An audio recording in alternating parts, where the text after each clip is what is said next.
Hello. Hi. How are you doing? How is everybody doing?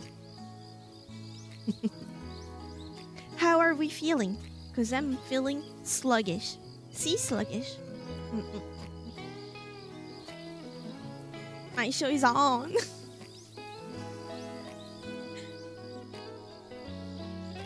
Doing splendid. How are you? Are you? Because I'm pretty sure I'm being threatened with being screamed at because of you. You did not believe in me, Lucas.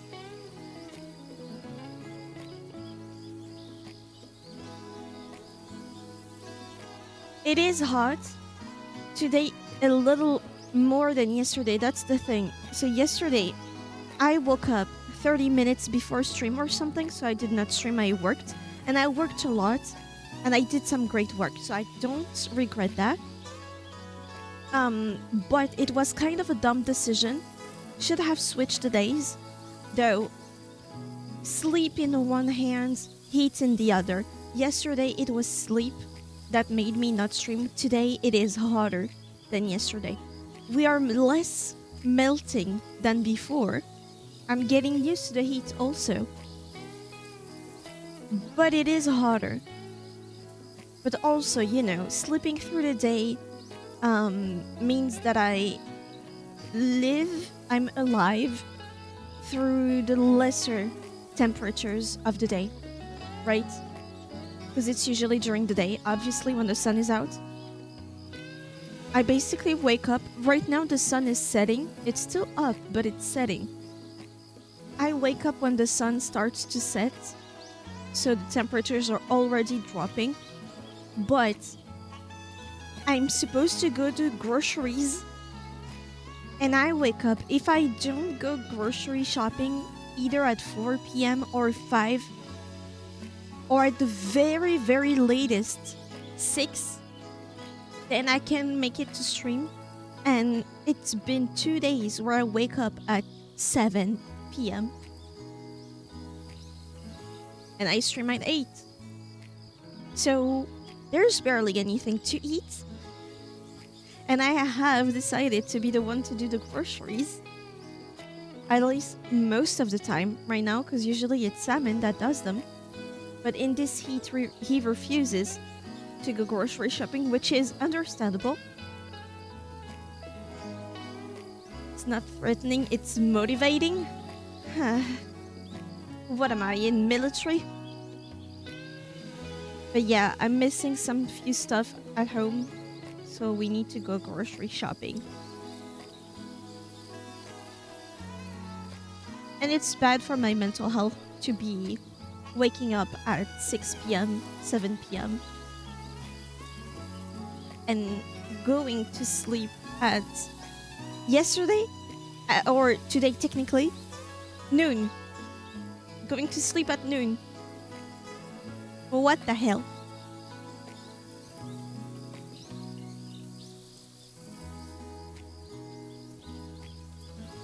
Not good.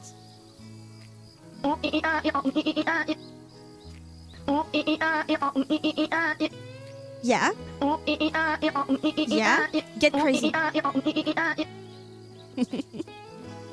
Hi Shadow, how are you? Love the ooh-ee-ah.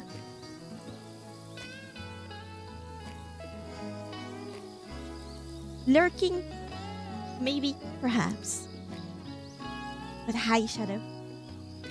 So, I've been thinking we finish inKONBINI and we get a first look at least of Koloniku, which is supposed to be a cooking game where you handle, I think, a ramen shop.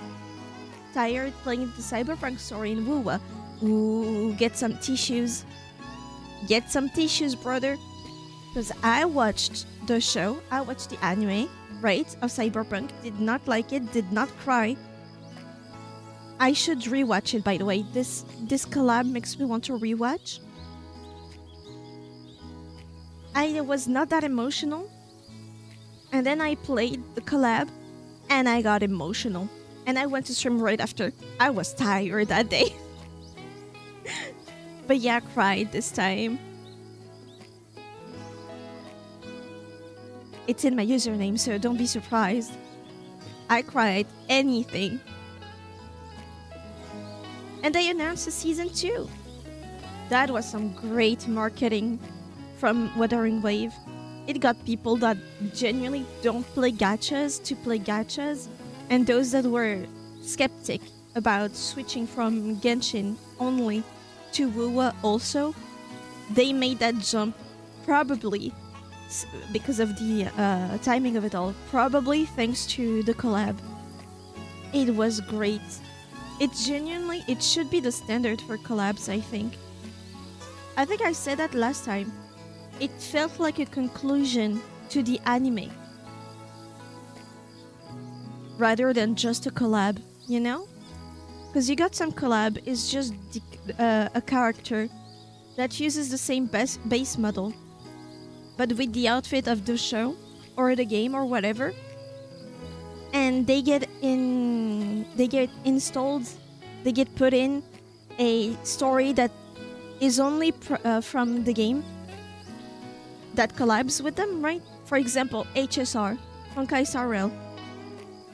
They had a collab with Fate, and the story they chose to put the characters that from the game from the Fate series. The story they chose was very proper to Honkai Star Rail, right? Would have made no sense in Fate. Just some words from Fate thrown in, as in like, oh, that reminds me of this from my universe. It was kind of trash. In the collab from Wuwa, they explained some things through Wuwa, right? But most of the thing is from just Cyberpunk. The show, not the game.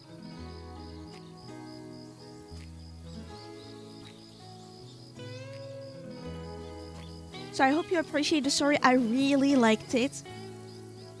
Even though I don't like the source material, but maybe. I think it's because David makes me think of my younger brother. And if you like David and you've watched the show, you know what happens. Did not make me happy.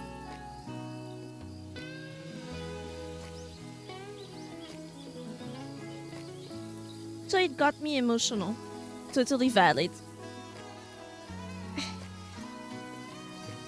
And with the collab, it made me cry even more. Because I connected back to my brother. A little bit. And it brought me the story of the show all over again. And then it hit me, you know? Like, damn. If we in real life, were in Cyberpunk, my brother would definitely be like David. That's not good.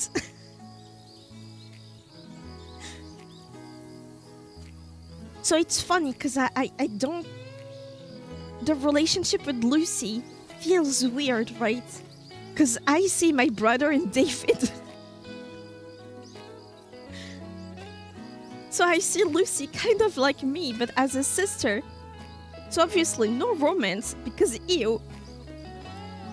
But more like that, seeing your loved one, whether it's family or romance partner, destroy themselves. It happened to me. And so David is like, I don't know how to explain, because ew, well, I'm not from the north of France, so no thanks. But like, I identify as Lucy just because she saw someone she loved destroy themselves and could not do anything. Because, you know, the world they live in, it's normal and understandable what David did. But still it stings. And that's the only way I relate to Lucy. The other stuff, not me. I'm not strong like her emotionally. Is that a thing in northern France? In one, like the northernmost, the northmost, the city that's the most north of France, there is that reputation that they're cousin fuckers. But I doubt it's true. I think it's an old thing. And it might just be because they have an accent that we consider to be very rural. And anytime something is rural, they're cousin fuckers. But yeah, she's not emotionally strong in any way from the very beginning of the show. Then I need to rewatch the show. I need to rewatch. I have that idea of Lucy. Might be wrong. But we know that with David, she was more emotional and stuff. And seeing the conclusion of it, because to me, the collab is kind of a conclusion. What happens after the show? If what happened to David somehow happened to my brother, but obviously in a different way, because we don't have Chrome. If it happened, I would kind of be like Lucy. But obviously, with family ties to it all.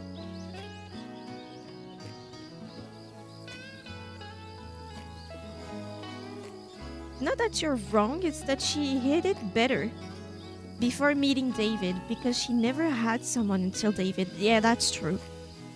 That is true. It's hard, right? When you were doing fine before, then someone comes in, breaks your wall, and then stuff happens. Don't want to spoil the show, but at this point I think everybody knows what happens to David. But what I'm glad also is they did Wuthering Wave. They did David's model very beautifully. Even though he barely appears, they genuinely just treated him like an actual character, model-wise. Even the... Is it Asakasa? I forgot.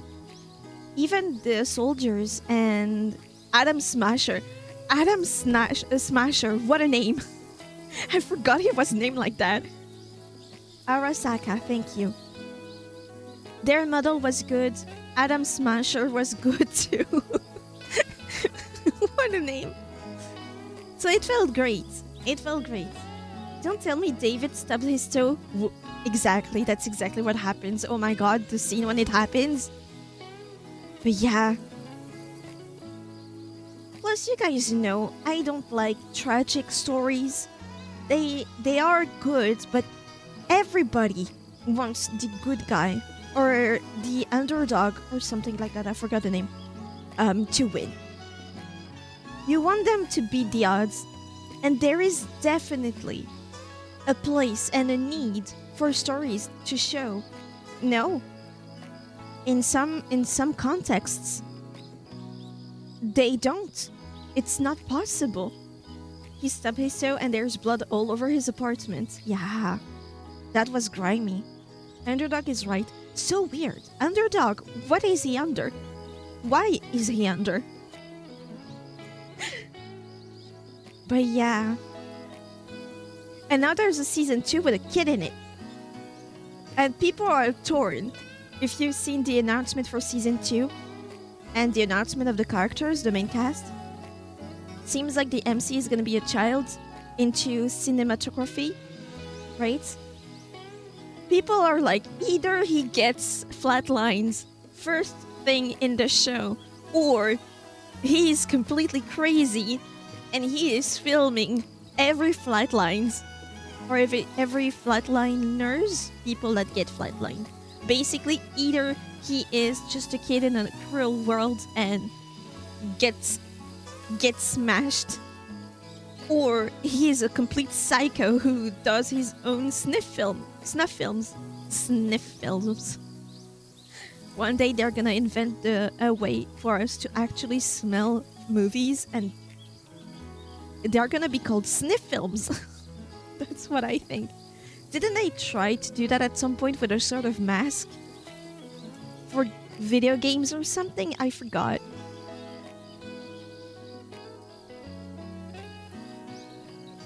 What a concept.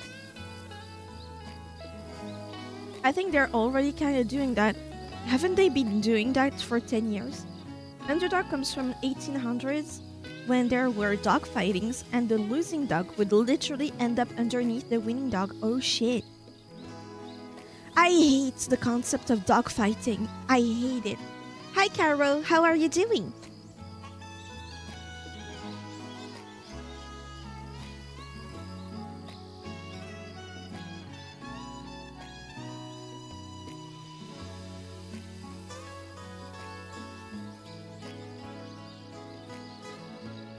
I've heard of them adding scenes during scenes, or spraying mist sometimes for that extra effect. I mean, in 5D, I think it's 5D cinemas. Yeah, they do. I remember I've only seen a movie like that once, and it's not exactly a movie. But that was my first time in Disneyland and my only time in Disneyland when I was 6 years old. By the way, if you ever plan on being parents, and comes that time where I think every parent that can afford it ends up at Disneyland at least one time in their child's childhood, do it after 6 years old. Do it at 8. Something around 8 years old. I barely remember anything that happened during my trip to Disneyland. Barely. And it's sad, you know, because I remember it cost a lot. Me and my mom, we were the only ones that got to be there. We didn't have the money to bring my dad or my younger brother. He would have been 4. So I barely remember anything. I remember one thing. We took the train and it was so hot and cozy in there that I slept through the whole nothing, but I felt like somebody was gassing me somehow because I slept so fast. But I remember there was a part where there was that sort of experience. The chairs moving and some water being splashed and stuff like that. I feel like parents get told all the time they won't remember any of it and they never listen. There are some stuff they will remember, but for me, a thing that is so rich, because if you go to Disneyland, especially if you don't have that much money, you want to do a lot of things in one day, right? A child can only remember so much, and they remember a bit more every year that they add to their calendar, right? At 6, I remember one roller coaster. It wasn't Space Mountain. That I remember because I was too short already. I had the correct age. I was too short to get on it. I was on, I think, a Toy Story ride. They put you in a sort of spaceship that is attached to a long arm that goes up and down and it spins. Everybody spins in it. That's what I remember. They remember exactly those things they were not supposed to remember. I remember 2 scenes from when I was riding horses, because at some point I was riding horses. I remember the first time we were training for obstacle course. That was super cool. And I remember the time the horse bit me because I forbid him from eating clover on the side of the path, because they tell you don't let them do that. Well, I didn't let him, and he bit my thigh. I was pretty young my first time, younger than 8. We'll explain later on how I know that if anyone is interested. I remember a decent amount, but I'm weird with memory. But the second time was senior year in high school, and I remember I got a friend to slap me. And I'm always proud of it because she was not the kind of person to slap people. Why are you proud of this? I still remember Playmobil Land. I was younger than 6, but I don't remember. What I don't remember is Bavarian Film Studios. My parents to this day tell me that I was sitting on Future. What that mean? What else do I remember from way back then?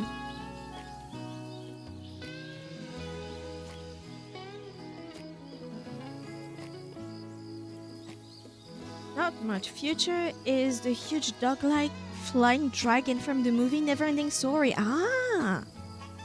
Was that his name or is that the name of the ride? Oh, you know what I remember most? Because that trip to Disneyland, we didn't go to France because back then I was living in Morocco, right? It's English. In English, it's Falcour. Ah! I wonder what it is in French. But yeah, when I went to Paris to get to Disneyland, we didn't just go to Disneyland. We did the whole tourist tour.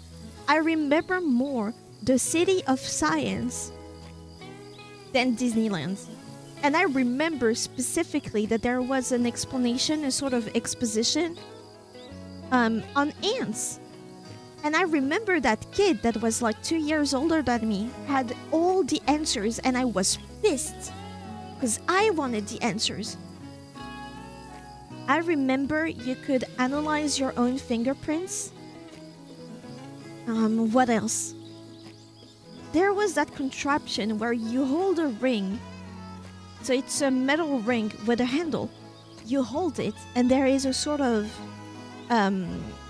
roller coaster with a metal string. And you need to pass the hoop, the ring, through all of it without touching it. Otherwise, it would beep, and you do it all over again. I remember there was that. I remember the fingerprint thing. I'm proud of it because I love the idea of getting people to get out of their comfort zone. But isn't that because did you convince that person or did you make them angry enough to slap you? Because that's different.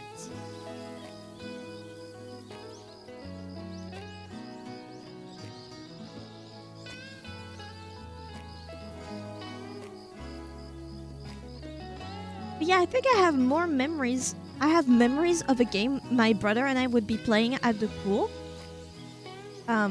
where we would get either a coin or a marble. One of us would be inside the pool, but facing the railing, kind of, it's not a railing, but not facing into the water, the other way around. So basically almost face in the wall of the pool, right? And have their ear submerged in the water. The other person would throw the marble or the coin. They would listen to the sound it would make when it touched the floor of the pool, and then they had to search for that coin or marble. That was a game that we used to play. It was very fun. And if there was more than the two of us, we would race with like apnea race. We would use the wideness of the pool as our training ground, so not the length, the wideness. And we would need to swim back and forth, but under the water with, thank you. Swim back and forth, always underwater, holding our breath. I almost won every time. We had that one friend that had huge lung capacity for his age. Sometimes I would beat him, but most of the time he would, when he was there. That's the type of shit I was doing when I was young. Searching marbles on the swimming pool floor, or holding my breath for no reason. And then we would get ice cream, and I would get pistachio ice cream, and the others would get like waffles. French question, how would you pronounce the French last name Bézier? Bézier.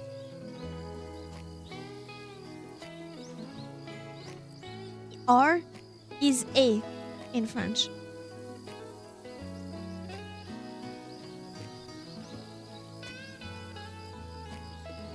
You're welcome. It's a city. Let's get back to work.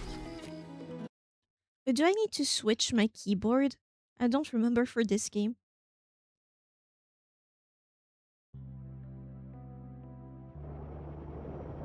Nope, I don't think I need to. We have the talisman. Do we have another note somewhere?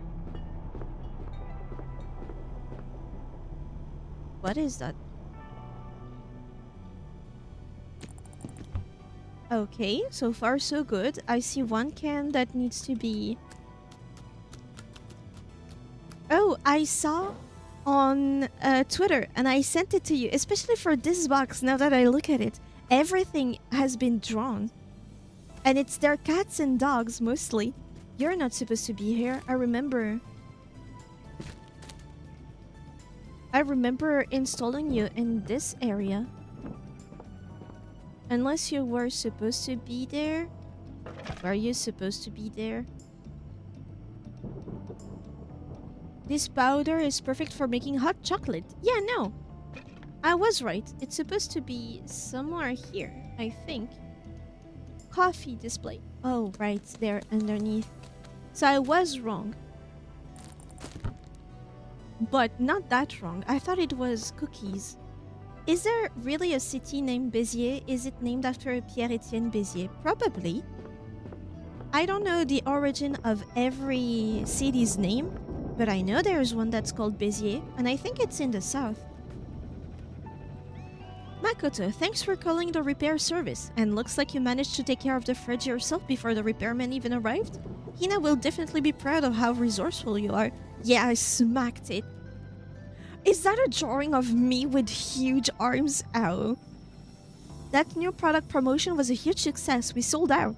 Yumiko called Hina and they said they loved it. Thanks to everyone who helped decorate the store. You're so welcome. The case of the frozen onigiri has been cracked, and the mastermind behind it wasn't Charlie, but Toshinori. Oh, I wish I could have participated in the investigation. And it looks like there's no more Korea big waffles. I don't remember anyone buying them. Maybe but that's why they were discontinued. I don't know.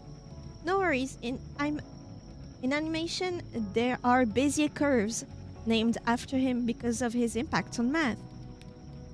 In my city, if you look a little bit at the names of streets, most of them are about mathematicians. We've replaced the barcode on Kikonian products so they can be put back in the sales area on their respective shelves. We got some insecticides, soy sauces, tofu, happy lurking, and enjoy your crying. Because you will be crying, trust.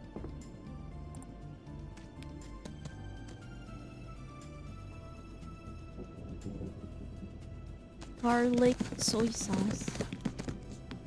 No. Take and take. Take all of this.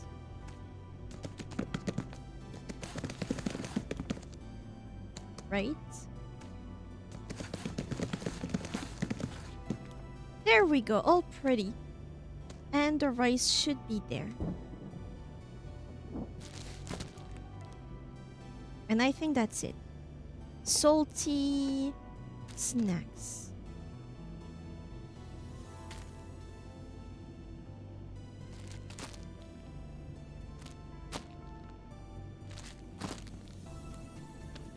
Well,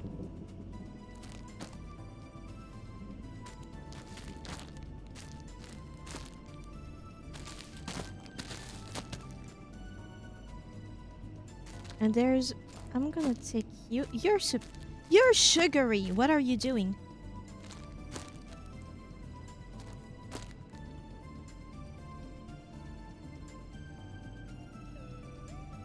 Does not fit. Salty. This is sugary. Shroom, choco, salty.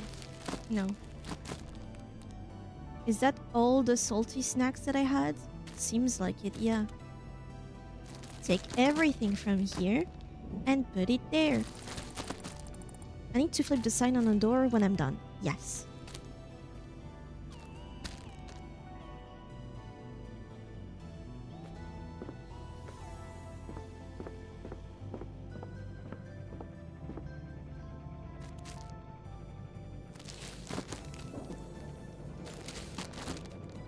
Wait, what do I have? I still have 2 of these. Sweet potato. Okay, so that's okay.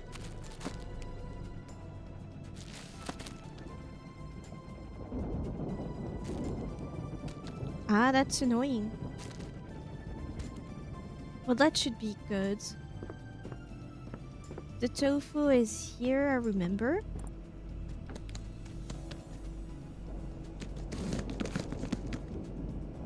Right. Oh. She's back. Open the store. And the insecticide. Hi Makoto, hope you have a great shift. We've got a bit of rearranging to do. The elderly folk asked us to move Shinolux, Mr. Freshway, Laguna, and Ichi Mold Killer higher on the household goods display. Turns out they're hard to reach on the bottom shelf. Maybe that's why they weren't selling well, right? If you could handle that, I'd really appreciate it. Shinolux, Mr. Freshway, Laguna, and Ichi Mold Killer.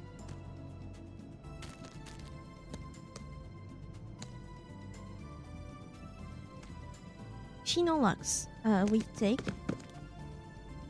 And we put the rest of the insecticide here. Okay.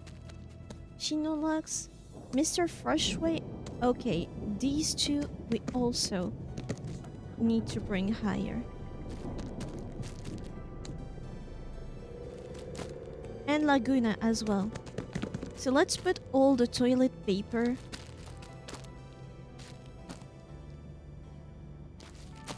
Can I not bring it? Okay. This one is more left than the others.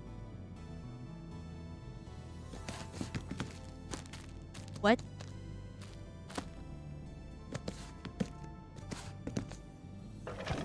I still have some.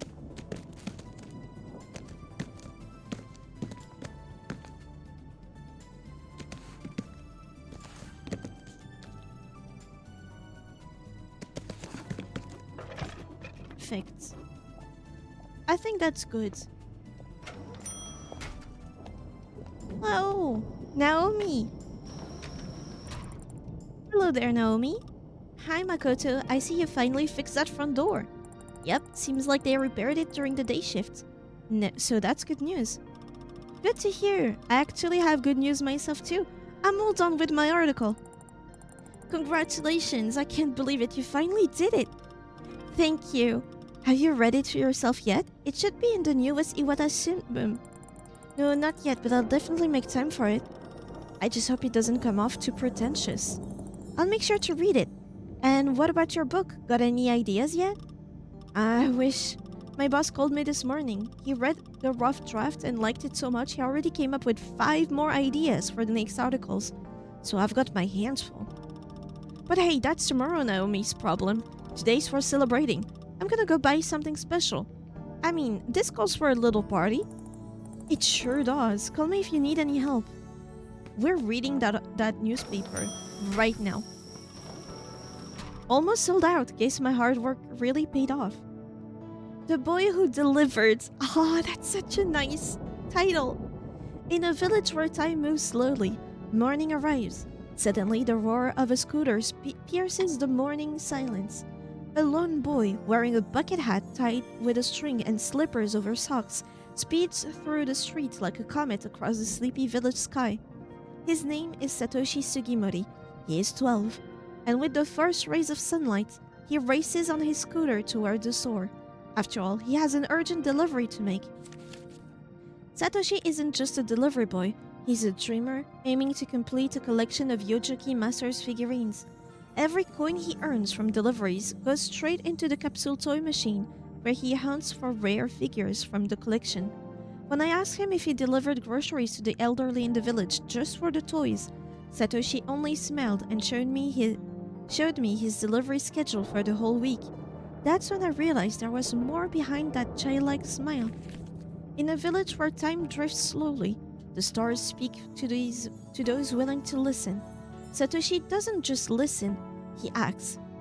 As Satoshi's manager and his grandmother puts it, his deliveries aren't just bread and milk, they're warmth he brings into people's homes. In a place that seems so quiet, this boy sparks inspiration. His energy blooms like the flowers outside a lonely convenience store, simple yet radiant. But is he truly an exception? Meeting this young genius made me pause and reflect. I remembered my own childhood, the villagers I once knew. There was fire in them too. Peering through the haze of my memories, I began to understand. In every corner, no matter how far from the city, dreamers can be found. Children running along path, grandmothers keeping their stories alive. Inside each of them lives a Satoshi, ready to awaken the stars. Villages may seem asleep, but they are full of quiet wonders. Cities have no idea how many talents like this exist here. But they do. They're just waiting for their moments, ready to change the world and light up new dreams. That's sweet! That is so sweet! What the hell? I'm sure Satoshi would love it. And he was so worried too. When you're free, please come over. Yeah?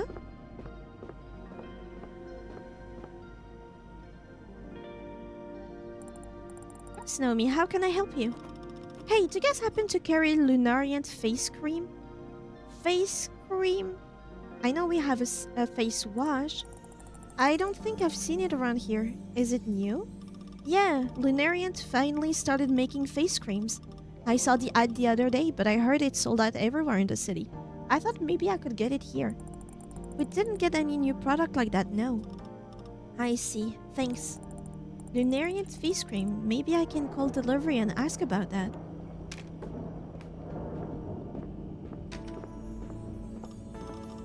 Looks like the clouds are gathering at the horizon. They didn't say it would rain though. Well, it's probably still gonna rain.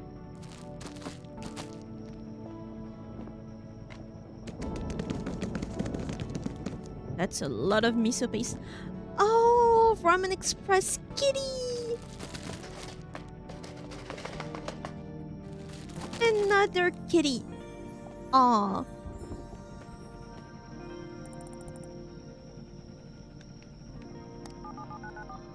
Hello, I would like to order some face cream. Yoshi's Delivery Service speaking. How can I help you? Hello, this is Makoto from the Honky Ponky Konbini chain. I wanted to add something. Fresh new arrivals have hit the stockroom. Goody Goody Grape Bar Ice Cream and Lunarian Face Cream. Also, the following products are still available to order. Akiboshi Ale Midnight Cacao Bag and Korea Biscuit Sand. Would you like to add any of them? First of all, the face cream. Got it. 1 box of Lunarian face cream. Do you want to add anything else? The biscuit. Great choice. It's a big hit here at Kyoshi's. Anything else? Nothing. Never mind. I wonder if I need to add the others. No.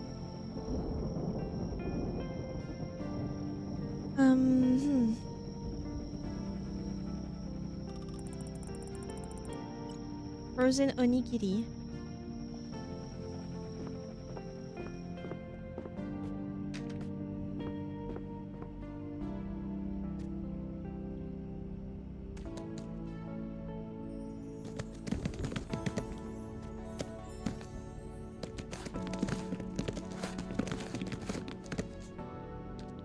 There we go. That should be good. Noodle station. I still have some rice. Perfect. What I have? Rice, still some miso paste, and some noodles again.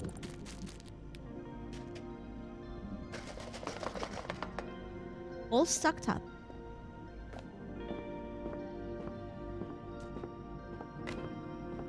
I will be putting everything that I have here. And now the manga or the magazines.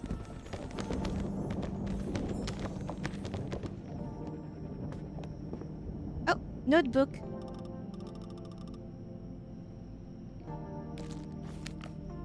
Misaki. August 26th, Thursday. Today I noticed Toshinori put an onigiri in the freezer. When I asked why, he said that in his previous store they only had frozen onigiri. Hard to imagine how customers reacted to that. The new barcode for Kikonyan products are already on.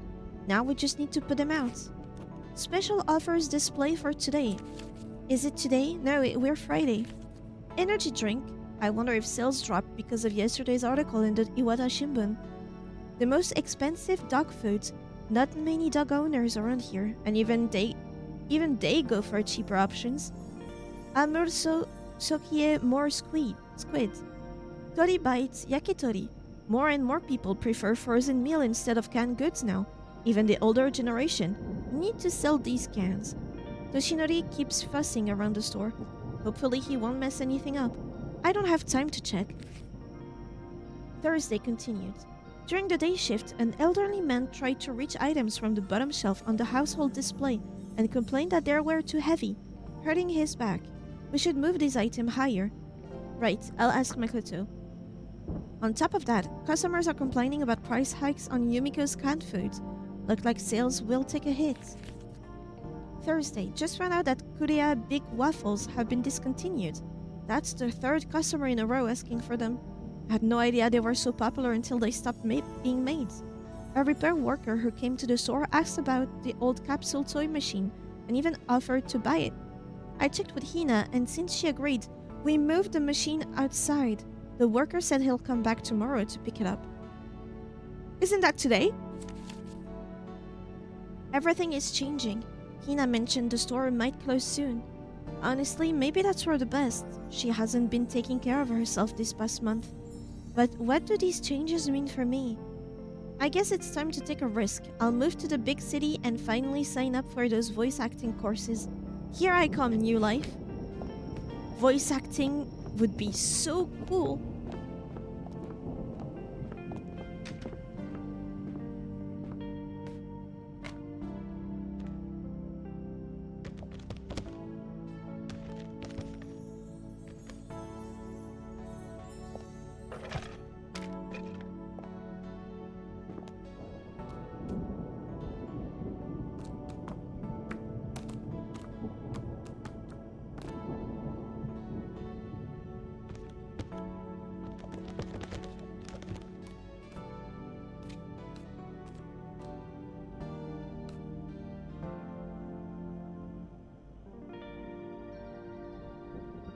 Ah.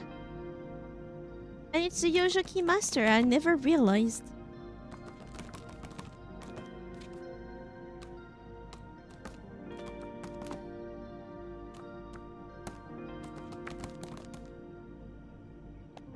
What do I have in my inventory?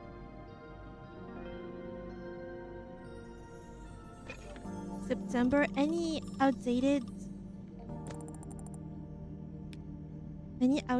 stuff?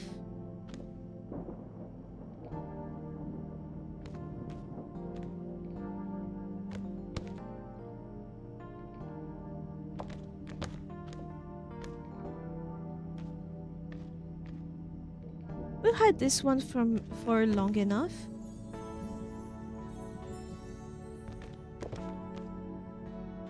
They can only hold 2 of the same magazine. So I think that should be good.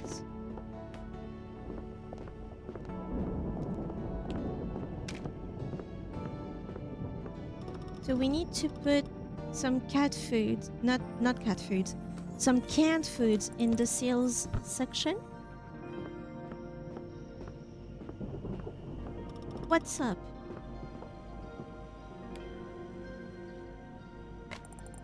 You wanted some help? Actually, yeah. You see, I was thinking about how to celebrate turning in my article, and then I remembered something from yesterday.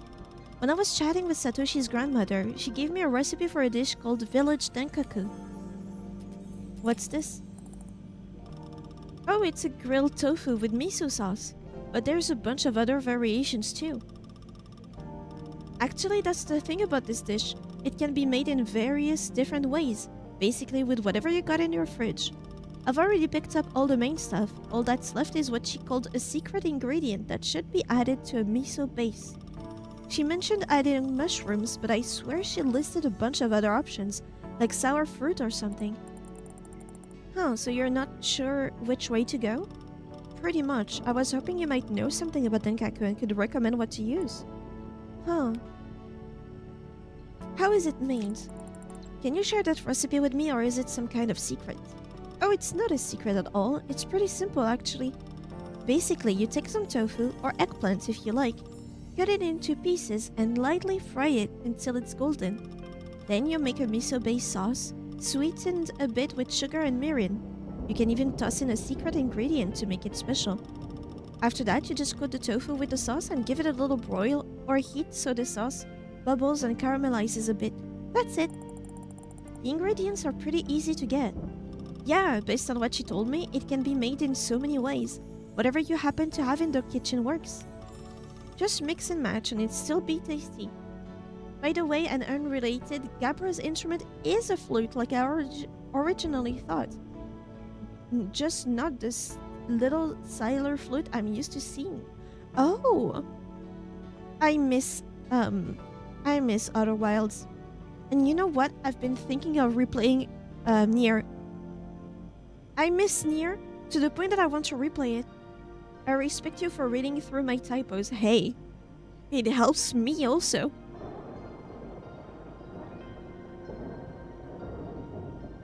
Don't worry about making typos. Tiggy's here. Mostly.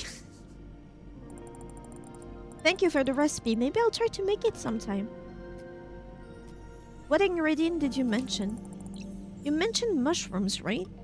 Yes, she gave me like 100 different options, but I only remembered mushroom and adding tanginess with a canned sour fruit or something. We did have something like that on our shelves. Let me take a look. She specifically said that I would find lots of ingredient for the sauce base on canned goods shelves, but yeah, I can't really decide on what to get. Got it. I'm saying we go for the tangy fruits. Beef, pudding, red lantern, what's that? Rich and velvety adzuki bean treats. No. Would this be tangy? Sweet. No. What about mandarin? Yeah, looks like beans. Natural taste, perfect for topping cakes. No. Asparagus, probably not. I would doubt. Corn being tangy. Ooh, maybe pickled plums. Restore energy and relieve fatigue. Sour and healthy. Not tangy. Say asparagus again. Asparagus! Is it asparagus? Oh shit, it sounds better. What? Wait, there is a contraption that sounds like that, I swear. What is it? Oh shit. Scarlet's too. Sweet and golden. Yeah, it won't be tangy. And I guess she's gonna do with mushrooms. Apparatus! Yes! Damn your mind. Mushrooms, beans. What about you? Chocolate flavor topped with juicy cherry. Yeah, that's not tangy. Nothing is tangy. Is this tangy? Nope. Then you will have to do with mushrooms. Give. Here we go. Oh, Champion's mushroom. If I remember correctly, these were the go-to secret ingredients. She said the mushroom gives it this deep, earthy flavor that makes the miso taste almost enchanting. Really? That sounds incredible. I never realized mushrooms could transform a dish like that. Only way I'll eat asparagus is if it's wrapped in bacon. Yeah, I've seen that recipe. It doesn't taste bad though. There's just barely any recipes to eat it with something, but I remember back when I was trying to make a diet, I would eat some sort of meat, I don't remember, some green beans. Yeah, I think it's green beans. And some of that with it. That sounds so American to me. Yeah. Asparagus. Exactly, I can't wait to cook it and taste it myself. The moment the miso melts with those mushrooms, it's supposed to be like a little spark of wonder on the tongue. The way you describe it makes me want to drop everything and try making dengaku myself. Oh, if you do, there's something else. A secret Satoshi's grandmother whispered to me. A secret? Now you've got me curious. You see, the true magic of dengaku lies. Go back to saying it the way you did before. It was so adorable. Stop. Asparagus. I've only seen people really pan-fry them or even bake them. You can just eat them from the can. Here's a little secret. You can eat them raw. It's fine. They are pre-cooked. Or from the jar. They taste kind of nice.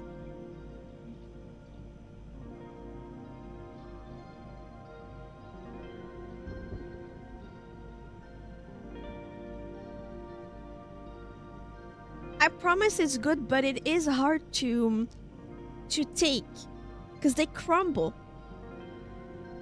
Like if you're not careful or if you don't take everything out at the same time, which is kind of wasteful, they will break.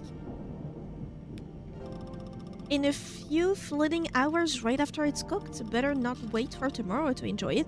The real secret is to eat it right away. So the magic is in the timing. Yes, it's like a fleeting spell whispered through generations. Only then does the ordinary becomes extraordinary. Wow. It's truly a magical dish then. Yep, can't wait to try it. That's why I thought that it's the absolute best way to celebrate the publication of my article. Anyway, thanks for your help. I'll see if I need anything else and we'll head to checkout. We could do some more frozen stuff.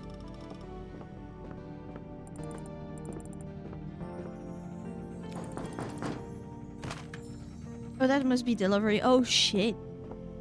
The heart of the asparagus, I think that's the only part of it I've had raw and it tastes very different. Oh. From the stalk for some reason. I only ate the stalk. Stalks? Stalks?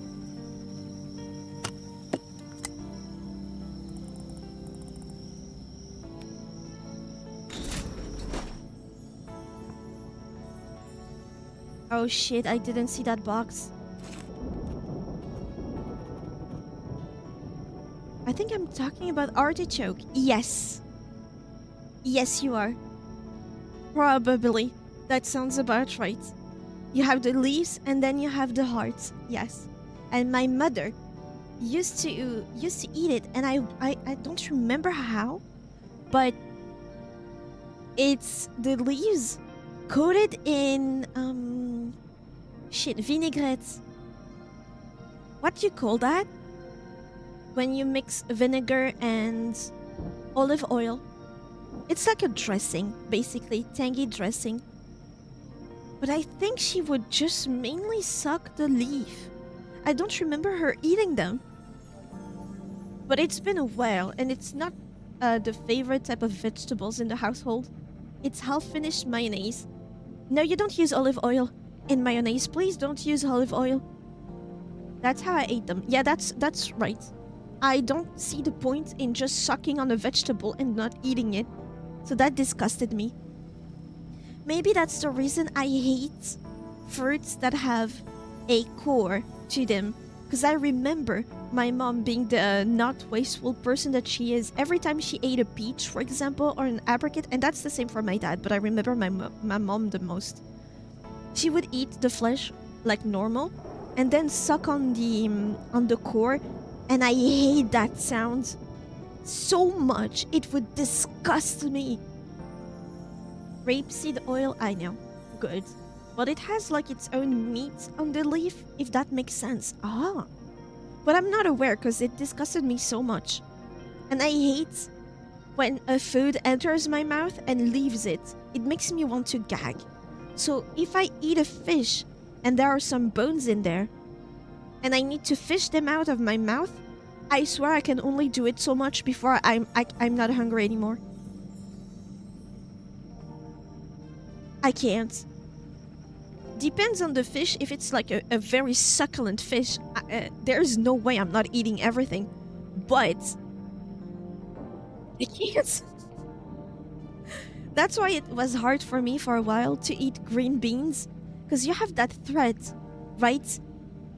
I can only take out so much thread from my mouth before I want to puke. No, I can never eat fish with bones. They always get stuck in my throat. Oh god.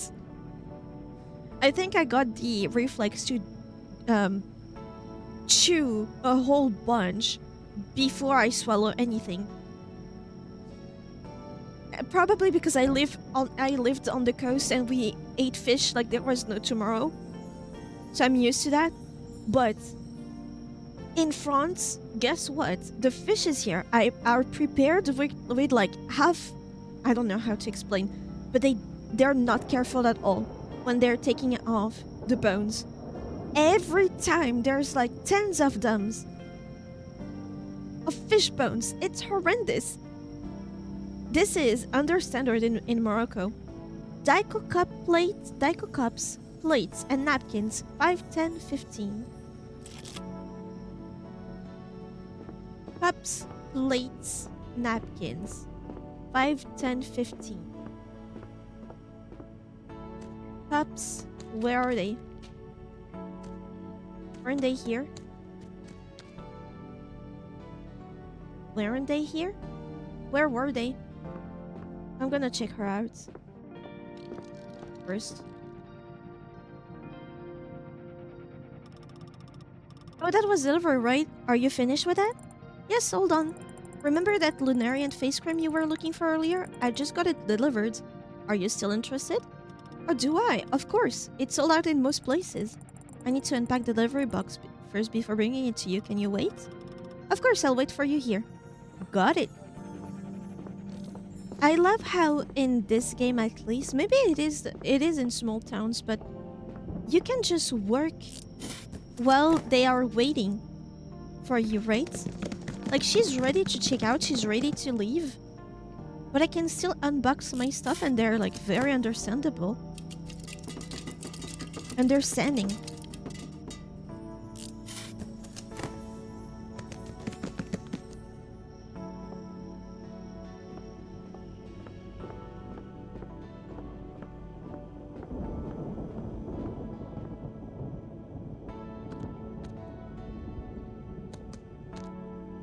Paper plates, there they are.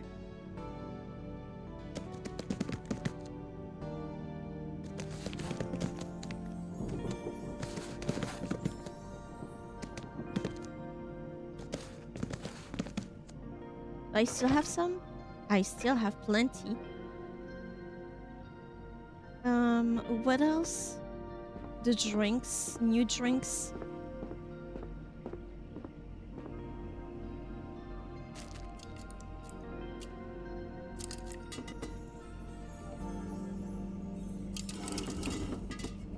I still have some.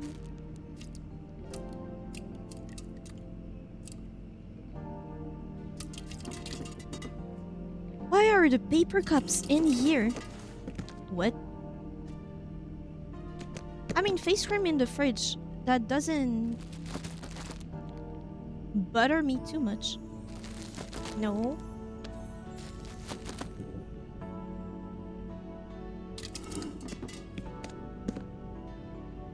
Paper cups, biscuits. I still have so much of them. I'll put them in this fridge.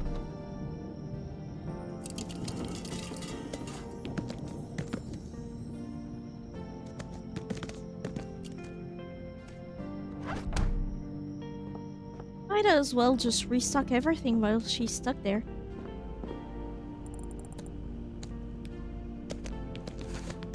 Stop putting the face thing in the fridge. I have started to put my skincare in the fridge, and it's a game changer.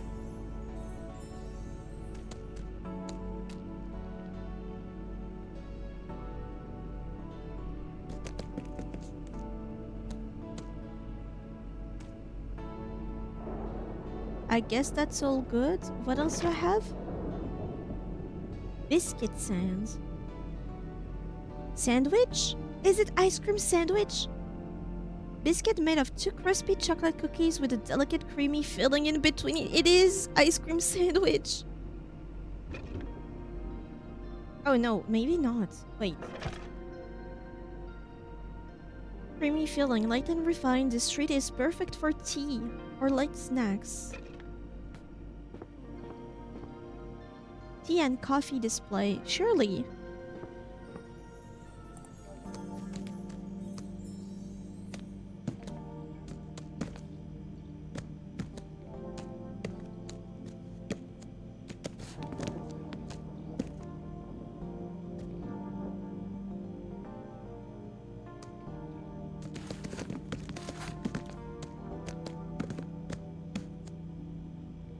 That's loose leaf.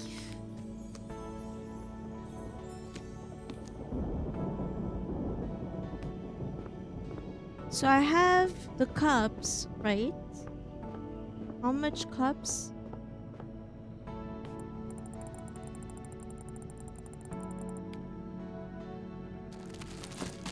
Excellent. If I put Daiko paper plates and Daiko paper napkins, I'll be done with this box.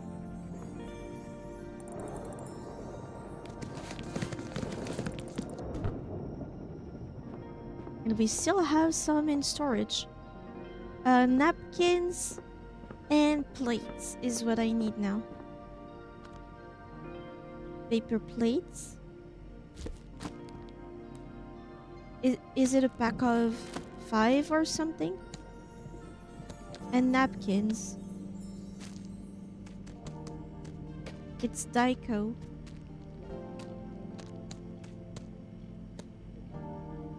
Washing powder.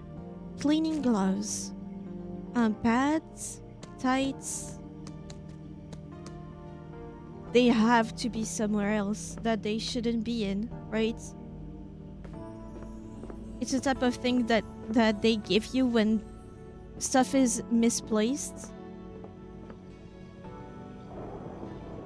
And you need to watch out for it.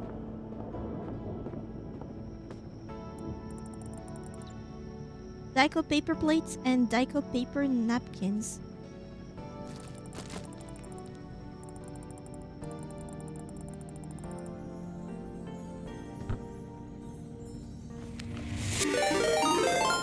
Oh shit, that scared me. Iffy, thank you for the raid. Air raid, sick shelter. No, I'm in the inKONBINI. Maybe that would work. I get into the minus 18 degree stuff and then I hide. So many ice cream. Onigiri in the freezer, right? But welcome raiders, how are you guys doing? What are you doing? I'm in a inKONBINI. Hide in the freezer like Indiana Jones. Oh my god, no. Isn't it a canned goods? They are.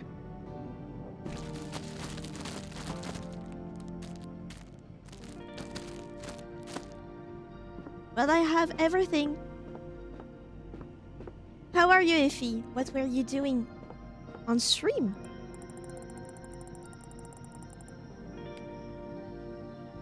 Wait. All done with napkins. I still need to find the remaining Daiko paper plates. Paper plate. Do I have any here? Nope. We played a war game called The Troop today. I don't know about that game. Is it inside one of the fridges? Wanted to change the taste a bit so that I'm not only discoing in Elysium. Fair enough, you're right to do that. I'm not. I'm a dumbass. When I play a game, I keep playing that game until everyone is tired of it.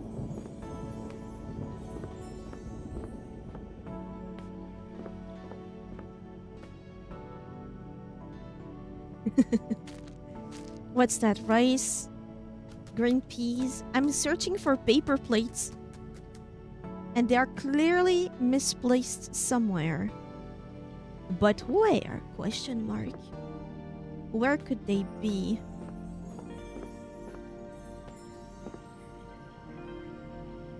They're not in here, right? Joy Boy Mini. Ice cream, dumplings. Not in here, but we're missing some stuff in the refrigerated area. What about here? Pasta. No paper plates. I'll go stretch my legs, but I'll lurk. Thank you! Enjoy your time off stream. Replenish that energy. Where are the paper plates? Oh, I'm getting dizzy. Hair tonic, body wash, face cream, face cleansing gel, tights, pads, cleaning gloves, toothpaste, dental kits, toilet paper, cleaning powder, so it's definitely not here.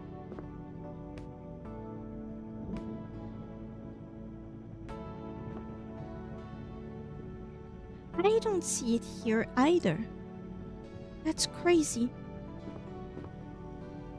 Oh well. I have a client.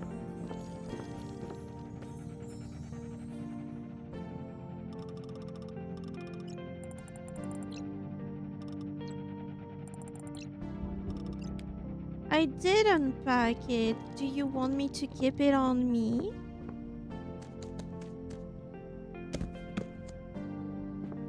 There, I have it.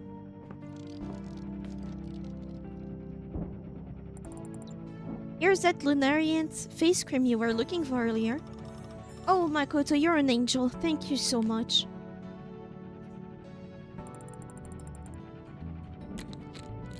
Oh, it's not a Casio, it's a Sao or whatever.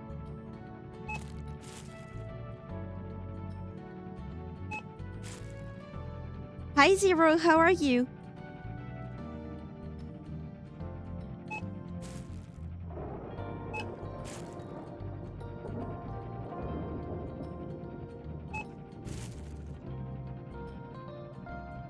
Come on, it's right there.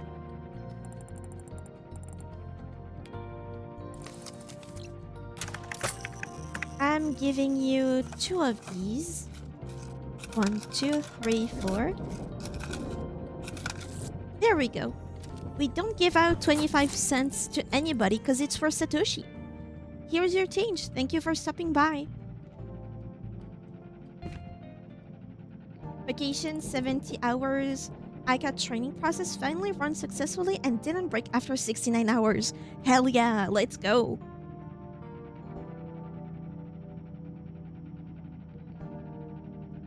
Here you go, Naomi. Thank you very much, Makoto. You've been a great help tonight. Can't wait to get home and start cooking that dengaku. Let me know how it turns out. I certainly will. Oh, I see you've got yourself a Shobai Hanjo charm pouch. It was gifted to me. One of my customers gave it to me as a gift. That's very nice of him. I've got to get a gift for you myself, you know. You don't have to. Don't worry, I have to thank you somehow. You helped me find my story after all. That omamori though. A bit too much eucalyptus. It's pretty sharp scent. I guess some people might find it a bit much. Naomi's right. Maybe if it's too much for people, I wonder how pets would react. And Chief said he always has a lucky charm by his side. That's why his cat doesn't want anything to do with him no more. Anyway, your article's finally done. You must be thrilled. I am, kind of. It feels good to have finished it, but at the same time, it's not? Huh?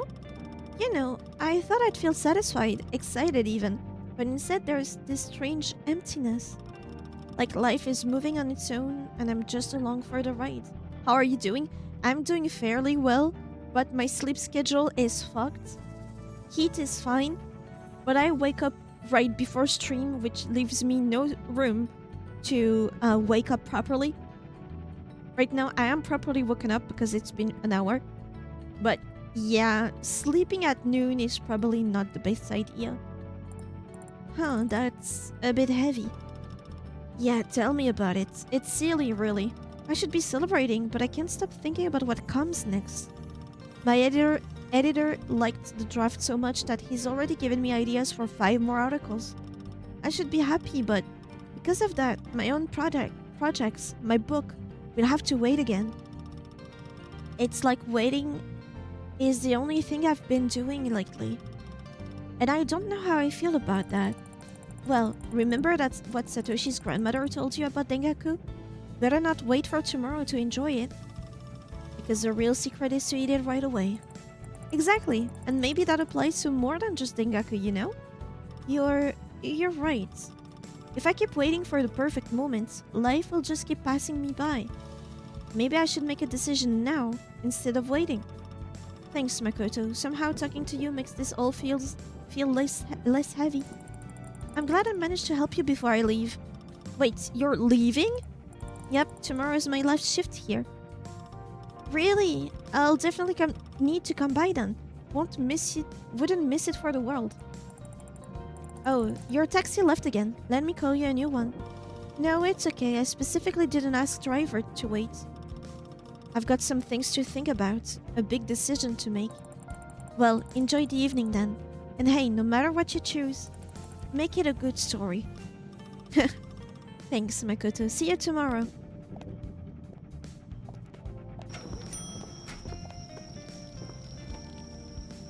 There's an empty pudding here. Not empty, but there's pudding here. So where are those paper plates? Not paper plates. Not paper plates. Not paper plates. Clearly not paper plates. Anchovies, anchovies, anchovies. These are clearly snacks.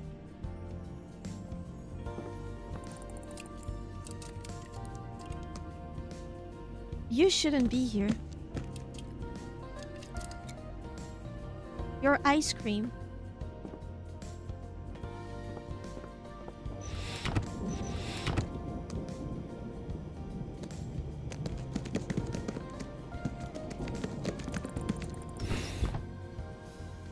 Is it in the pet section? No, they should be in a package.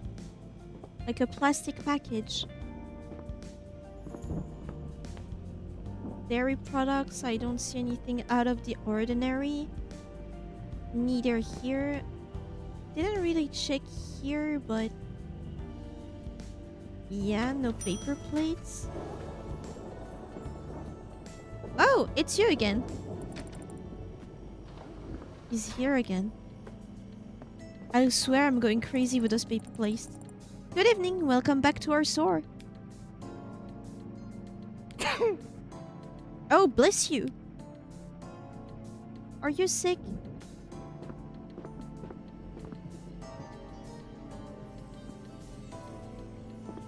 Where the fuck are those paper plates?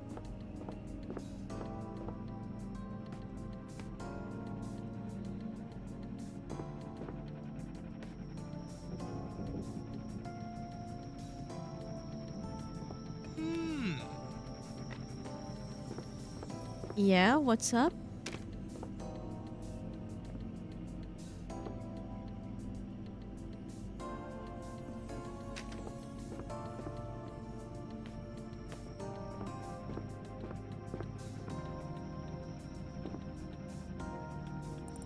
Cleaning supplies. This is where we store all our cleaning agents and other supplies. Okay.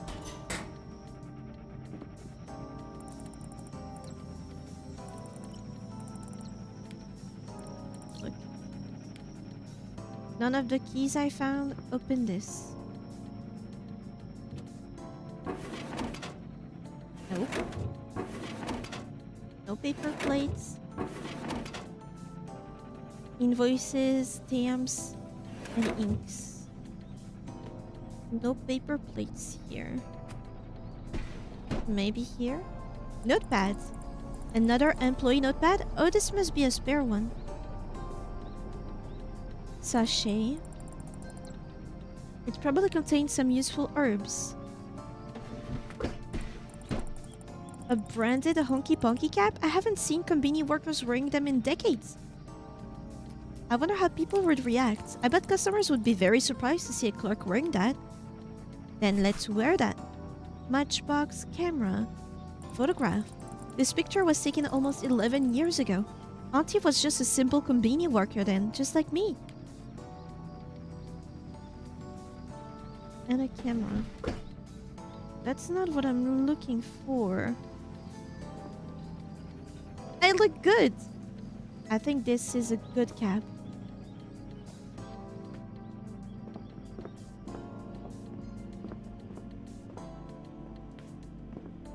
You never know. Breads. Fluffy breads. Biscuits. Biscuits. No paper plates. Bless you.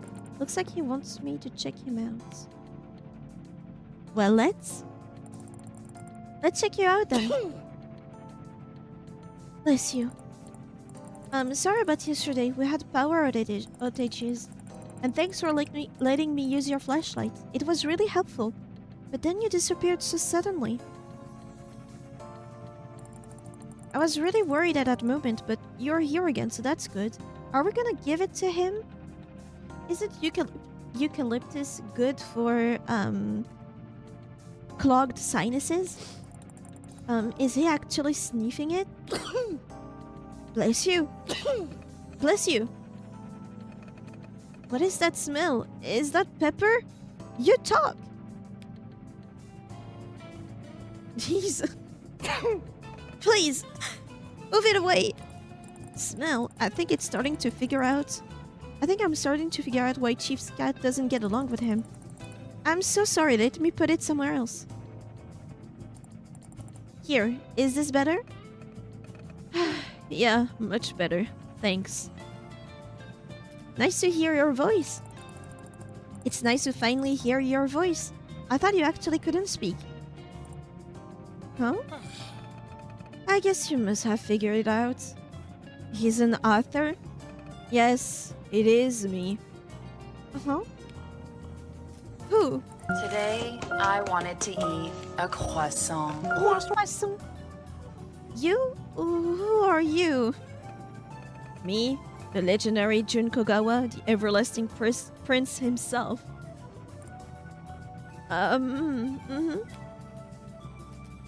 we met before? I'm sorry, have we met before? I don't really know who you are. Huh? Surely you've listened to my hits then. Hits? You see, when I first came to the store, I figured you had no idea who I was, but then I wondered, what if you recognize me by my voice? So I thought, maybe if I keep quiet, then everything will be okay. You mentioned hits? I still don't understand. Your hits? I'm a prisoner. I'm serving my time in prison. Have you really never listened to it? No. Oh, here. Let me. Here it is. A flyer from my lessor. Now he's showing me his mugshots. And talking about hits. Is he an underworld figure or something? Oh, what do I do? We knew he would be a singer, but actually, that cover is pretty cool. Anyway, if you would kindly check me out, I'll just be on my way. Let's forget this whole thing, alright? Okay. Let's put these products in a... Oh, I'm sorry, we're all out of bags. Let me get them for you real quick. Prisoner? Hits? I don't get it. Well, let's check him out first. I'll deal with this later. The bags, though, I think we had some in that cupboard. And there are the napkins. Oh, here it... Did he leave? No way. Oh, it's you! Satoshi. Run away! I'll distract him. Panic silently. What do I do?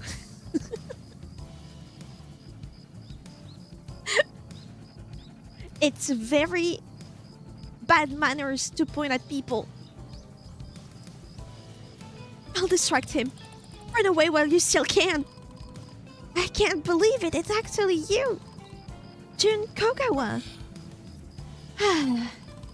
My grandma just adores you. Both Fruity Kiss and Girl from Okinawa are the best romantic albums of all time. We know all the lines from your songs: Sunset Serenade, Enchanted Reverie, Gone Roses Gone, Gentle Whispers of Affection. I love you, but you don't love me. A rendezvous, my love.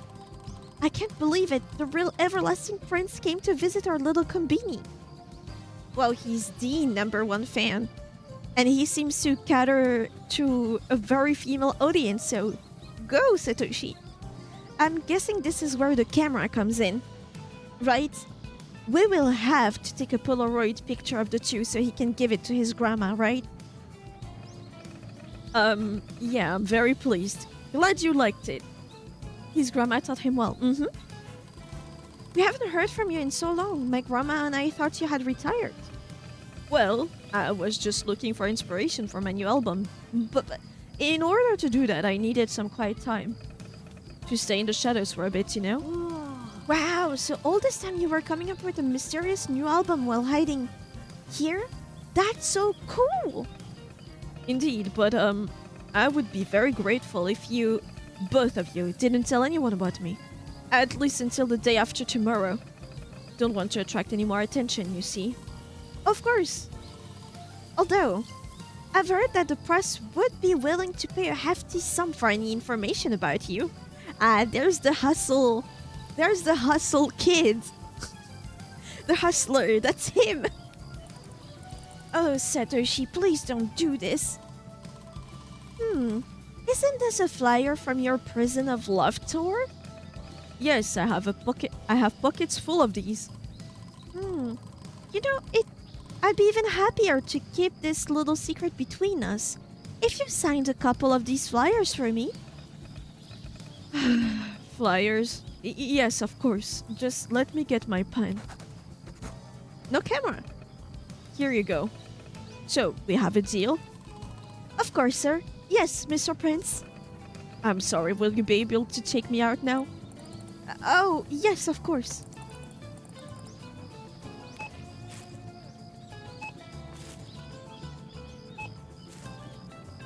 What is it?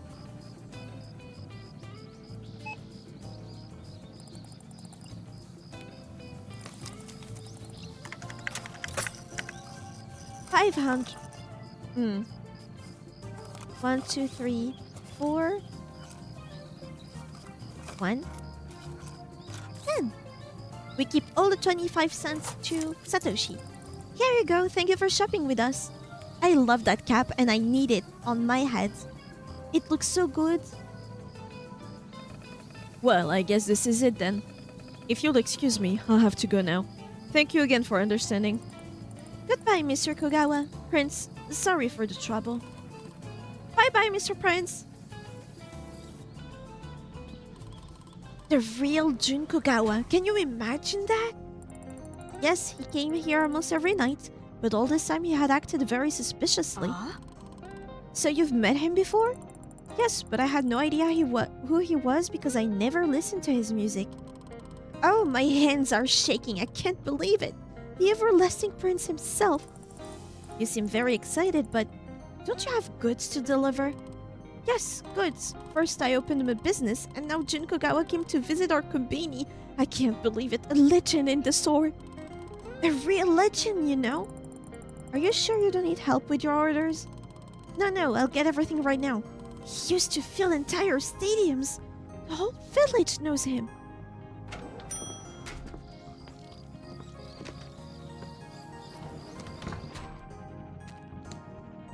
And there are paper cups.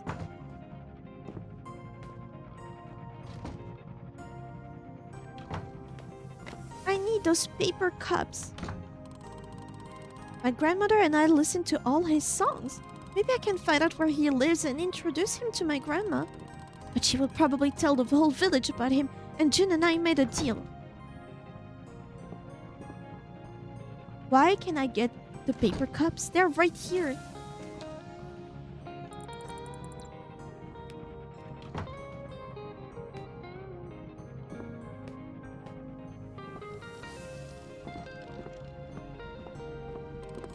Does this mean that now I have connections in the entertainment industry?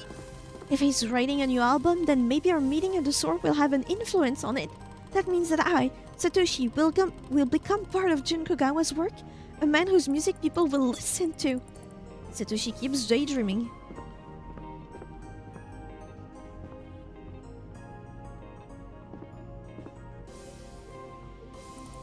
Satoshi, can I help you? No, I'll get everything right now. I just have a lot of thoughts in my head. If he continues to daydream, Satoshi will never manage to collect all the goods. I need to convince him. You didn't play Cyberpunk 2000? No, I didn't. I was afraid that my PC would crash. But now I think I know the tricks.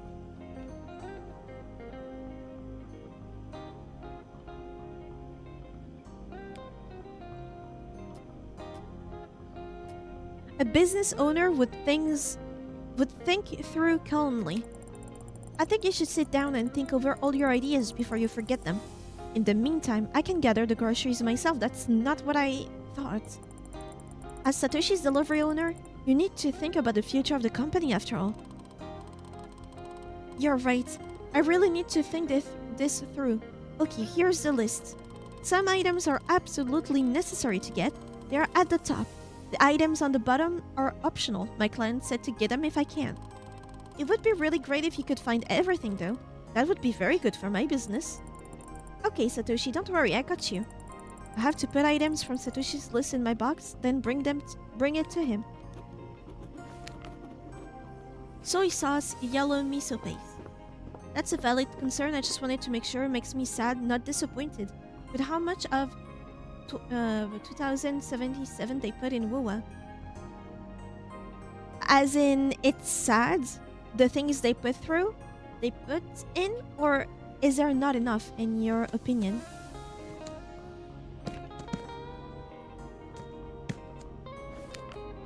Rice? Pew Pew biscuits. Isn't that the fish one that we recommended earlier?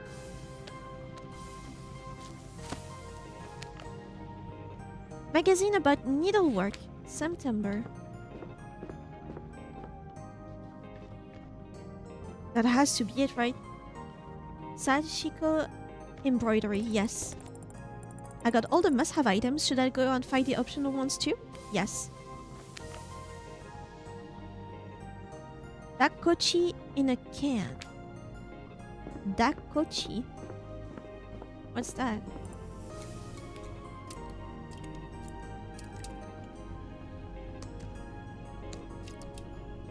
Yojoki.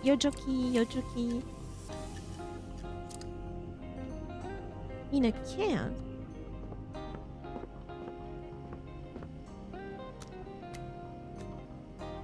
Kanto beef dakochi.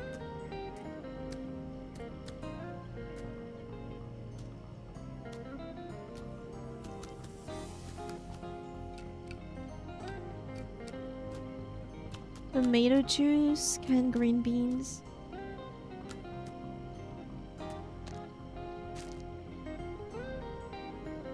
Dakochi? What is that even? I'm sad of how many details you didn't understand in WUWA that were in 2077. Thank you. But yeah, that's true. Dakochi?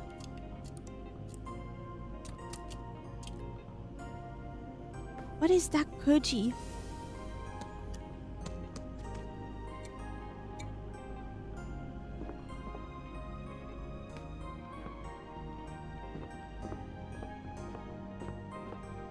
And it's in a can.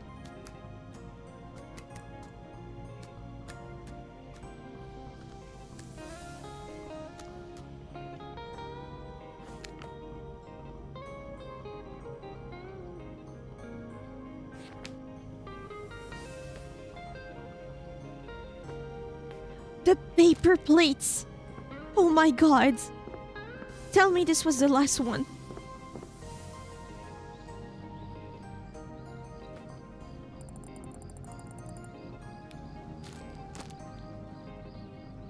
Oh! But I see where I can find them now. Maybe.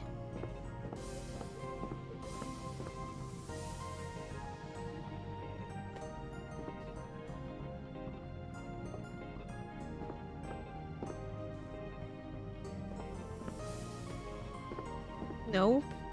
These were the only ones.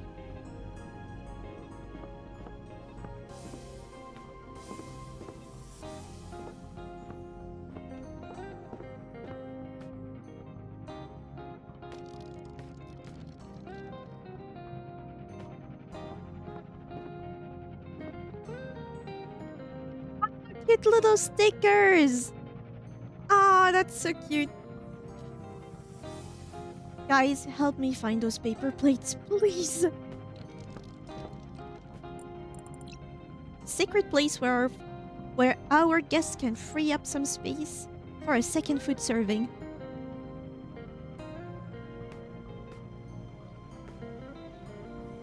Like, all of Lucy's hacking minigames are literally straight from 2077. The commands you can do when hacking enemies are in cameras, 1-to-1. I've heard that.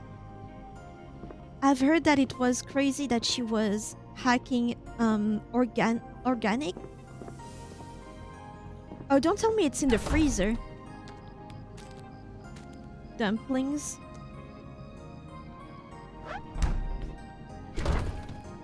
It's not impossible. Shit, that would have been so good.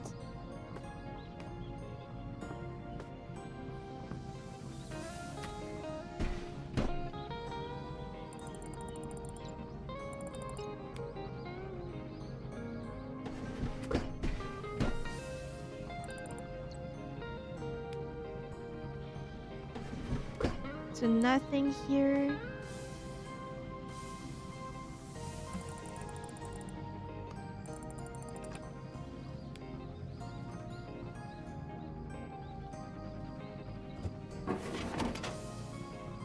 Nothing to interact with here. Nothing to interact with.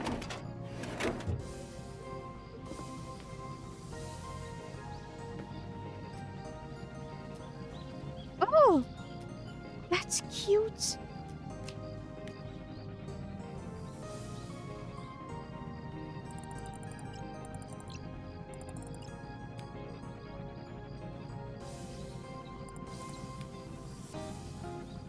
Who knows, maybe it might have been here. The lice paper plates. Or napkins.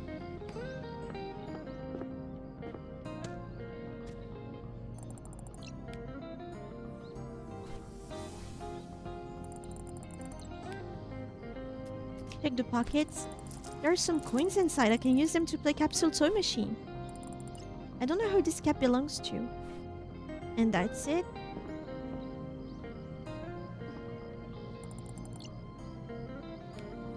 Paper plates.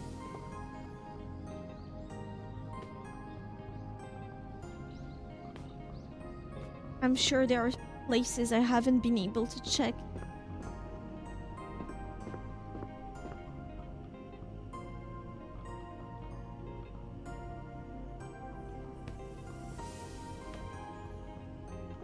Nothing here.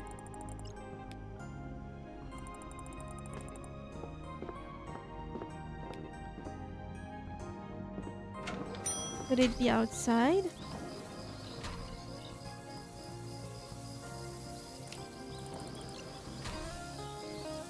I can play 4 times. It's odd because that doesn't work in 2077.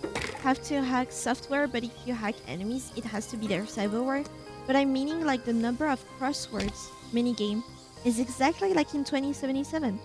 And when hacking enemies, you see the same commands like breach protocol, ice pick, or synapse overload in Lucy's hacking as in the original. Cute!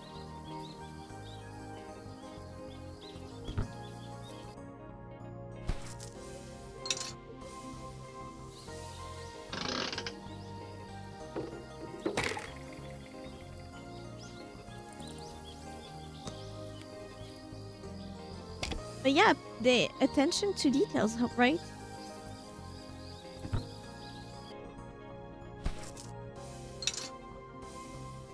That uniform is very Kodak inspired, right?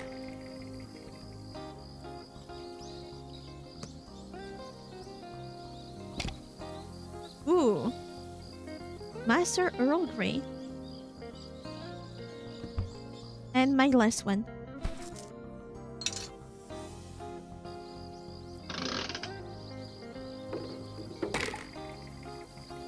Also, the MC of 2077 is in Wuwa as a golden ghost in Night City. Yakokata, the place to be.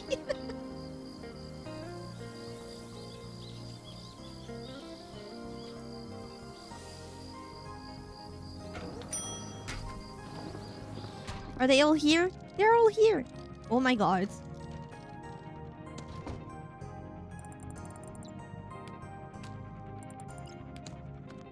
Literally, there are paper plates here, and I can't use them.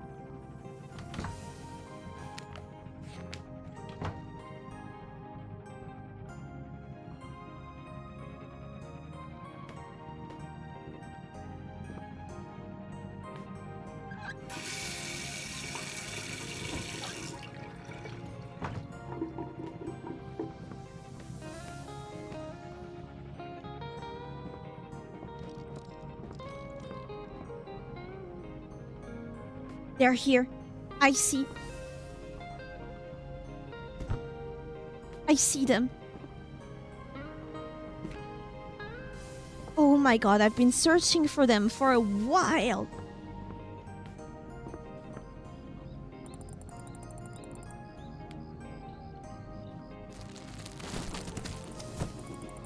That took forever, but if it helps with his surprise, I guess it's worth it. Ah, thank God. But I didn't find the thing in a can. Maybe it's a snack. Tempeh chips.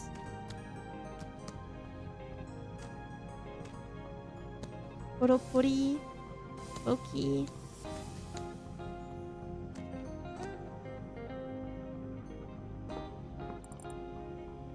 Zen leaf. Zen leaf. Loose leaf.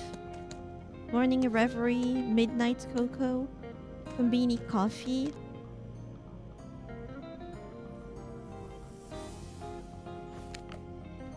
Black kochi in a can.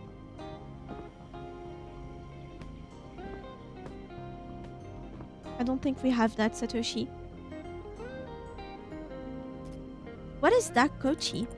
There's an item on this list that I don't recognize at all. Dakochi in a can. Do you know what that is? Dakochi? Nope. Sounds cool though. Like a new snack mascot or something. I tried sounding it out 3 times and still got nowhere. The list says in a can really clearly, so it's definitely canned something. A couple of days ago, a client of yours was asking for a Piance. I don't know how to pronounce that. Is this by any chance the same client that wants Dakochi? You're right, it is her. I asked my auntie about that and she told me that Piance is a Korean steam bun. Maybe your auntie knows about Dakochi too? Probably should call her. I'll get back to you.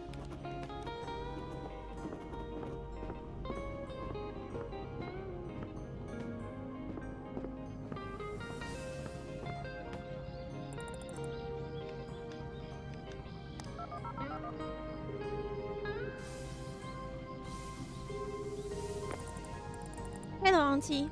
Are you awake yet? Oh yes, honey. I took a nap not so long ago. You wanted to talk about something? I'm sorry, Auntie, but do you happen to know what Dakochi in a can is? There's an item on my customers list. I'm pretty sure we have it in the store, but I have no idea what it actually is. Oh, I know what that's for. I know who that's for. Only one person in this whole town calls it that. The lady who moved here from Korea. She once asked me the same thing. Where's the Dakochi? Do you have Dakochi? Took me forever to figure out. Turned out Dakochi is Korean, and Korean means chicken skewer. And since she wanted it canned, I figured it must be tori bites. And I was right. I see. It's yakitori from the canned goods shelves, right? Yes, it is. Got it. Thank you very much.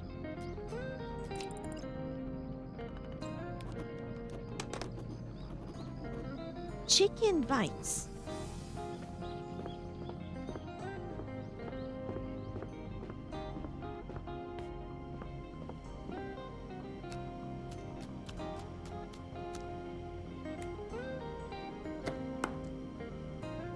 We have everything.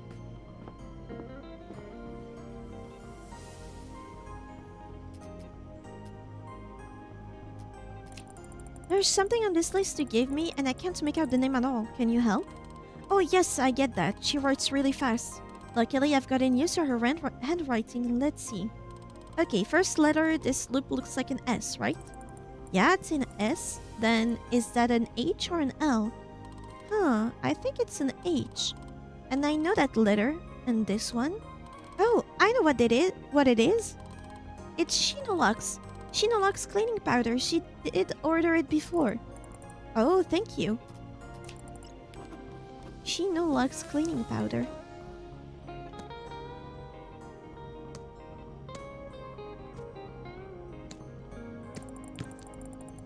Well, looks like I finally got everything from the list. Time to get back to Satoshi.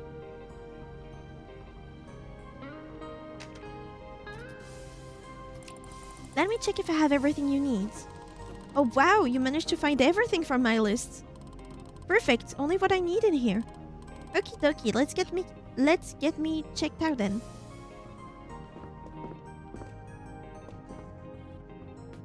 Why do I still have the box?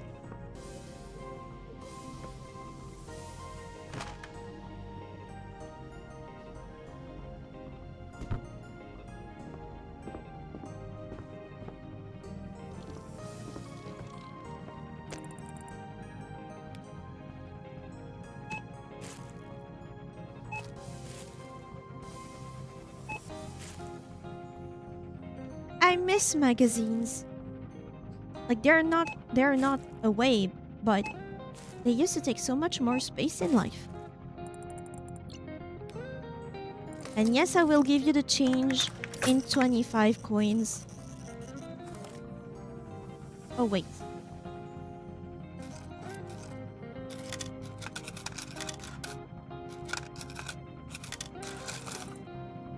Yeah, I made a mistake.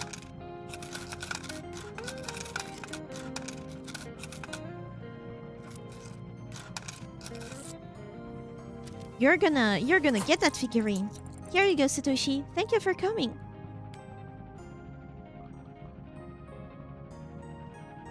I like that uniform and cap better. Well, looks like that's everything I managed to find for you. Oh, well, you certainly helped me out, Makoto. I'm very grateful to you. Have you read the article? By the way, Naomi's article about you is already in the Iwata Shimbun. Did you have time to read it yet? Actually, no, not yet. The whole town was telling me about it and congratulating me. Based on what they told me, I'm describing this very cool sort of way in that article. Looks like Naomi's a good writer after all. Well, you should definitely read it when you have time.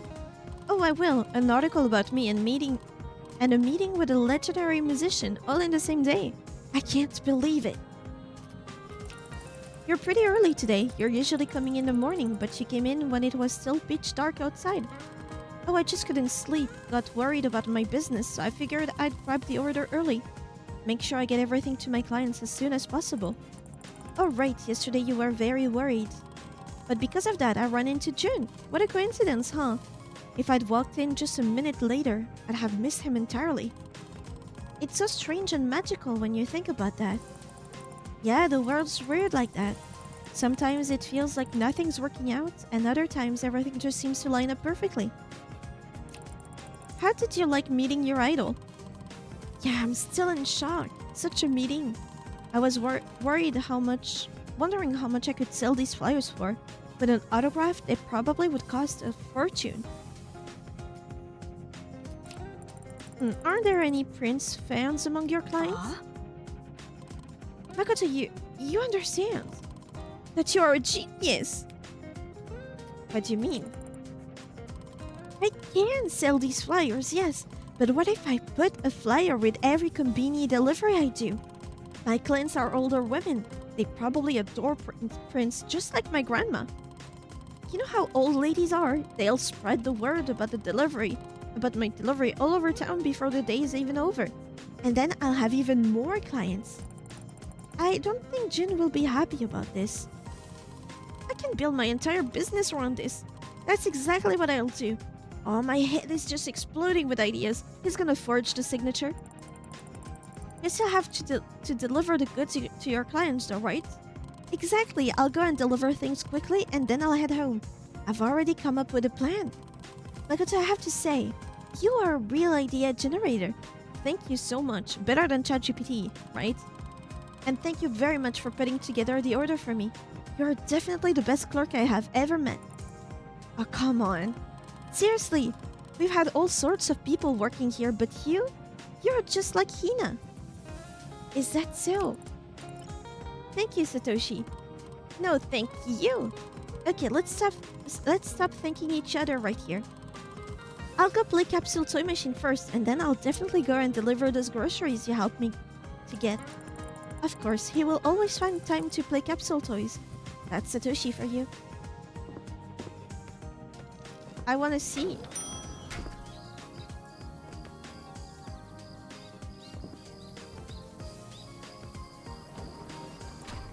So, how's your golden Assam hunting going? I was just about to play. Let's go. Golden matcha. I knew it was my lucky day. A rare one, huh? Yeah, that one's hard to come across. It's a rare matcha transformation from Yojoki Knight's Darjeeling episode. Love that art. Let's go again. Golden Rebos! This was the only piece I was missing to complete the Yojoki Blue series. There you go, Satoshi. Yesterday you were about to quit and now look at you. Hey, I wasn't about to quit. I was just entangled in my thoughts. But that's oh, Makoto, you don't even comprehend how cool that one is. It's from Yojoki Knight's Darjeeling. Ever heard of it? Yes. Of course I heard about it. Then you must remember that this was the episode Yojoki HQ was destroyed. But in the next chapter, it was suddenly rebuilt and we never knew why. But in the latest Yojoki Masters Volume 11, they revealed that it was Darjeeling who rebuilt the base, thanks for his cosplay building skills. He's a natural at building stuff. This Darjeeling fellow seems to save everybody. We keep mentioning him all the time. Yeah, is he not the real MC? Huh? I guess you're right. I never noticed that before. Okay, one last attempt. Give me a good one. Please let it be the Golden Assam.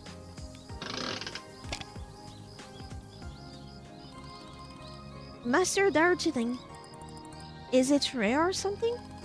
It's the very first Yojoki Master toy I ever won. You know, in the original series, Darjeeling was always the butt of a joke. His passion for cosplay was always a source of ridicule. That's why I gravitated toward Assam. A great leader, no flaws, nothing. But now that I think about it, Darjeeling is so much better, am I right? Yeah, based on what you told me earlier, he's quite a creative one. Yes, maybe I was idolizing the wrong guy. Oh, delivery! Man, I forgot all about that. I'm sorry, Makoto, gotta run. Good luck, Satoshi. Don't let thoughts about Prince distract you on your way to your clients. Of course, bye.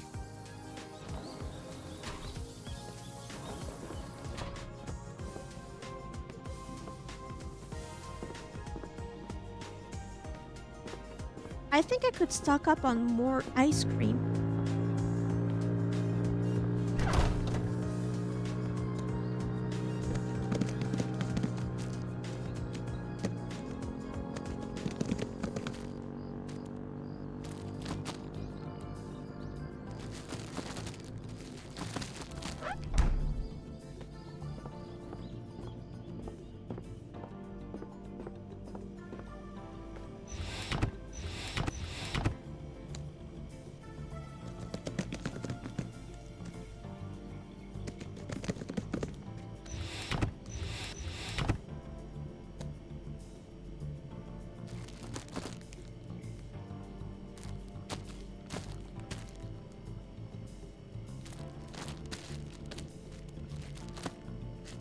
It's ice cream display.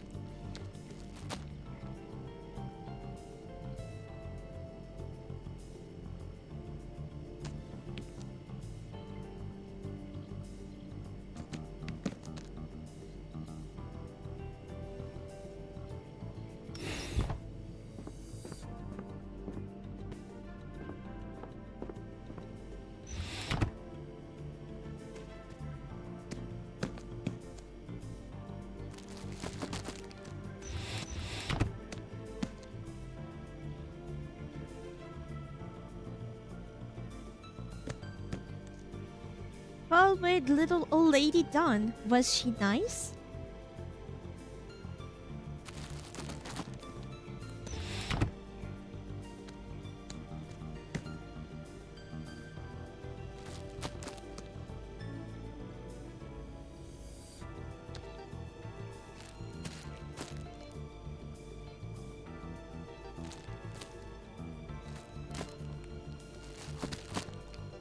He was very nice, actually. Nice! Finally, you get some good clients.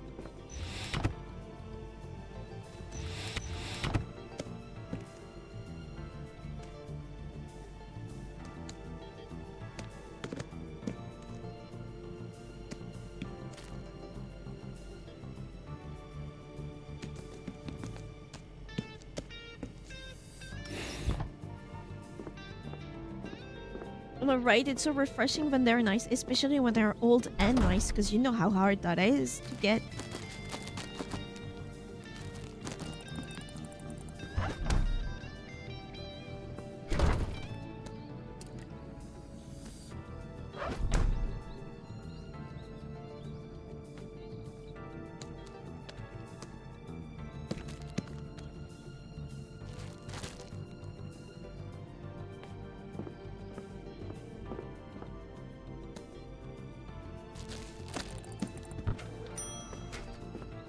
Is it the old man?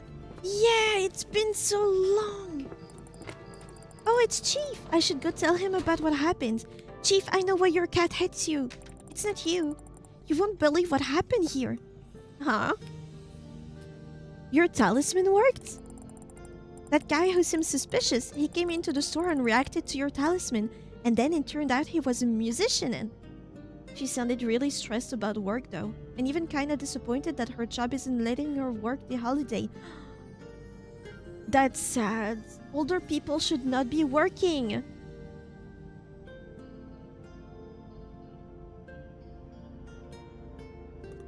Wait, not so fast. He wasn't a criminal? No, he turned out to be a famous musician. Never mind, he was not who I thought he would be. He told you this himself, and you believed him? Satoshi confirmed everything. He came to the store and recognized the mysterious man as the singer. But the most important thing is that your talisman worked. Of course, Chief wouldn't steer you wrong.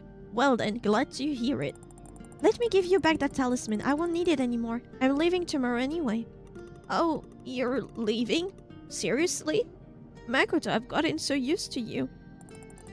Yes, tomorrow's my last shift. I've gotten very used to you too, Chief. Well, you're not leaving forever. This little town of ours will always be waiting for you. And even more so, that this talisman I give you will provide good luck wherever you go. Oh, thank you so much, Chief. I'll go get some stuff for myself and then we'll talk more, okay? Of course, Chief. Call me if you need anything. I need to tell you about your cat. Chief, your cat.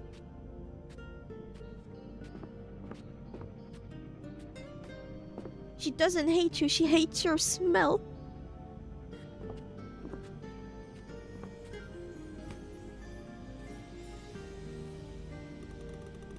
Theory, can you come over here for a minute?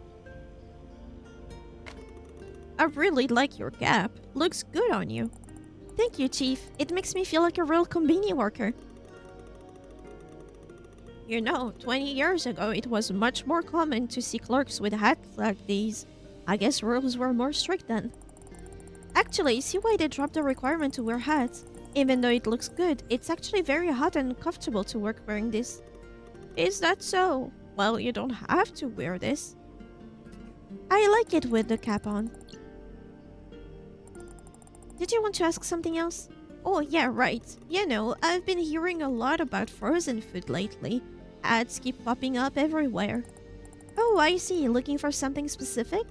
Thing is, I've barely tried any. Instant ramen's my go-to forever, but maybe it's time to mix it up? Embarking on a bold culinary adventure? Yeah, something like that. Any preferences?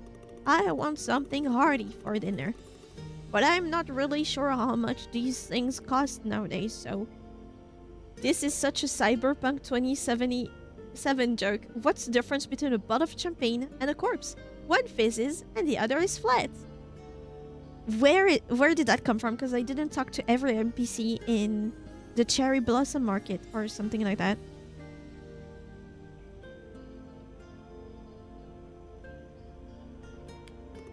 Maybe if you had something inexpensive, less than 300 in price, that would be really great. Got it. I'll bring you something frozen and budget friendly. Less than 300. The dumplings could be nice. Or frozen yakisoba. You like ramen? Why not yakisoba? Let's see.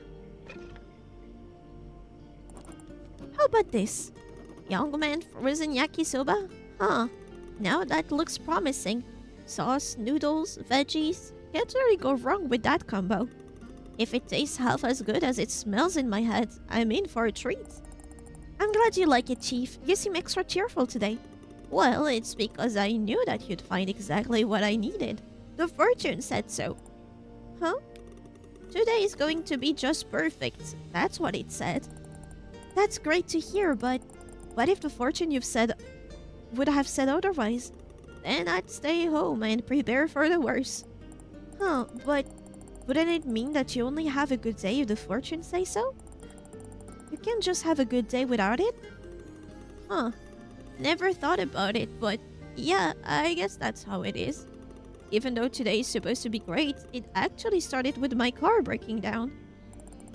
I was actually going to ask you about that. I didn't see your K-truck outside.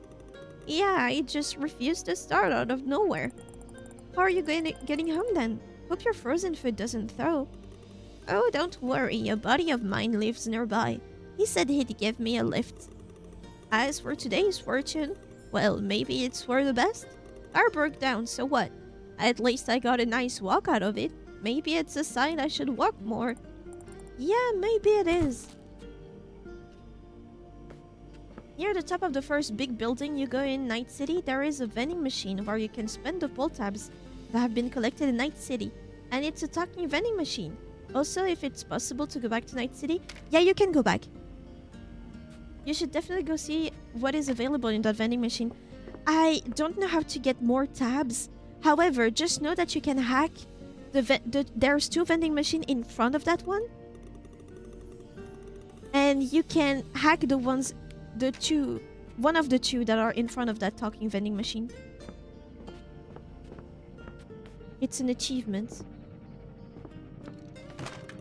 I think that's it. Could you please check me out?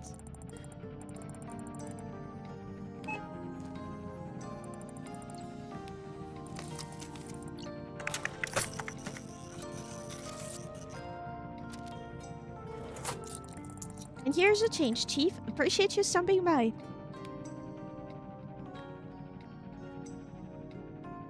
And he saw Satoshi's poster. Here you go, Chief. Thanks for helping me out, Makoto. I really appreciate it. Actually, I want to ask you something. Oh, I'm up for a little chat. What's on your mind? How's Mimi doing? Oh, her? She's fine. I'm so glad you reminded me to buy her a treat a couple of nights ago. That pink and white cat food can did its trick and Mimi was very pleased. I could see that from afar. She still refuses to get near you? Yeah, but it looks like it has something to do with me specifically. Because the other night when my friend came over, Mimi came out of the room and even let him pet her. Is that so? Yes, so there must be something about me that she doesn't like. Maybe my clothes or something? I don't know. I spoke with Auntie recently and she told me that she thinks about closing the store for good. Oh, so she finally told you. You knew about that? Yes, to be honest, that's why we had that little argument of ours.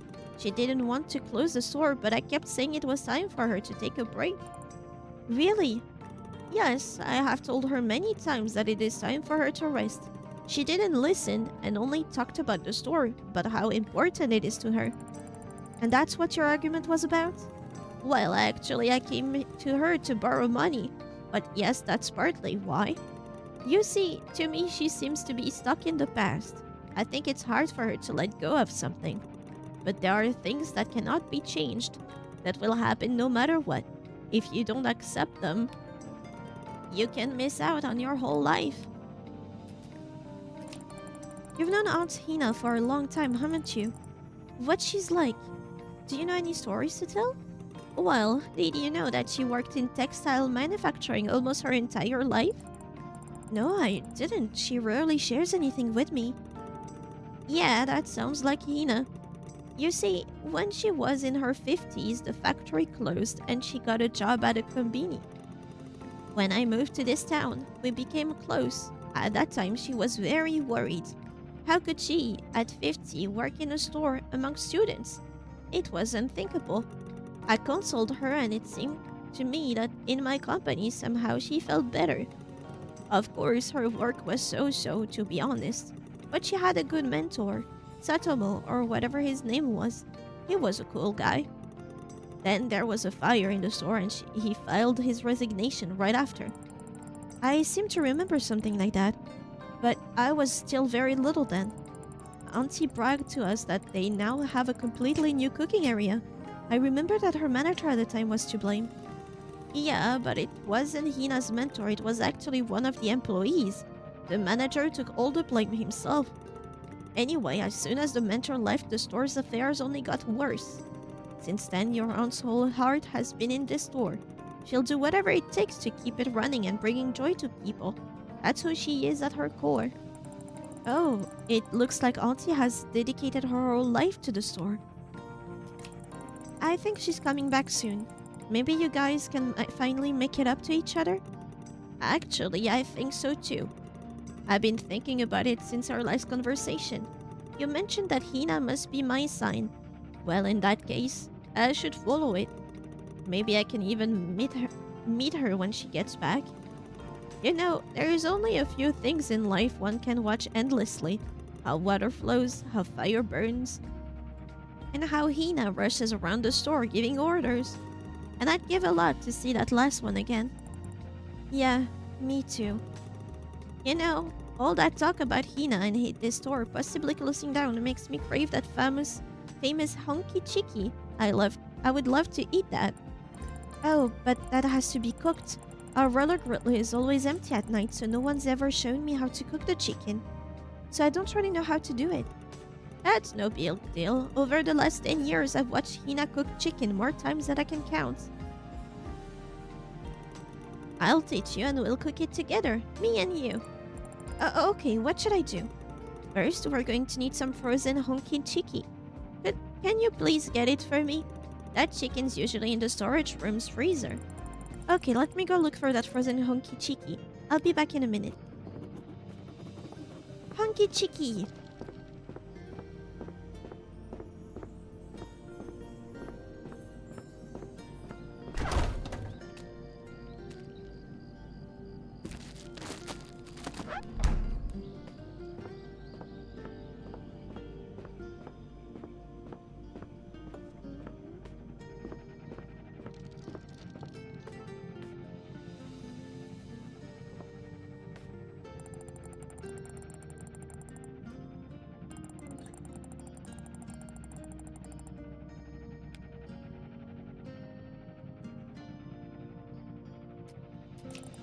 Let's see.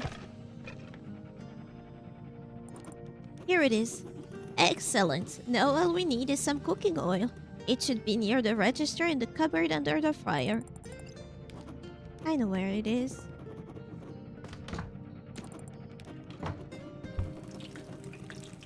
Let's get to it. First thing is to put the honky chicky in frozen. Thawing just messes with the coating. You put it in oil, lots of it. Then it's all about patience. Don't poke it, don't flip it too soon. Let the breading turn that perfect golden brown. I see, got it. Sounds easier than I thought. It is, isn't it? Ah, all that cooking makes me nostalgic.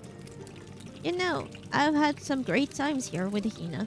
She always teased me about my thing for signs and fortunes. People think I've always believed in them, but that's not true. When did your obsession with signs and talismans start? You see, when I was young, I didn't care for charms or fates, though my whole family used them. Then, one day, I got a fortune saying everything would go wrong. I panicked, bought a bunch of charms, and nothing bad happened. I was so relieved. So that's what got you into it? Not exactly. Years later, I opened a business in another town. For some reason, I had no charms then. The signs all said keep going, while everyone around me warned me to close. Overnight, the whole thing collapsed. I blamed it on not having charms. Since then, I've relied on them completely. But from what you've told me, fortunes don't always work. Your corp today, your business back then, it doesn't really sound like the signs were guiding you. Maybe you just interpreted everything too much what the fortune said? Otherwise, any failure can be excused as the signs said so. That way, you'll only take action when fate gives you permission. Huh. Maybe you're right. I guess it makes sense. I think that deep down I always knew it, but I was afraid to admit it, afraid to act on my own. It's just so much easier to always lean on the signs. You know what? Huh? This honky chicky is ready. Let me turn off this fryer and why don't we go try it together? Second piece is for you. Oh, thank you. I'd love to try it. At last, let the feast begin. That's good. Oh, that really hits the spot. Yes, really good. This chicken, it's perfect. Crispy, juicy, just as if Hina would have done it herself. But if she really does close the store, what will I do? No more chicken just down the street. I'll have to go all the way across town to get it. Chief, don't be sad. I'm sure you'll be able to eat this honky chicky somewhere else. You know, I've been thinking about what we talked about earlier. Maybe I really have been relying too much on signs. The fortune said today would be perfect. Everything going just right. So let's test it one final time. And if even a single thing goes wrong, I'm done trusting anyone's predictions. And I'm putting all my charms away for good. Which is good, because then his cat will like him again. So now you're looking for a sign that would make you stop looking for signs? Huh? No way! How did it catch on fire? We turned the fire off. Yes, it turned it off. I turned it off myself. Use fire extinguisher? I don't know how to use a fire extinguisher, do you? Don't panic, young lady. I've got this. My friend is a firefighter, so I know what to do. That little fire has no chance. Please bring me a fire extinguisher. There should be one right near the entrance. I'm on it.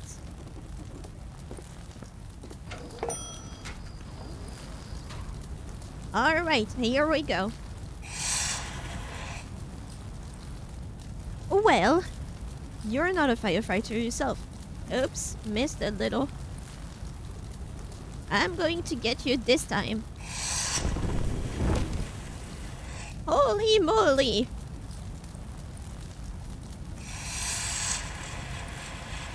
Well, don't do it again. Oh? Well, that was quite a show. Yeah, tell me about it. Are you alright?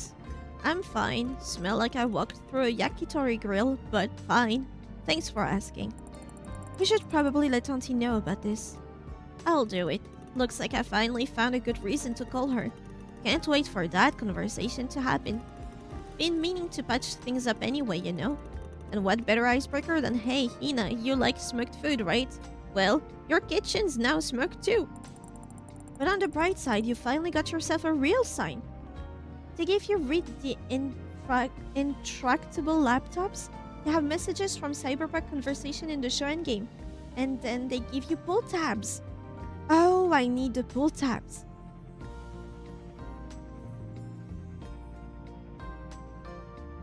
I'll try to remember.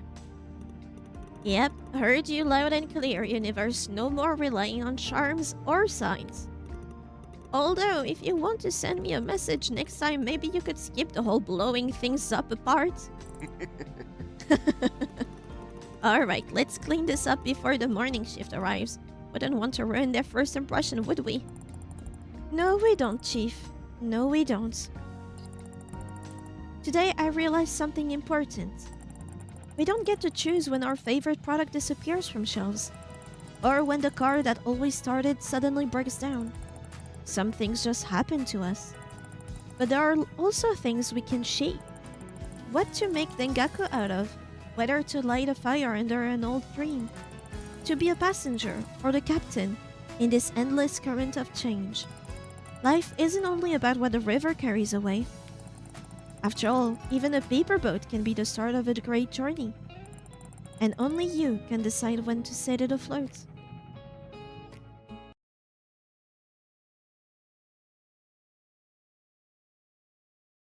A night to remember.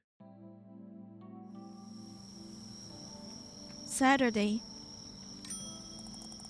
Saturday, August 28th, 1993. Some might say that a convenience worker's life is devoid of any color or variety. Well, now I know. Maybe they just haven't looked close enough?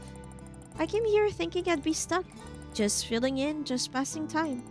But this place, this strange little konbini, surprised me. I didn't expect to care. I didn't expect to change. And yet here I am, not just standing behind a counter, but finally understanding why. Alright, one last night. Let's make this one count. Oh, there's a sticky note here for me. I didn't hear Hina clearly an accident till he put the bread on sale. Could you please return it to its usual spot? Bread on sale. Shouldn't be. Oh, there's a sunflower.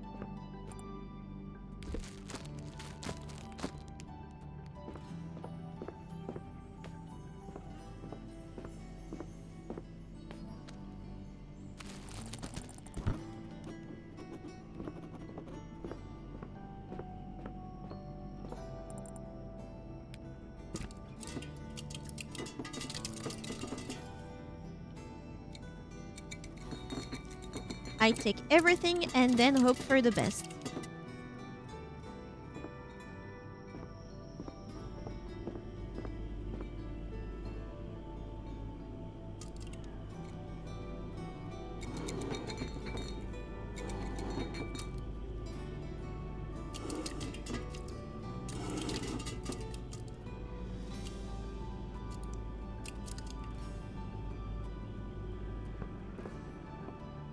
But I didn't go up enough.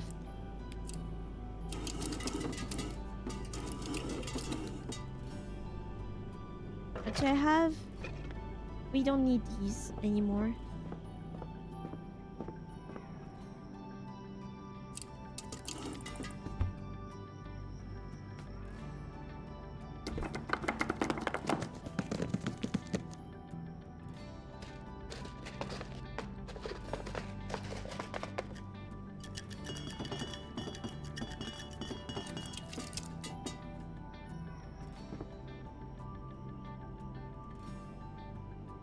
Let me put my cap. There we go. Is it gonna be the writer again?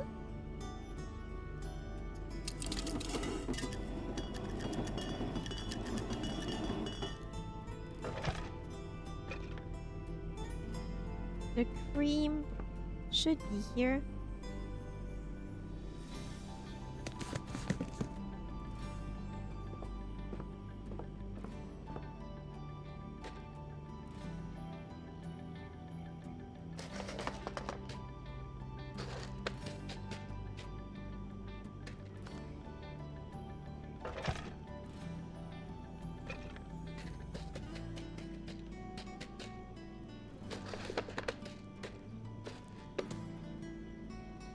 That should be good. And now we're just missing this one. The yakitori bites. There's definitely stuff that shouldn't be here. Not. The plums were here. That's fine.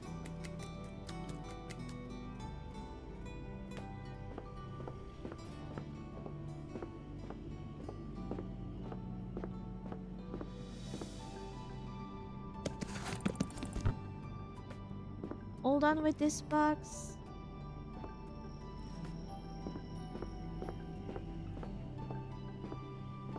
There's a notepad. Let's read. Charlie's. Oh, did he confess finally? August 27th, Friday. Since morning, I couldn't get our last conversation out of my head. How did she know my name? In the end, I made up my mind. On the way to the store, I bought a bouquet of sunflower and placed it on the register. I wanted to give it to Yumi if she happened to stop by. The shift dragged on and she didn't come. But eventually she did. A little flustered, but in a good mood. As soon as we started talking, she suddenly admitted that she never even liked banana poke. August 27. Yumi said she kept buying banana poke because one time she saw me recommending them to another customer. She wanted me to talk to her too. I didn't know what to say. I had to confess that I had been pretending as well, because I'm not Charlie. I told her my real name is Tomo. Yumi just smiled. I know. Turns out a few weeks ago she found my notepad and accidentally saw the name on the cover. Well, I was leaving them everywhere. Then I remembered the sunflowers and handed them to her, and she pulled out a postcard. A postcard for me. She said she wanted to secretly leave it at the register, but got too shy. We laughed about how both of us had been pretending to be someone else this whole time. Before heading out, she suggested leaving some of the flowers here. This is exactly where they belong. I just nodded. When she left, it suddenly became very quiet and warm inside. The evening passed surprisingly peacefully. Sometimes I caught myself just standing and staring at the postcard. It stayed at the register beside the flowers. I opened it, and inside was an origami swan. Warmth spread through my whole body. I knew exactly who that origami was meant for. Definitely not for Charlie. I took off my badge, wrote my real name on the back, and sealed it in again. Tomo.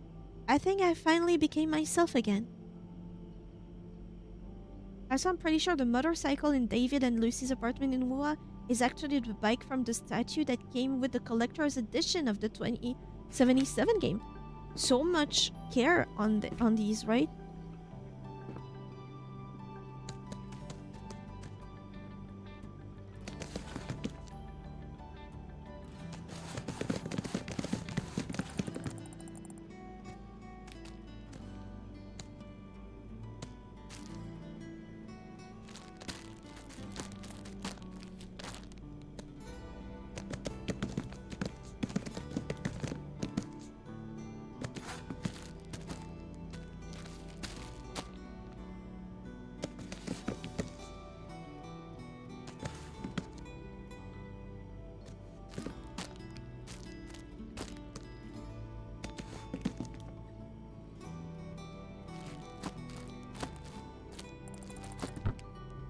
There we go.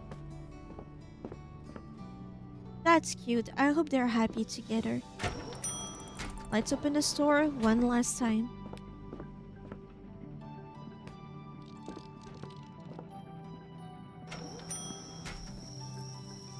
Oh, hey! You have your guitar now. Are you ready to admit who you are? Oh, hello. Hello, welcome back to the store. I actually came here to apologize for my behavior from before, madam. Oh, you don't need to. No, I do. All that spotlight, the noise, the constant attention, it wore me down. Because of that, I decided to disappear. Huh? I moved here in secret, asked my manager to stock my place with everything I'd need. But when I arrived, there was no toothbrush. Oh, that's what you were looking for at the household goods display the other day. Right, your store was the only one open. You didn't recognize me at first, but then I saw the cassette tapes and panicked. I thought, what if you knew me by my voice? And that's why you decided to stay silent. Yeah, and we all know how that worked out. Funny thing is, I've never actually listened to any of your songs. Yeah, if only I knew that. I see you've brought a guitar with you today? Yes, I brought it along with me just in case. But for the last year, I couldn't even touch it. That's how empty I felt.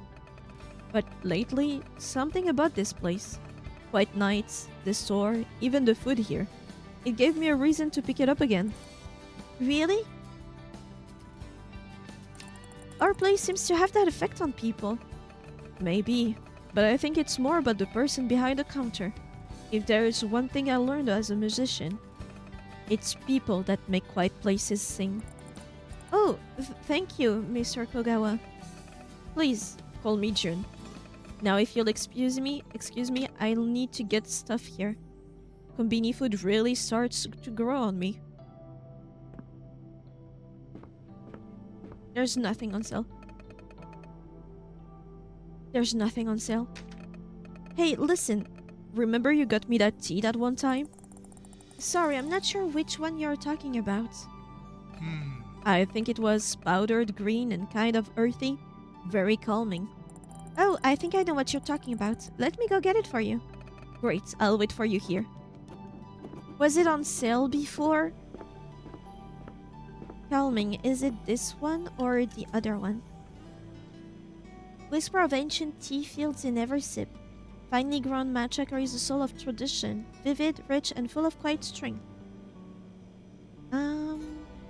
Stir breath and let serenity unfold. That might be it, but refreshing black tea and bright lemon flavor boost energy, then hell no.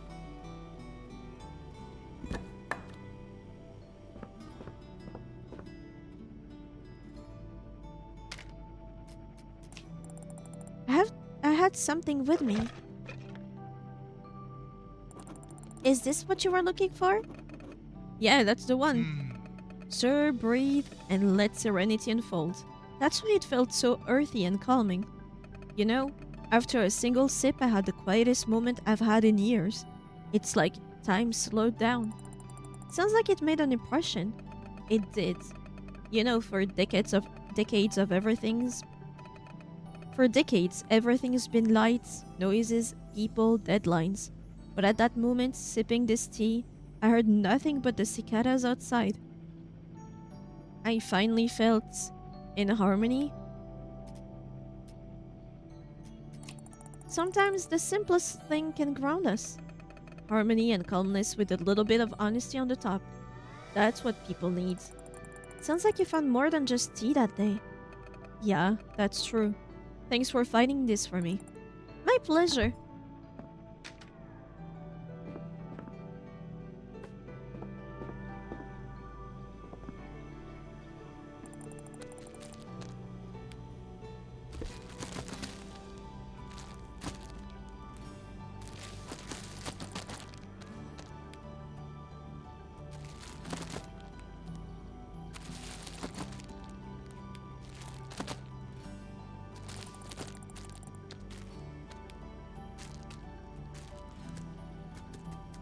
That's in order, that's in order. Seems good.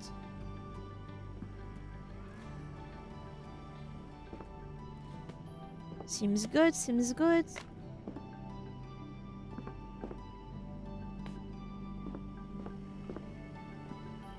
No more ice cream in the freezer.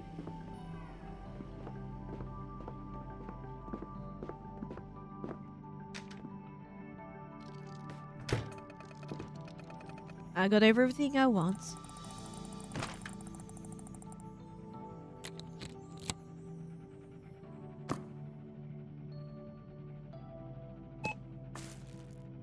Premium sushi set. Not the best.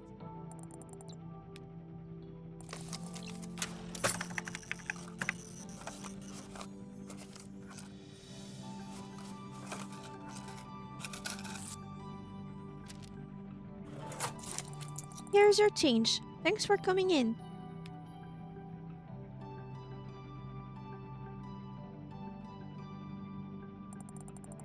Here are your products. I hope you found everything that you wanted. Thank you very much. You know, I'm leaving today. But before I go, I wanted to share something with you. Do you mind if I take the food that I bought out and sit at the table? No, I don't mind. Let me help you bring everything over. He's gonna serenade me? You know, bento wasn't my first choice here. I was used to getting something else. Like sashimi, black caviar, and lobster. Basic food that I eat after the stage performances.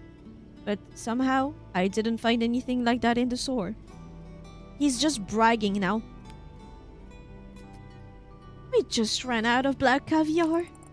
Everyone in town is buying black caviar. All was gone just before you came. Oh, I see. He didn't get the joke, did he? So you decided to get bento instead? Well, that's the thing. When I didn't find what I was looking for, I remember the times before I got famous. When I was just a small boy from Daegu, I used to go to this local convenience store where grandma would buy me bento. In Korean, we called it dosirak. Stage was all my life since the age of 17, and I almost forgot the life I used to live before. Isn't it strange? This seems to be a common thing for children who got famous early. I only thought of that because I couldn't find anything else to eat in the store. Then I recalled this bento I used to eat, and all the memories came back. Anyway, thank you for getting this for me. It was quite an experience for me trying the bento again. Very inspirational. My pleasure. If I hadn't kept quiet that day, I would never have tried anything new. I would never have experienced the flavors that had sunk so deep into my soul. I noticed that you smelled the plants on one of your visits. Did you just like the smell? Madam, I seek inspiration in everything that surrounds us. Tastes, smells, emotions. I absorb all of it and project it into my work. Wow, that's actually kind of amazing. You really notice everything, don't you? I'm something of a poet, my dear. Noticing details is my job and my life. If you take care of the place, give it warmth and affection, sooner or later it will start giving it in return. That's exactly what I saw here. When you went into the storage room, my heart skipped a bit. Oh, sorry about that. I just saw the staff-only sign and automatically went in because that's usually where I hang out in, before and after my concerts.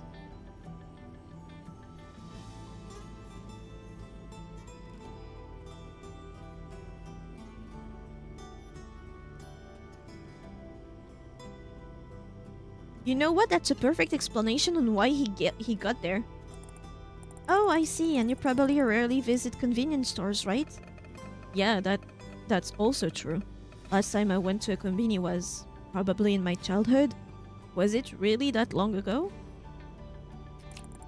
Can I ask you something? The other night when the power went out, you just pulled out that flashlight like you knew it was gonna happen. Oh, that must have looked suspicious. A little. I mean, what are the odds? You weren't secretly tipped off by the power company, were you? No, nothing like that. The truth is, I've been carrying one for years. But why? Back on stage during the big tours, I often used the flashlight in the shows. It became a kind of ritual. The audience would wait for that one moment when I lit up the dark with a beam, and everyone would cheer. And you're still carrying it around with you? Well, it's more like a lucky charm for me now. It's just comforting. A little piece of the stage that I can take with me anywhere. Plus, you never know when a bit of light might come in handy. Well, the other night it really helped us. So I guess it was worth carrying around. Yeah, I guess it wasn't completely useless off stage after all. Looks like you being silent in the store paid off in a big way. You're right. I became a star at a very young age. Always in the spotlight, always the one speaking. But here, in your store, perhaps for the first time in my life, I had to be the one who listened. In the silence of every night, I tried so many new things, and then she opened up to me. Konbini's melody. Konbini's melody? Yes, a symphony of kindness, flavor, and gentle scents. It's faint, but it's there. And I feel like I'm just about to catch it, to give it shape through strings. I think I have an idea of what it could sound like. I'd like to have a minute to myself to try and catch it, if that's okay with you. Oh, yes, of course. I'll go do some stuff around the store for now. Someone else would probably come by. I want to check the pocket of my coats again. Maybe I still have change?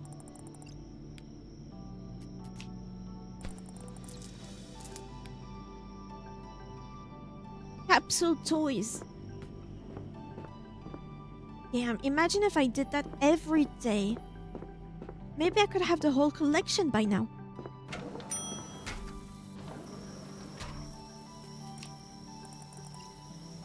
Maybe I should grab some coins and play. I have 4 coins.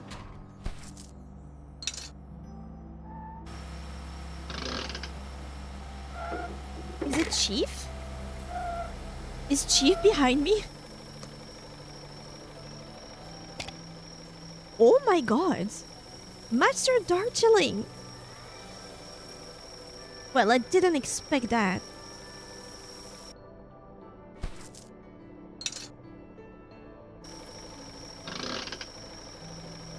Look at Chief. What is in this one? Why is there text now? Lady Chasen. Oh, she's a...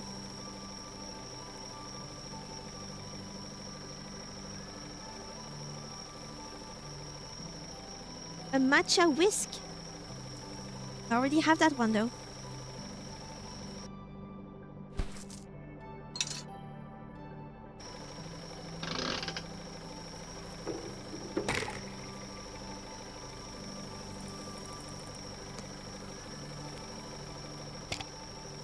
I already have it. He's just watching me play in the background.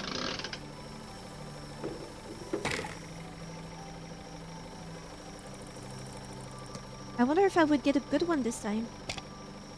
It's a bean. Ah, it's so cute.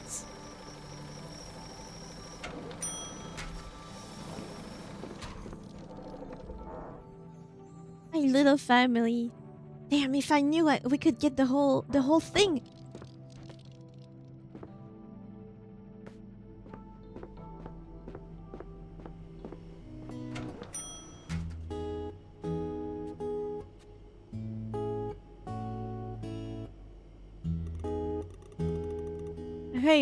Hey Makoto, you won't believe what happened to me.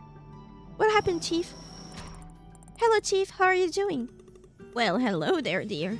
How good that I caught you. I came especially early to say goodbye. You're leaving today, aren't you? Chief, you remembered. Yes, today is indeed my last day here. Great. I actually wanted to share what happened, but I see you have a customer here. Oh, don't worry. I already rang him up. Ah, I see. He's carrying a guitar, and he looks familiar, too. I should probably go say hello. Probably not the best moment. He's kind of off in his own world right now. Oh, I know that feeling. I better not disturb him then. Anyway, you wanted to share something with me? Oh, right. You see, I thought about what you said yesterday. I really relied too much on signs and fate. So you discarded the talismans, and now Kitty is with you. I'm glad you thought that through. Well, I made a decision, and I already started acting. To begin with, I put aside all my talisman and decided to visit one client who hadn't bought goods from me for 2 weeks. At first, he wasn't particularly happy to see me. But then we got to talking, and in the end, he bought a whole bunch of stuff from me. That's amazing. He must have felt that something had changed. Apparently so. There's actually more, but first, I wanted you to help me with something. I'd be happy to help. What can I do for you? I had this idea, you see. If I could bring one client back just by being myself, why not gather everyone for something fun? So I decided to throw a little party. Food, drinks, music, the whole deal. Show people that Matsuda's treasure is alive and kicking. That sounds ambitious. Maybe, but I've got the money now, and my buddy already promised to bring some food. All I need now is drinks. And lots of them. That's where I'm going to need your help. I need 40 drinks, at least 4 different kinds. Sodas, juices, teas, maybe even some of those ready-to-drink coffees. Basically, the more variety, the better. Would you be able to get them for me? 40 different drinks, no problem. I knew I could count on you. You'll have to pick them out yourself, though. I can carry all that. Just bring them to the register, box them up, and I'll take it from there. Okay, let me go collect these drinks for you then. Do we take 5 of 8 types of drinks?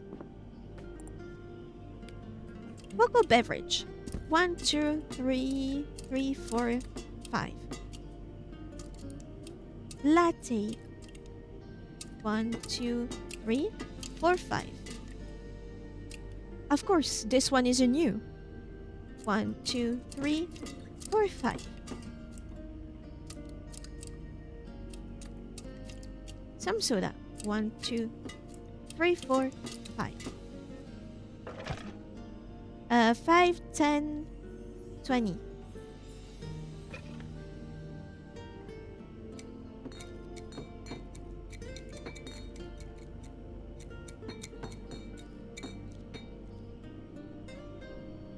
That's 30, right? 10, 20, 30.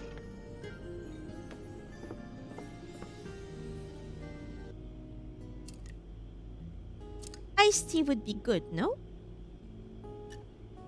I 2, 3, 4, 5. Ale, bottle water. What's that? Dive into the tropical taste of lychee with Amanomi's ocean bloom. Lychee drink, hell yeah. 1, 2, 3, 4. Oh no, I can't. There's not enough.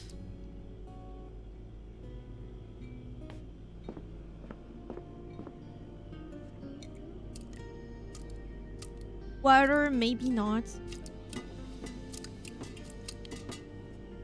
There, I think I have everything. 10, 20, 30, 40.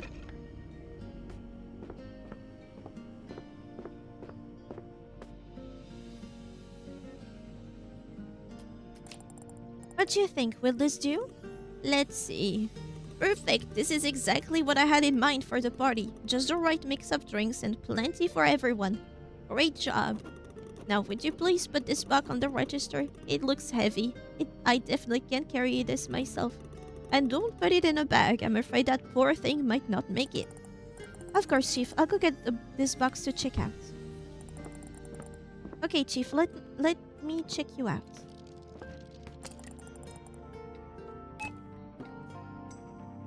That's gonna be expensive, Chief.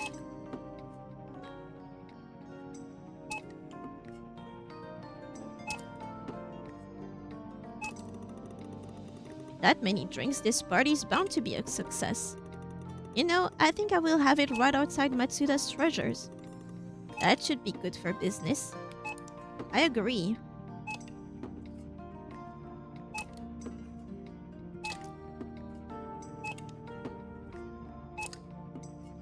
Can't I ring one 5 times?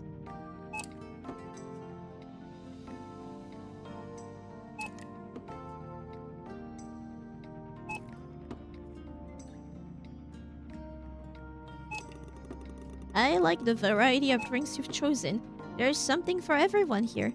My customers are mainly older people, but with this party I'm hoping to attract teenagers too. But in order to do that, I might need to expand the selection.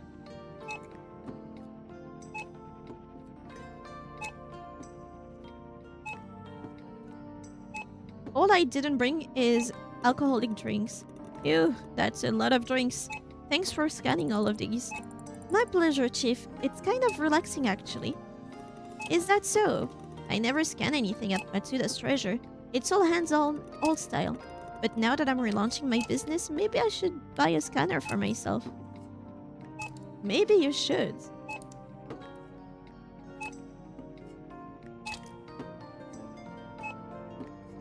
They said, nah, I gotta do it one by one.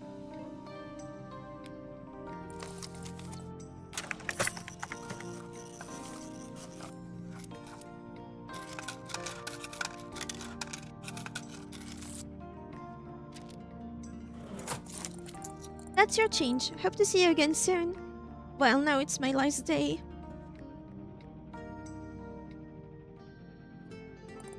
All done. Everything scanned and neatly packed into the box. Thank you, dear. This box looks heavier than I thought. There is no way I can carry it myself. Could you help me load it into the truck? Of course, Chief. Great. I'll pull around to the back of the store now. Please meet me there.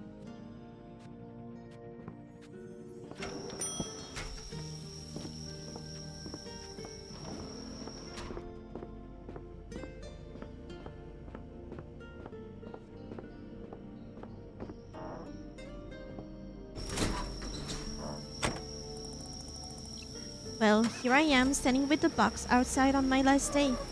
I'm going to miss this. Girl.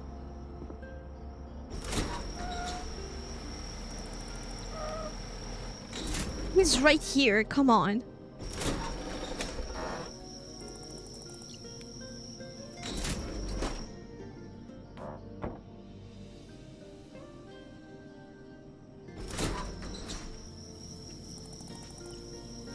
I'm just gonna close the door in front of him, look. Bye, Chief. Do I need to wait until he knocks?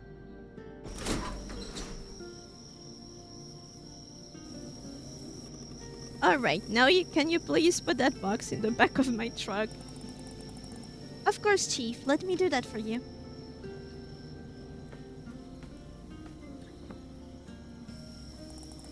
Let me put this box here.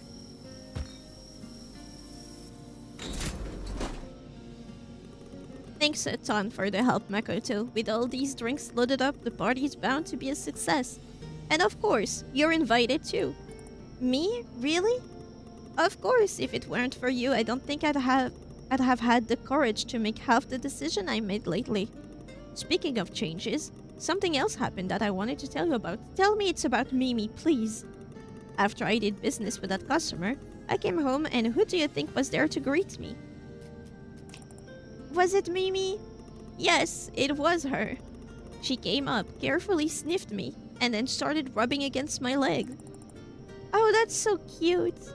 She purred next to me all evening while I was cooking. Can you imagine? I miss this so much. Looks like Mimi's back to being her sweet self around you. I think how much you've cared for her is what finally changed her mood. You did ask about her well-being, and you also brought that pea-based cat food. Thank you for that. You're a good person, Makoto. Oh, Chief, I just wanted to make Mimi happy. You know, all this Mimi situation made me think, what if she's feeling lonely? Are you giving her a sister or a brother like I did for Zhao? Maybe what she needs is a little friend? What do you think? It's a great idea. I knew you'd love it. You were so kind toward Mimi all the times I asked you for help. You clearly care about pets. I actually think of getting 2 more cats. That way Mimi won't have time to be upset. That would mean more food though. But now that my business is back on track, I can afford to get as many cats as I want. I'm so glad you and Mimi finally get along, Chief. 2 more cats! I've actually been thinking about something else too. We discussed so much with you lately, but one conversation actually stuck with me. Remember when you told me that Hina must be my sign? Oh yes, you've been talking about her a lot that night. You know, about 5 years ago, me and Hina jokingly dreamt about the times when we become old and grumpy, and how it would be great to take up a new hobby. Well, this time has come, so prepare to see a new side of me. A chief gardener. That's what I'm going to do. That's so cool. Gardening? That's amazing. Yeah, it's good for both the mind and the body. Gives you time to reflect and keep you in good shape too. Hina knows this stuff. She'll help me out. Speaking of Hina, I just spoke with her yesterday. Oh, I was just about to ask about that. I knew she's coming back soon, but we haven't met yet, so you made up with her? Yes. We had a very pleasant conversation. Well, at first I had to tell her about the fire and she was mad as hell. But after that, we kind of made up. I asked her when she's coming back, and then I went to see her. Oh, so you guys actually did meet? Yes, when I went to the station yesterday, there she was, stepping off the train right in front of me. I swear it felt like the whole world had lined up for that moment just for us. That sounds magical. Exactly. For a second, it felt like fate itself had set the stage. But now I know. It wasn't talismans. It wasn't luck. It was me reaching out, asking, being there at the right time. And somehow, that made it even more special. You know, you once said I'd never stop talking about her. Maybe you were right. I guess it just shows how much I missed her. They would make a great couple. Would they be couple worthy, or are they like very good friends? Because friendship is important too, especially at that age.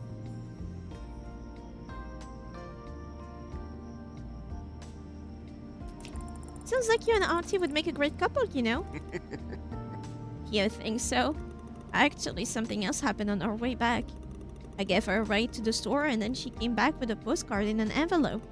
She said that there was something very important for both of us inside, and now I'm afraid to even open it.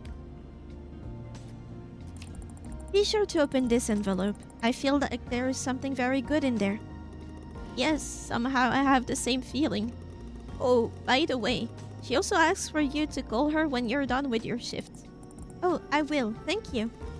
Anyways, I should go grab something tasty for breakfast. Feels like the right way to celebrate my luck finally turning around. Oh, you're going from the back? Okay.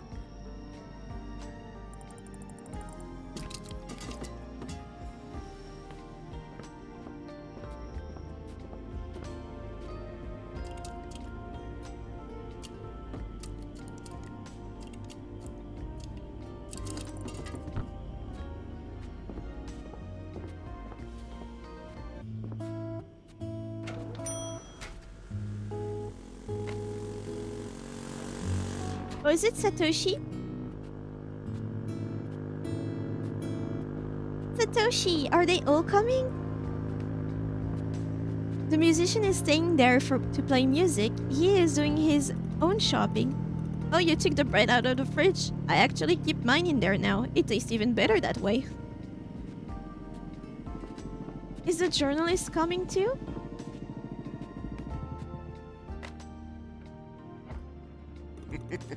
A whole week has passed and the boxes are still facing backwards. Well, I guess I've gotten used to it. They are! Oh my god.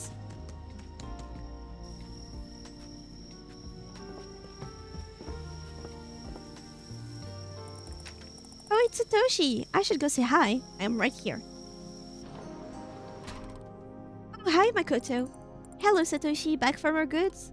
Yeah, I hope I can carry them all. I might need a sidecar scooter soon. Wow, so the poster idea actually worked? How many clients do you have now? Well, something around 20. 20? Yep, after what you said yesterday about my clients being possible June fans, it was like a bomb went off in my head. Ideas started flowing one after another. Is that so? What kind of ideas? Basically, when I was on my way to the clients, I decided to include the flyer signed by June as a little bonus with our orders. Now the whole town can't stop talking about Satoshi's delivery service. That's why I decided that the gentleman sitting over there will now be the face of my brand. You should ask him before deciding that. Did you tell him about this? Not yet, but June supports so many businesses. I totally forgot about that. I brought him a stack of my posters and I'm planning to get them all signed. Well, that sounds great, but he seems lost in thought over there. Do you hear him strumming the guitar? Wow, he's probably writing his next hit. Well, in that case, I shouldn't disturb him for now. There's some stuff I need to get for my clients anyway. Alright, call me if you need anything. You okay, Chief? I'm so glad I don't have to come here at night anymore. Oh, hi there. Hello, Mr. Kogawa. If you don't mind, I have something I'd like to discuss. Could we talk later? Oh, yes, sure. I bring the whole village together.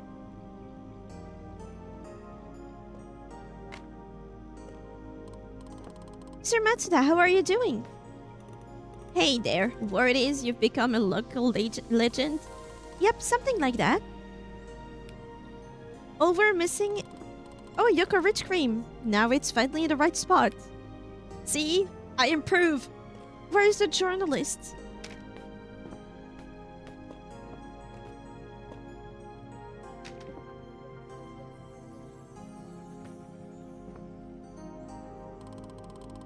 That poster actually turned out pretty decent, but I couldn't have made it without your suggestion, Makoto.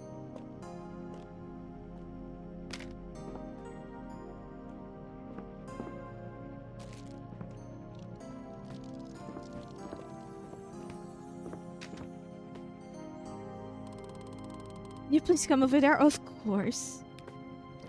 Is this game's plot something about how everyone works better together and is used to promote a store? No. It's more like how a little job, like being a clerk at a grocery store, can bring people together and make them realize stuff. Hey Satoshi, you asked for help? Yeah, I did. Also, hi Soup. Remember that customer who wanted sweet canned goods? Oh yes, it was a couple of days ago. Well, she loved that Monyo's Mikan mandarin you picked for her last time. You mean Mikan mandarin orange? Yes, she told me that it reminded her of mandarins her father used to bring home in winter. How they'd sit around the heater, peeling them slowly and enjoying the warm, citrusy smell filling the room. I'm glad she liked it. It's nice when food carries memories like that. Yeah, now she's asking for another recommendation. Says you've got great taste. It has to be a canned good as well. She said she's in the mood for something chocolatey, or maybe a sweet red bean treat. Either one would make her really happy.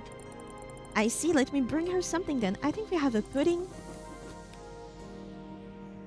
A fun and delicious treat that will make your taste bud dance. This bubbly jelly-like pudding boasts a rich chocolate flavor and is topped with a juicy cherry.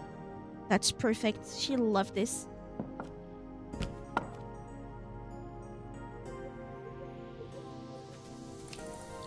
Sweet can, huh? Let me see. Here, Satoshi, what about this? Oh, Pun Pun! I love that pudding! But will your client enjoy this? Well, even though it's obviously marketed for children, I think she wouldn't mind. I think she'll love it, Makoto. Thank you. You're welcome, Satoshi. Call me if you need anything else. The entire stream froze for the duration of your explanation. It's just how a clerk at a random konbini in a small village can really lighten people's lives just by talking. That the point of a clerk is not so much about stocking shelves and helping you buy stuff, but it's also the little conversation that you have in your everyday life.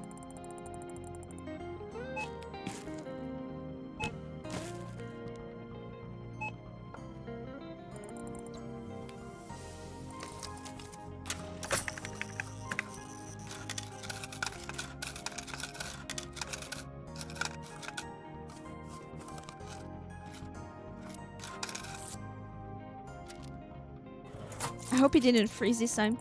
Here's your change, Satoshi. Thanks for coming in.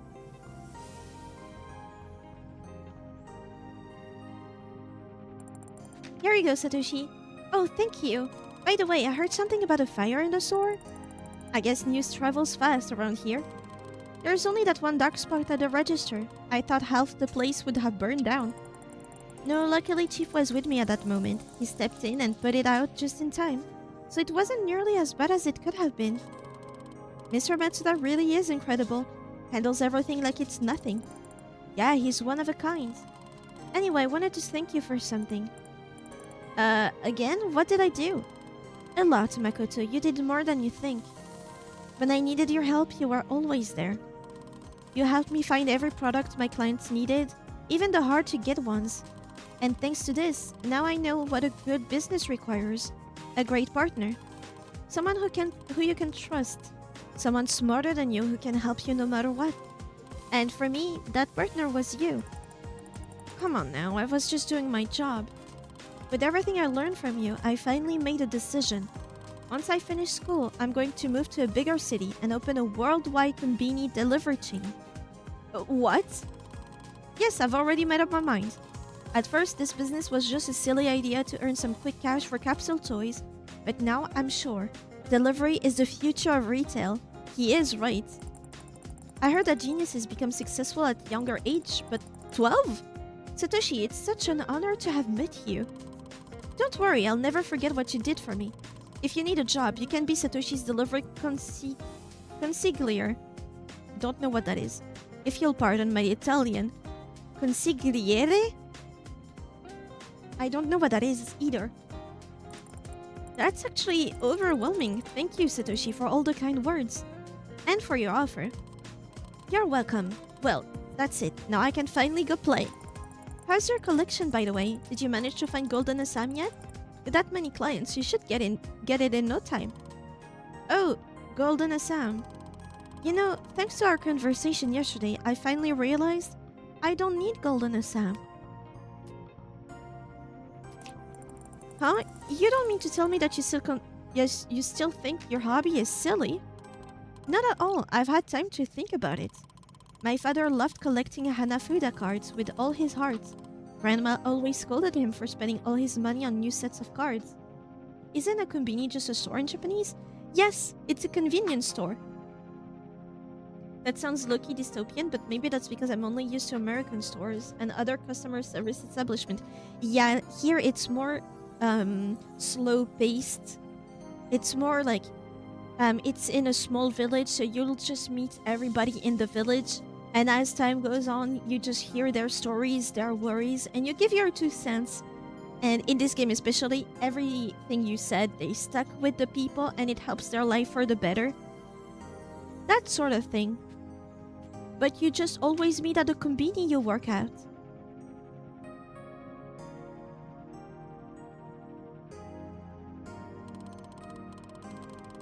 I don't know, maybe it's because of him that I have such a passion for collecting things. My grandma used to collect Buddha statues and now we have dozens of them in our house. My classmate collects Utena's Mooncastle Tankobon volumes and her friends always teases her about it. Even Darjeeling was involved in a hobby everyone was making fun of, but it was this activity that helped him succeed and save everyone time and time again. I think in the end there are no right or wrong hobbies. You just have to embrace the things you love, and in doing so, you'll accept yourself and feel at peace. You're wise beyond your years saying such smart things, but I still don't get it. You decided not to pursue Golden Assam. Getting Golden Assam was your dream, wasn't it? Yeah, but here's the catch. Once I get it, I won't be able to want to collect it anymore, and then the dream disappears. Well, that's also true. I still like Darjeeling better anyway. It was only through talking to you that I could understand that. And as for Assam, I just enjoy the fact that I can get it. That one day I will. I like the spirit of adventure, the desire to collect it. I see, that's actually really nice. You've come to enjoy the hunt itself. You're exactly right. I want to really enjoy this fleeting moment while I still haven't won it yet. But I am about to do it. Okay, I enjoyed it enough. Time to play again. And this time I have to win. But you just said, Golden Assam, I'm coming for you. Assam! It's the journey, not the prize. Yakukata, the place to be.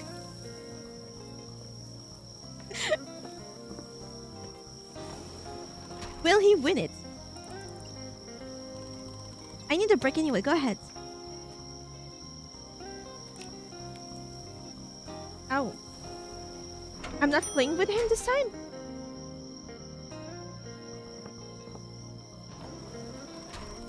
Wanna play too? Yes, but I don't want to bother you. No, I need a break anyway, go ahead. But I wanted to play with him. What's up? She's there! Everybody's there! The journalist is there too! They're all gonna meet! Why did I yell out hardcore like a sleeper cell? Maybe that's the point. Maybe croissant or croissant, yakokata, and haza. Maybe that's gonna be the catchphrases of this stream in the end. Not that I mind. I'm surprised about the yakokata one. Hi Satoshi, you're leaving already? Oh, hello Naomi. No, I'm still playing. I'll catch up with you in a bit, okay? Get that Kirby out. Sure, we made national news yesterday. You will be on TV soon, Satoshi. What? I'll be right back and you'll tell me everything. Hi, Toastman.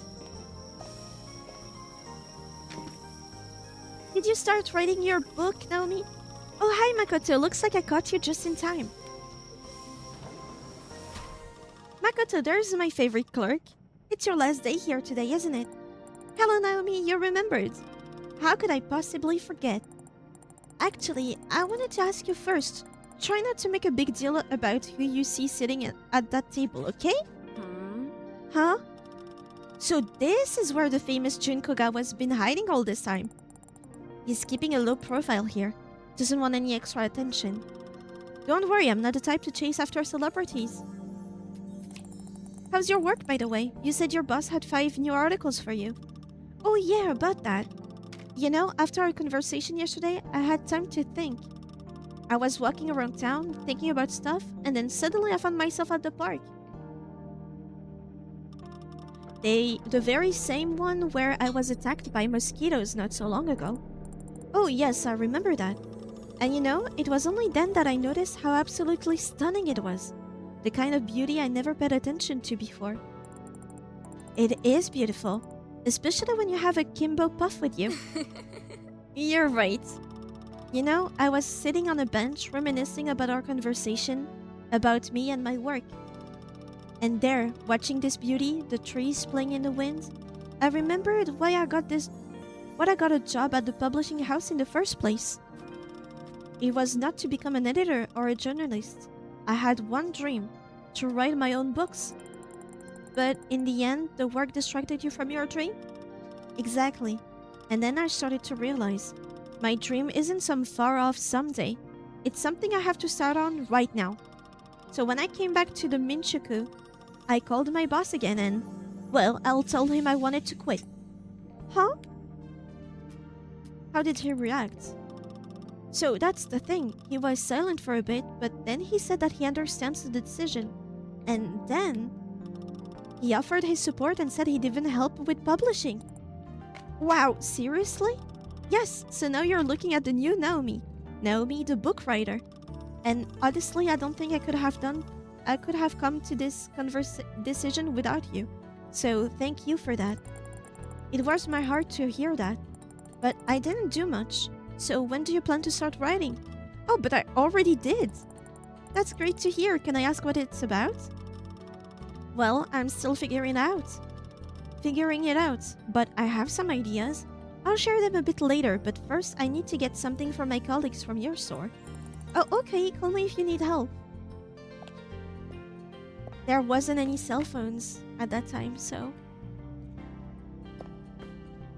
Of course she's going to meet him.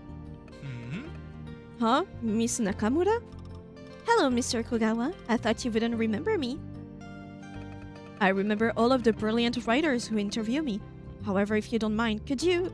I won't tell anyone we met there, don't worry. So they knew each other.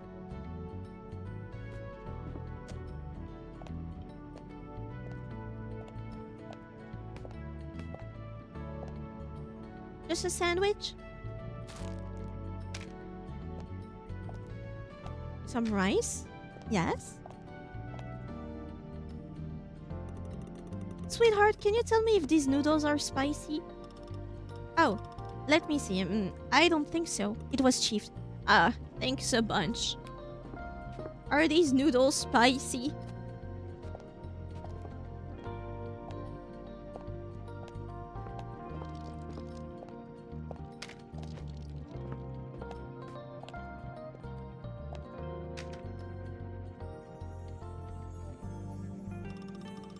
The restaurant owner is making a surprise for the kids. Now that's more like it. We could use more uplifting articles like this. And her publishing company is now not chasing celebrities anymore or sensationalism.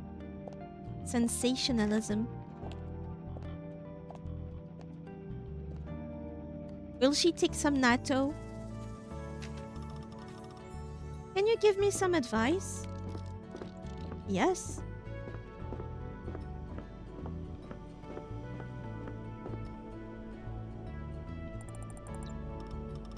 You see, I actually made that village-style dengaku we were talking about yesterday.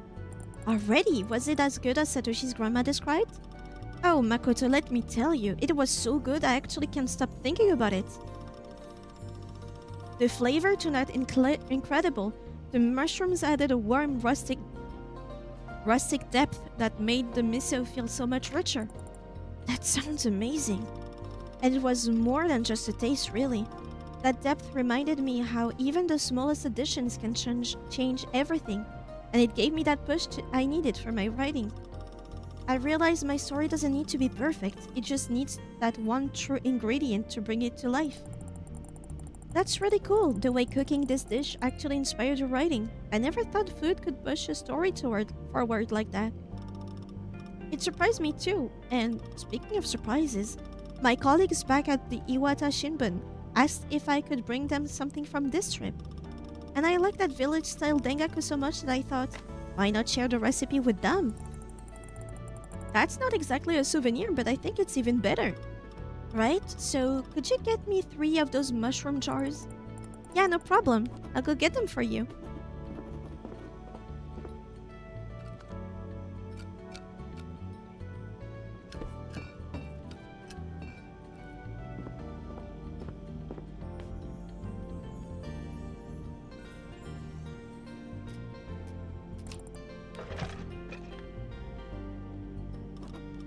Perfect, that's exactly what I needed. Thanks, Makoto.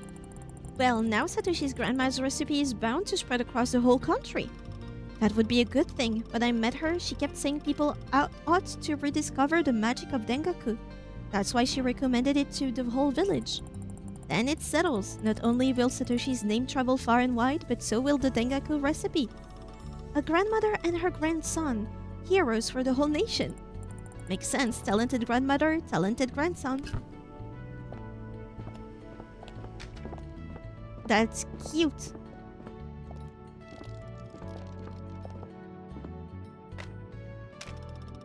Honey, I took everything I need. Can you check me out? Yes?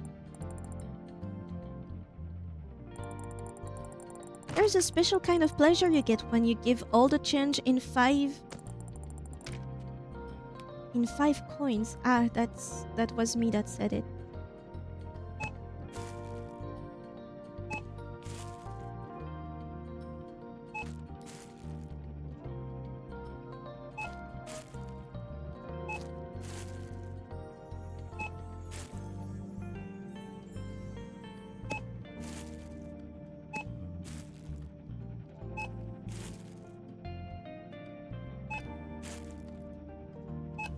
Beep.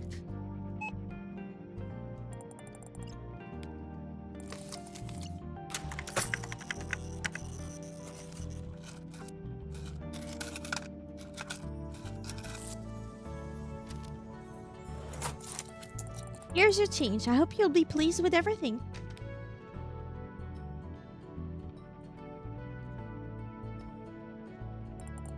Here you go, Naomi. Thanks. So, are you heading back home today? Does Siki know the checkout tech where you scan the same item multiple times? You can't in this game.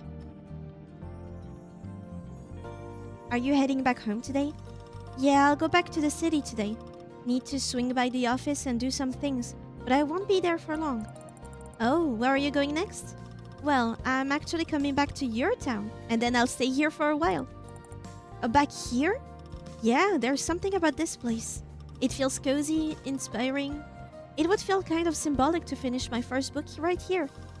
You know, I always considered myself a fan of Western culture. But all that local food you've been bringing me these past days, it made me feel nostalgic, like a piece of my childhood returned. Oh, yes, you mentioned you preferred Western cuisine. Yes, but the food you brought me actually got me thinking about my book. I've settled on a direction. Stories about ordinary places where greatness quietly exists everywhere. Anywhere. That sounds really lovely. In the village where the river bends, a girl who should have left long ago kept secrets that even the mountains couldn't hold. This is how it begins. Now I want to read it so bad. So do I, but I need to write it first. I almost forgot, I have something for you. Here, it's a special edition Iwata Shinbun pen. Only 20 employees have that one. As a writer, let me tell you, it's the best pen on the planet, period. Naomi, you really didn't have to. Take it, I want you to have something to remember me by. I noticed that every time I ask for your help, you always jot down my request in your notebook. So I thought, Makoto needs a proper pen. Thank you so much, I'll treasure this gift. Oh well, since we're here, why not celebrate? My success, your departure, everything at once. Huh? Did I hear the word celebrate? Get him off of my head! Looks like the three of us have something to commemorate. Even though I don't drink, I suggest we feast. Yes! I did it! I got Golden Assam! Well, then we definitely need to celebrate now. Well, now that my streak of bad luck is over and the clients have returned, I'm treating. I wouldn't mind a cup of cocoa. Always wanted to try it, but I'm going to need something to drink it from. I think I can finally treat myself with some soda today to mark the occasion. There's these old honky-ponky mugs that have been on sale for years. We can use those. Wait here, I'll bring everything in a moment. Makoto, what do you want to drink? I'm not sure yet. Grab whatever you want from now, and I'll ring you up later. I just need to call my auntie first.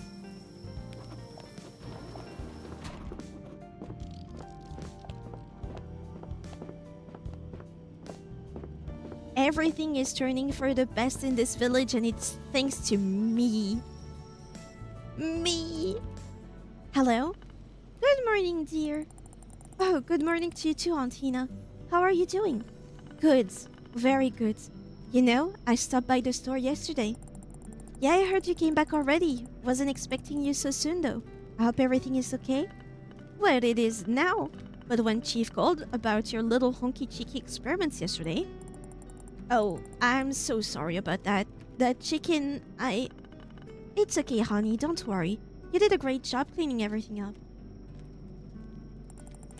He told me that you guys finally made up? We did, yes. He has a way with words, that man.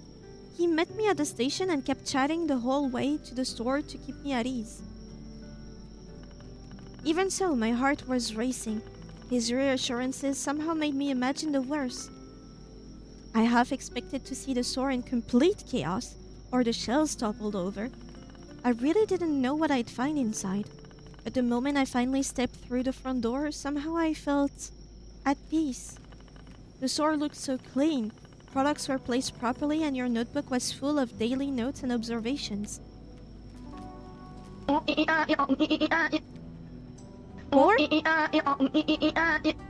Again. Yakukata! Hardcore! Must have been the wind. I tried my best to keep everything in order. Well, I was very impressed to say the least. They say you even fixed the refrigerator? I didn't want to let you down, Aunt Hina. I promised to take care of this place. You did a great job, honey. Now I get why everyone thinks so highly of you. That was a strong gust of wind, yeah. Chief kept going on about the way you helped him out. So did Satoshi's grandmother. And the day shift too. Honestly, all they did was sing your praises. Makoto is the one you can rely on. That's what they say. Was me snoring, sorry. You snore during my streams? How awful. So while I was working, everyone was talking about me. Yes, that's a konbini for you. You place an onigiri on a different shelf and this simple decision ripples through the whole town in ways you'll never see. Stream snore? Yeah. How could you, right? And it's about the store? Wow, June, this is a hit! Oh, is someone there? Did something happen? No, it's just that there are a lot of customers this morning. Oh, I see. That's good to hear. Auntie, I still find it hard to believe that you might say goodbye to the store one day. I mean, almost every night here, I heard customers talking about how important the store is to them. Is that so? For some reason, it's so hard for me to imagine letting all this go. I was just starting to get used to the work, to the people. And already it feels like time is running out. I know what you mean, honey. This store has been part of my life for so long, it's hard for me too. But you know, every stage in life has its time. they don't last forever, and maybe that's what makes us appreciate them more. Ever since I realized the store might not be here forever, I've started seeing it differently. Every shift, every little moment, it all feels more precious now. Well, it's because it is. I'm glad you felt that. Actually, I left you something that is related to that in the store. You'll find it in the storage room's locker. It's a relic from the past, but it means so much to me. I wanted you to take a look at it too. The key to this locker is on the bookshelf above the desk. Please take the key from there and open the locker. You'll find a notepad on top. On the top there. It's for you.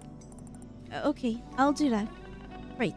Thank you, Makoto, for everything. I'm really glad we had this conversation. I guess I'll see you soon. Yes, see you soon, Auntie. Have a nice day. You too, honey. You too. Wait. Oh, these guys are so sweet. Maybe I should write something too. Are they saying goodbye to me?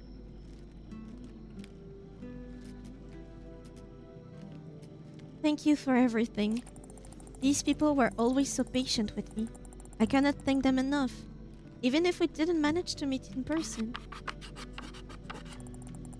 I'm really going to miss these guys, that's for sure.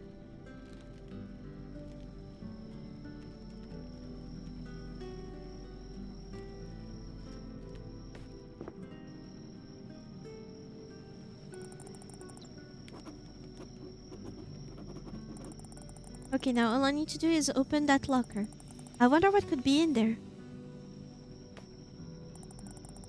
Tiggy, Sparkly isn't reasonable. Wake up at 8 p.m. when we don't have a job isn't reasonable in a way. Alright, let's see what's inside. Did you take a screenshot? No. Do you want to? I wish I could disable that thing and just take a picture like that. Like that's me and my team. But it's okay. We have the VOD for that.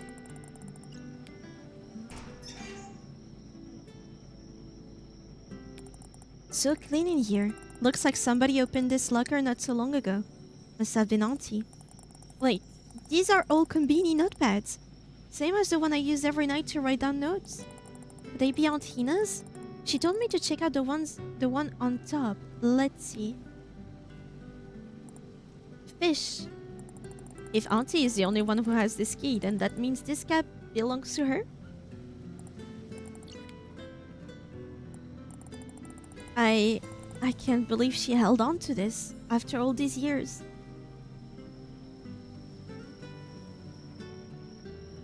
Oh! Wow, I even gave us matching uniforms. Guess I really thought we'd run the place together.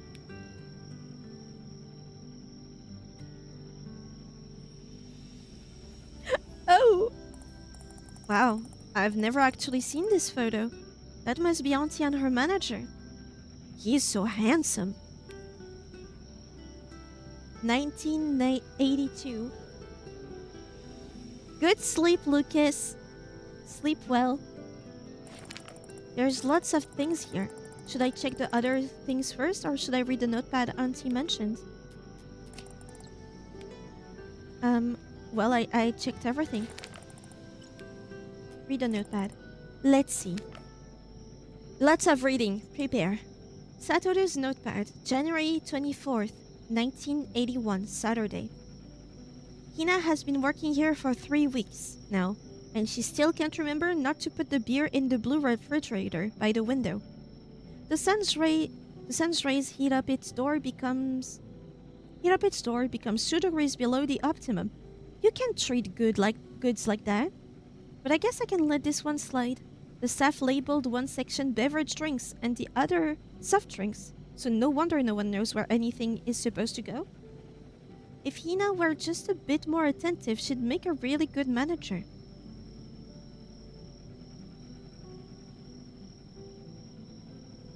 Well, turn the pages.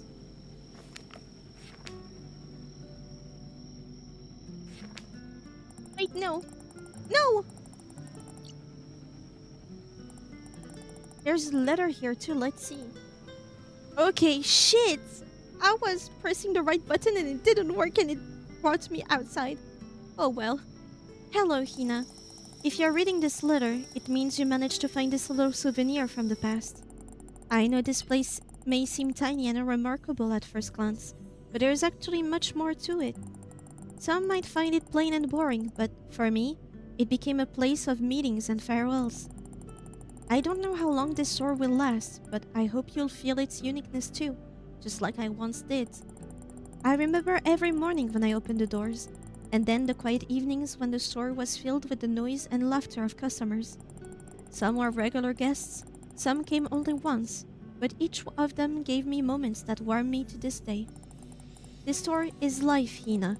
Simple, fleeting, but at the same time surprisingly rich in encounters.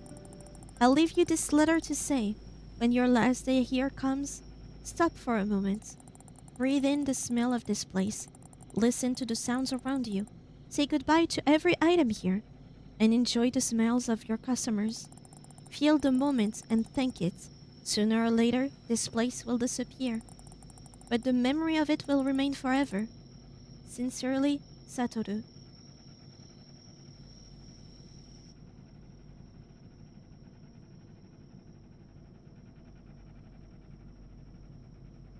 Is she doing just that?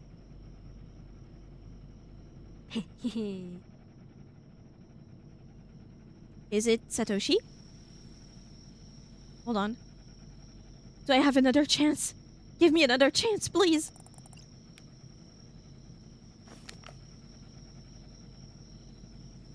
So it's supposed to be...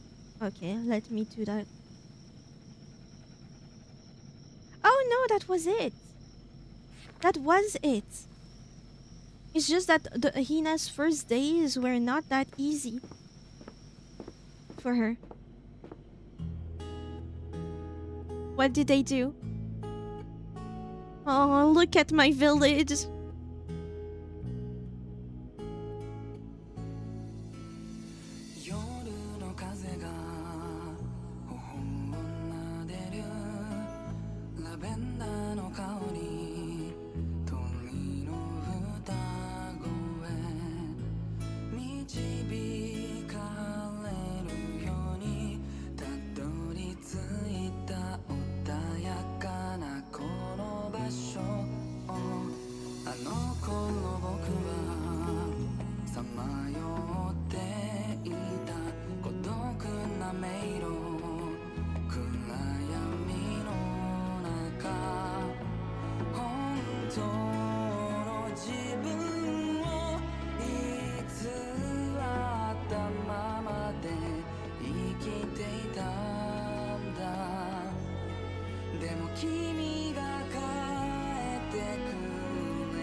Beautiful. Ah, I'm tearing up. Konbini. Oh, that's so nice to sketch the people that worked on it. Play on the Switch. Ooh. Ah, cute. Also on the Switch. Nobody is working on the game. They're all on the Switch.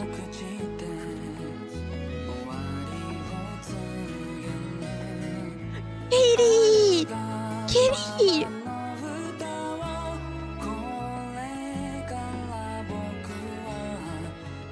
That's so cute. Beret. Oh wow! What a headset! Gosh, what are these? What are these animals behind him? Wow. Oh, stacking coins. Okay. Wow, glasses, so stylish. An owl? What? Bitch. Ooh, Game Master. Do you think they play D&D too? Ah, love all the signature. Yeah, more games should do that.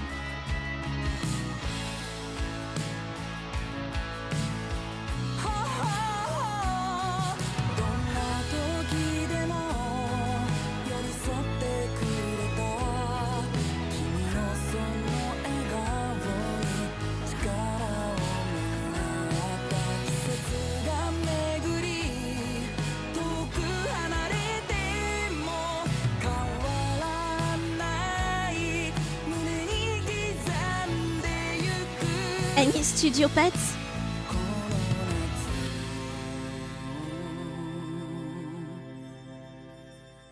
I love when they thank the pets and they celebrate the newborns during developments. That's so sweet. Ah, no pets. That's fine. That would have been so good. So Shadow, want to tell us how you felt about the ending, probably of the collab? Did you cry? Oh, what's that say? What does that say? Treasure the moments, for each day is a gift. Fuck you, game. No.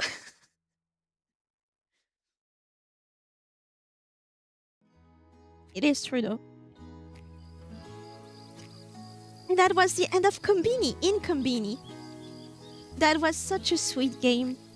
I cry for anything emotionally and I'm off my antidepressant, so you're crying, your eyes out. You're bawling. Right? Achievements. Did I get... Oh, I didn't get everything. Strengthen every SQ chair, cleaning schedule, door, and more across all night shifts. Fuck. Yup. Yeah, I warned you. I told you to bring the tissue.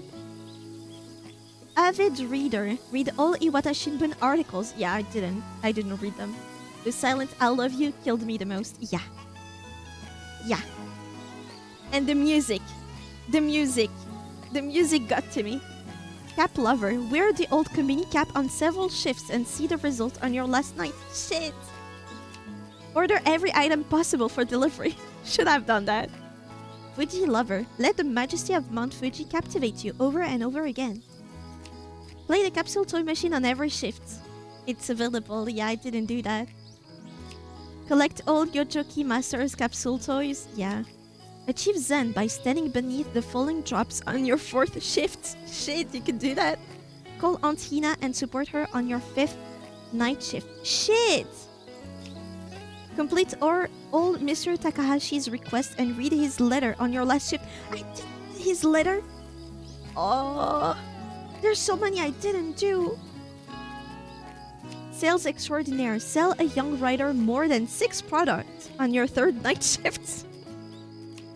Inspire Naomi's writing by bringing her manga and see results on your last shift. Really? She could have become a manga writer? Set up promotion materials at the store and see how each customer reacts. Oh. Convince a mysterious customer to purchase every item on special offer display on your 2nd shift. Call mystery number on all nights. Yeah, I thought about that and I was like, yeah. Earn all inKONBINI achievements. Bring Naomi Western food and inspire her to move abroad. No. Bring a familiar face on the back of a magazine. Ooh, interesting. Help Satoshi find most of the product he is looking for and see how it impacts his business. Bring an unusual product to a mysterious customer. These are all interesting achievements. Very interesting. So, what did you guys think of this game? What did you think? Well, you're right, and I'll read that after. I'm just gonna add some ice to my drink.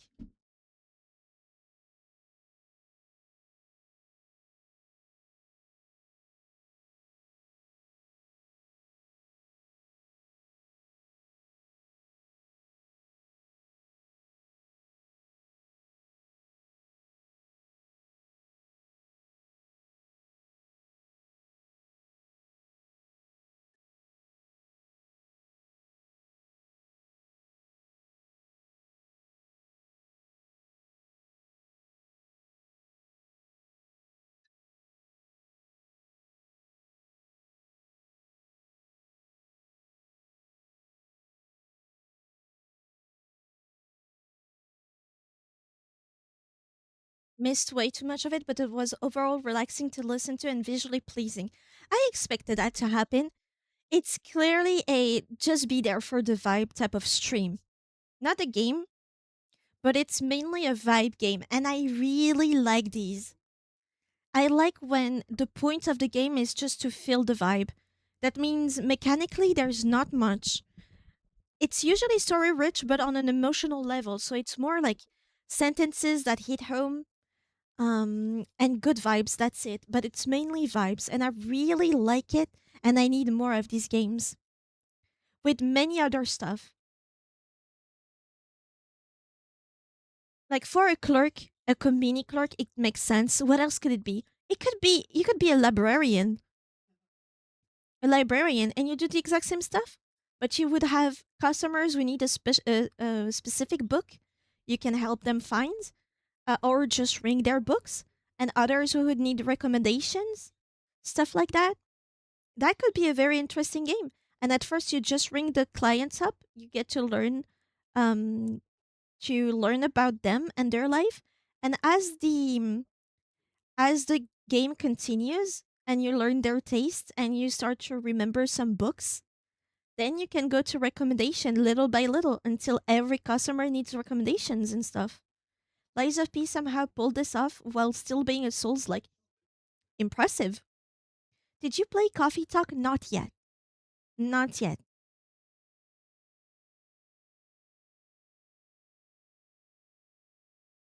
But definitely coffee or cafe would work also. Bakery.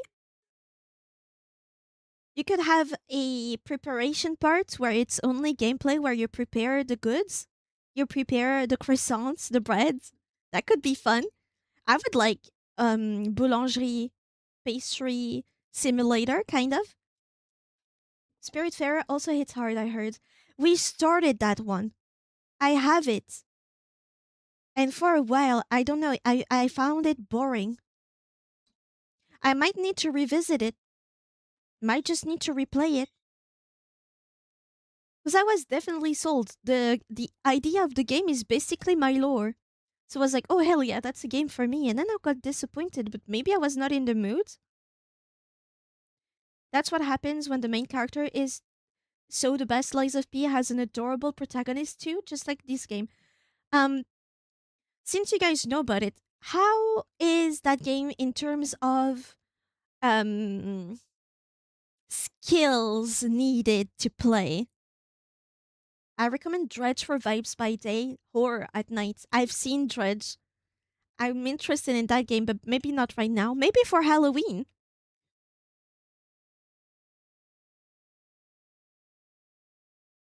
Sparkly, how did you manage to send a message that only appears on the overlay and not in the chat? How did you do that? But yeah, how much skills is needed to play Lies of P? Because now you guys got me interested. Can a baby player still play that game, or is it really challenging? Is there a baby mode? Oh, okay, so my chat is broken. If you get hit by one part of a combo, the rest of the combo will hit. Oh shit! So you also get combo quite a bit. I'm a sorceress. It's really challenging. No, but like the chat is broken on my OBS. Really challenging. There's actually is a difficulty settings. So can I play baby mode? Would you guys think lesser of me if I play baby mode Lies of P? Because when it was announced, I was interested when it was announced. Because the visuals, they hit hard. Like it's a beautiful game, and I love the idea of the protagonist. He's pretty. He's just pretty. Butterfly guidance is the lowest. Oh. No, you have to just be able to actually land a parry. I would not judge me. Hell no. Chica, play on baby mode. Nice. He's so cute. Ah. What about the voice? Is the voice cute, or is it like middle ground, or does he have somehow a deep voice? Because sometimes they like to do a switcheroo. Ah, my chat is back. He's silent. Oh, I thought there was a mechanic where you could lie to people. He doesn't have a voice. Not bad. Like dead silent the whole game. Gotcha. I thought you could lie. Or is it just not voiced, but he has dialogue?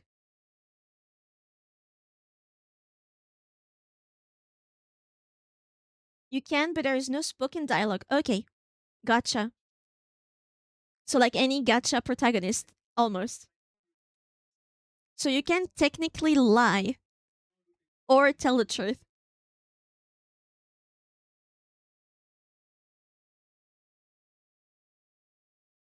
Like Joker, Persona! Disturbing the peace! For you, I would suggest playing another Corpse Treasure first, then Elden Ring. Are you crazy, Elden Ring? And then try Sekiro for powering mechanics. Though I wouldn't blame you for not finishing any of them. You get different endings based on your humanity level. That's so cool. Does it affect the design? Like, does he become more wooden or doll like if you are inhuman? That would be incredible. That would be so cool, like to visually, but the people don't notice. That's a good question. Ooh, that would be cool. Elden Ring is the easiest to grind for level to be able to over level and make survival easier. Is it? He doesn't, but now I wish he did. See, I have great ideas. Get me in production rooms. I can help with stories. I can help with little elements that just enhances a little bit, but the little bit that matters, you know? By the way, I have an idea for a design way later on. The one that almost got approved by me, okay? Before the one you're seeing, I had an idea of making a kintsugi model. Kintsugi is when Japanese porcelain or ceramics gets reattached after being broken by gold, right? So you still see the cracks. The idea is not to hide the cracks, but to make them prettier, right? I had that idea for a design, and like pieces of me would be porcelain and others would be my regular skin, but everything would form tiger marks, tiger markings. I almost did it, and I didn't. I don't know why. And also, it fits the lore. It fits the lore. There are several places where you can literally AFK farm souls to level up. Oh, what a good stream that would make. Oh, also, they're making an Alice in Wonderland Souls like soon too. Oh, I want to see that. Hopefully, they have a difficulty settings, please. Why we've been robbed. It's not out the table yet. It won't be in the next one, but it would be kind of a first appearance lore wise. Kintsugi Tiger Barks would be cool. Yeah. I was so hyped by that design, but for the overall vibes, like you know how you have themes, then you have inspirations. The inspiration for this outfit technically used to be art art art deco. No, art nouveau, not art deco. Like the shape of my dress is art nouveau. That's what I wanted it to be. The type of jewelry, art nouveau ish. So you had the ocean or like water, spirits, etc. That's why I have frills that are half transparent that's supposed to represent souls, kind of, or like foam on a lake, like waves, because ocean, lake, etc. That's why I'm blue, by the way, because of water. So I have tiger elements, you have souls, lake, and then you need a theme to bind them all together, and mine was Art Nouveau. For the kintsugi outfit, I ended up with sort of like Roman or Greek inspired garments, and I felt like it didn't work that well. That's why I put it on the sideline for now. But maybe after the outfit that we're gonna get this month, next year, it's probably be kintsugi. I want more fairy tale souls like retelling now. Yeah, this is my new favorite side hobby. It sounds really good. Yeah, maybe a Red Riding Hood one. Could be interesting. Then a three-player PvE where you play as the three little pigs and three blind mice. That's so genius.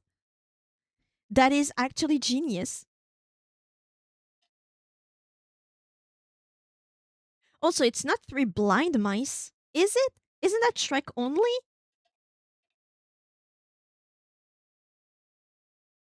No, but like one wolf against pigs. Three as the little as the least player available. Like three minimum. Up to I don't know how many, but you're all pigs. You have a moment to build your house. First come, first served for the materials. Obviously, you would have hay, you would have bricks, you would have other stuff.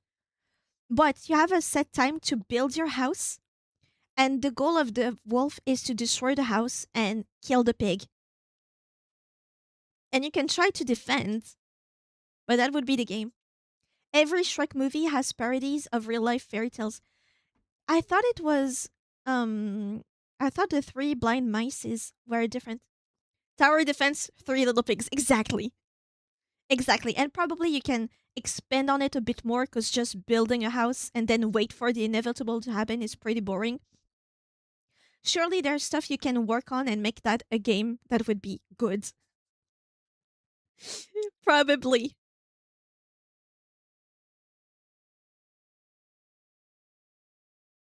There is one that I really like. And with Lies of P, I think it could be done in a very like horror type of game. You yourself represent the fox and you need stuff from a crow or a character representing the crow, and you need to trick him to get that thing from him, like in the fairy tale where the crow was not bragging, but the fox needed to tell him how beautiful he was, how beautiful his feathers were, so he would drop down the cheese that he had, and the fox would get it.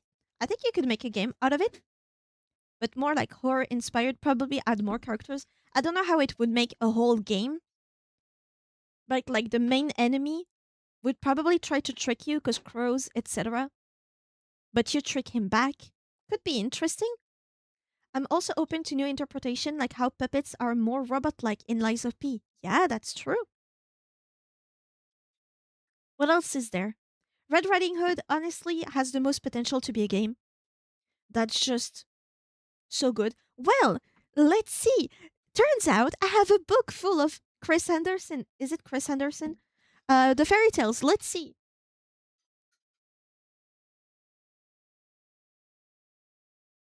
Hans Christian Andersen's. I have a book, complete fairy tales. I wanted to read that on stream when I was um ready to read and just do reading streams. Bloodborne like Red Riding Hood. Yeah, that sounds doesn't that sounds already perfect? Everything is already there.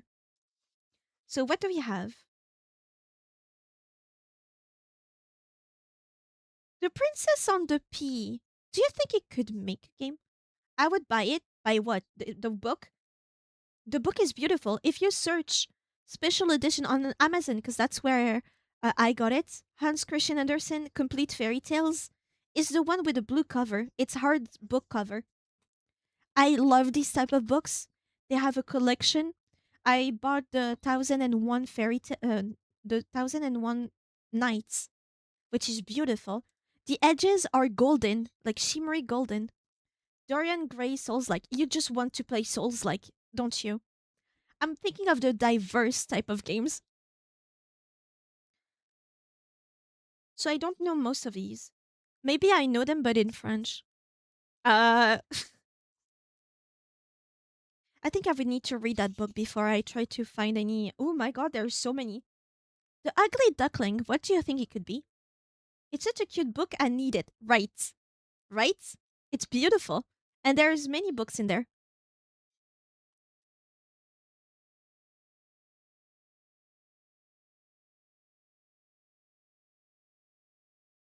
Maybe I should do a reading stream. Honestly, there's so many on there. I didn't know he had that many stories. Ugly Duckling cleanup game, or dress up game. Mm,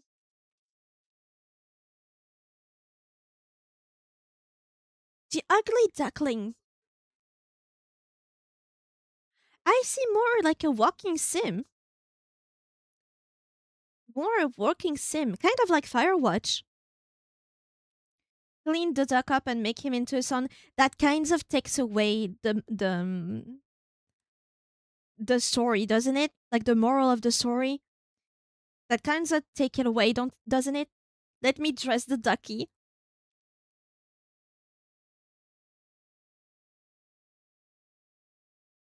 The tallow candle. What is a tallow?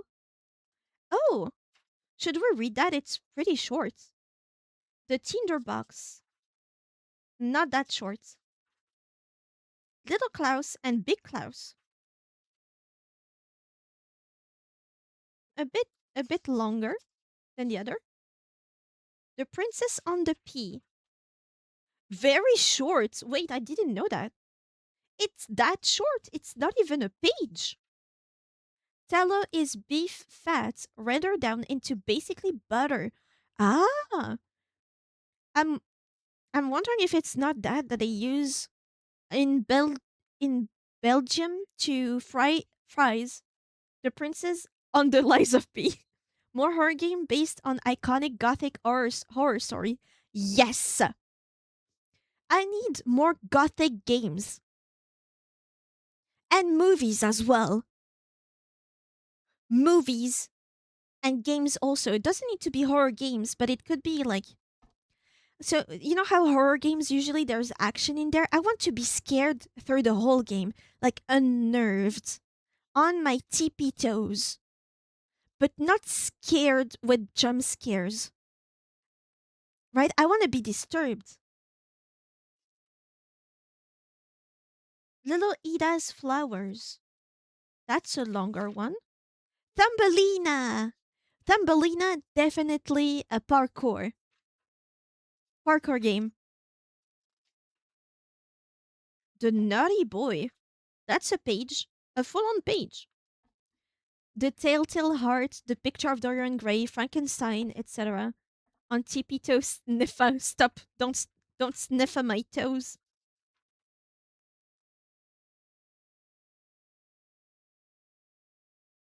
But yeah, I should do something with this book.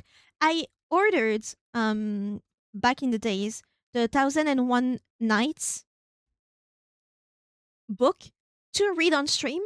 Trust me when I tell you the type of English that it's been translated to, it's horrendous to read.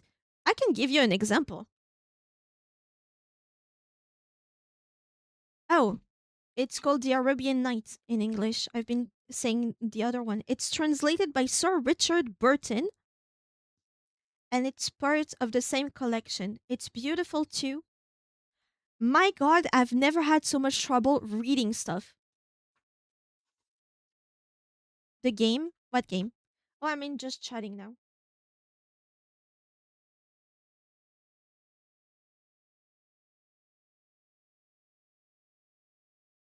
Whether it wasn't intending at me or not, it reminded me that I'm in just chatting right now. Why is she so fast, chat?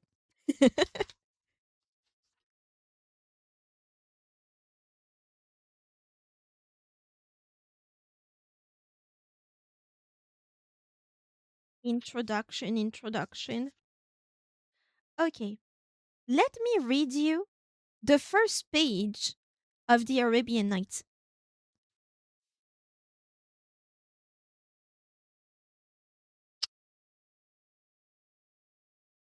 And it starts with the tale of Scheherazade, which is the princess that gets her and her sister are getting kidnapped by a sultan, and to escape their inevitable death, Scheherazade, the princess, reads to the sultan, doesn't read, but tells him stories every night with an open ending or like a, well, it's in the other story that I can give you tomorrow because right now the sun is waking up, right? So I guess we'll have to be alive for another day. Cliffhangers, thank you. It's either cliffhangers or follows on another story every night so that the Sultan would leave them alive for another day, for 1,001 nights. So, in tide of yore and in time long gone before, there was a king of the kings of the Banu Sasan in the islands of India and China, a lord of armies and guards and servants and dependents. He left only two sons, one in the prime of manhood and the other yet a youth, while both were knights and braves, albeit the elder was a doughtier, don't know that word, horseman than the younger. So he succeeded to the empire. When he ruled the land and forwarded it over his lieges with justice so exemplary that he was beloved by all the people of his capital and of his kingdom. His name was King Shahryar, and he made his younger brother Shah Zaman Heights, king of Samarkand in barbarian land. It's so hard to read. This was the first paragraph. These two ceased not to abide in their several realms, and the law was ever carried out in their dominions, and each ruled his own kingdom with equity and fair dealings to his subjects, in extreme solace and enjoyment, and this condition continually endured for a score of years. But at the end of the 20th 12th month, the elder king yearned for a sight of his younger brother, and felt that he must look upon him once more. So he took counsel with his wazir about visiting him, but the minister, finding the project unadvisable, recommended that a letter be written and a present be sent under his charge to the younger brother with an invitation to visit the elder.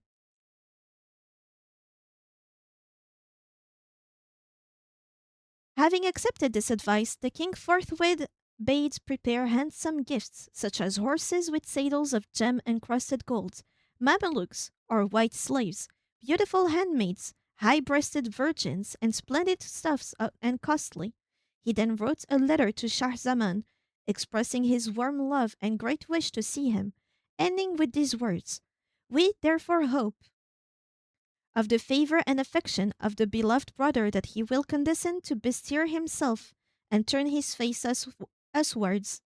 Furthermore, we have sent our wazir to take all ordinance for the march, and our one and only desire is to see thee ere we die. But if thou delay or disappoint us, we shall not survive the blow. Wherewith, peace be upon thee. Isn't it hard to follow? If you take away the fact that I munch my words and stop sometimes.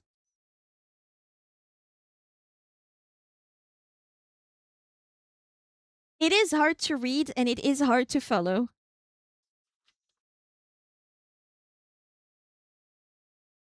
Was that okay? What if we read um, a fairy tale instead to see the vibes?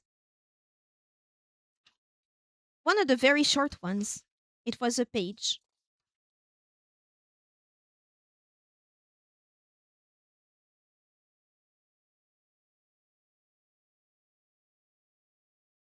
The Princess and the Pea, for example. Let's read that.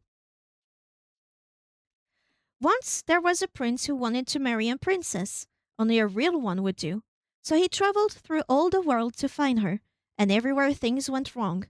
There were princesses aplenty, but how was he to know whether they were real princesses? There was something not quite right about them all. So he came home again and was unhappy because he did so want to have a real princess. One evening, a terrible storm blew up. Um, Hold on. I think you may need some more practice to get the pacing. Yeah, definitely. Also, the music is completely wrong. It's way too upbeat. But this is not for read fucking Beauty and the Beast, is it? Hold on. Let's set an actual mood. Do I have any chill music to read? Copyright free, if possible, and make it a Souls like Beauty and the Beast. But that's not Christian Andersen, is it? And that would be one of the longer ones, would it?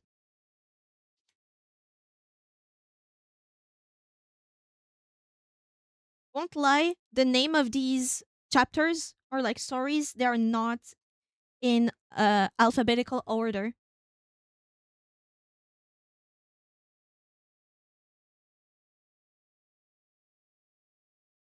Cozy reading for it.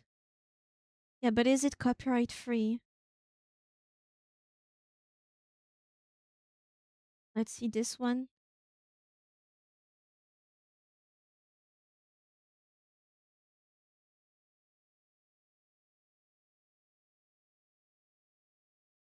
Kirby, you stop that. Kirby?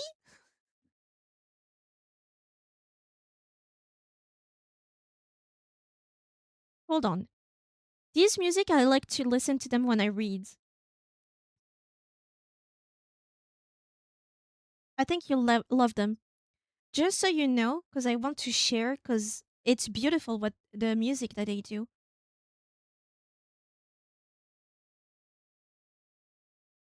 Look up that channel, Kokorina.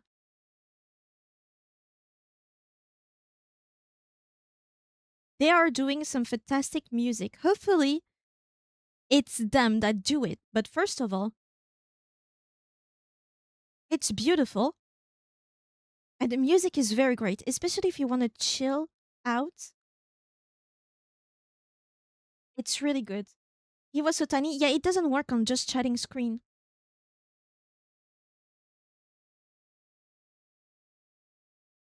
It's set up for the gaming stream. Kirby was curbing all upon you.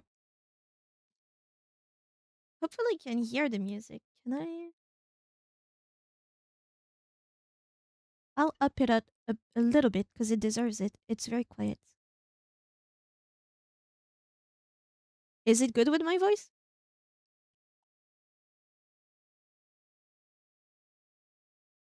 Let me start over with the princess and on the pea. Once there was a prince who wanted to marry a princess. Only a real one would do. So he traveled through all the world to find her, and everywhere things went wrong. There were princesses aplenty, but how was he to know whether they were real princesses? There was something not quite right about them all. So he came home again and was unhappy, because he did so want to have a real princess. One evening, a terrible storm blew up. It lightninged and thundered and rained. I swear that's what it said. Lightning. I don't know that word. It was really frightful. In the midst of it all came a knocking at the town gate. The old king went to open it. Who should be standing outside but a princess? And what a sight she was, in all the rain and wind! Water streamed from her hair down her clothes and into her shoes, and ran out the heels. Yet she claimed to be a real princess. We'll soon find that out, the old queen thought to herself. Without saying a word about it, she went to the bedchamber, stripped back the bedclothes, and put just one pea in the bottom of the bed. Then she took 20 mattresses and piled them on the pea. Then she took 20 eider down. Eider down? Feather beds and piled them on the mattresses. Up on top of all these, the princess was to spend the night. In the morning, they asked her, "Did you sleep well?" "Oh," said the princess, "no, I scarcely slept at all. Heaven knows what it's in that bed.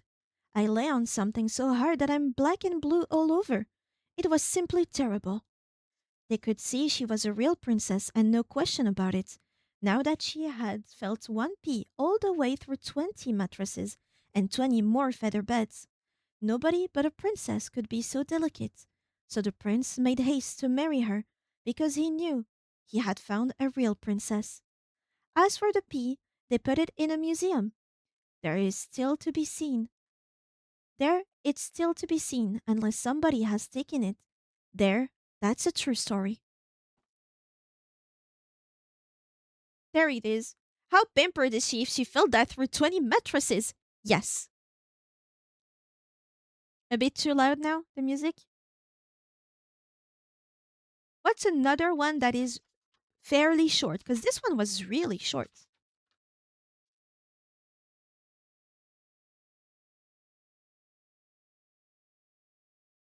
And one ideally with a good, what a privileged black back piece of shit, this princess. Yes.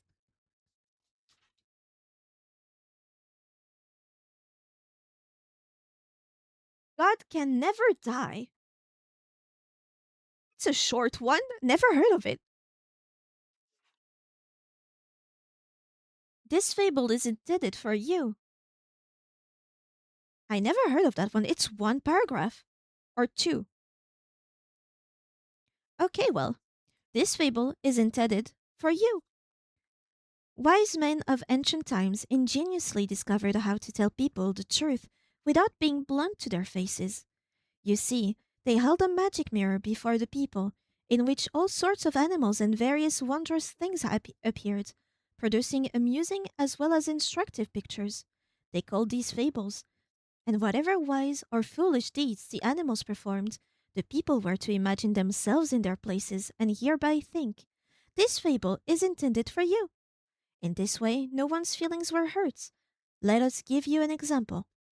There were two high mountains, and at the top of each stood a castle.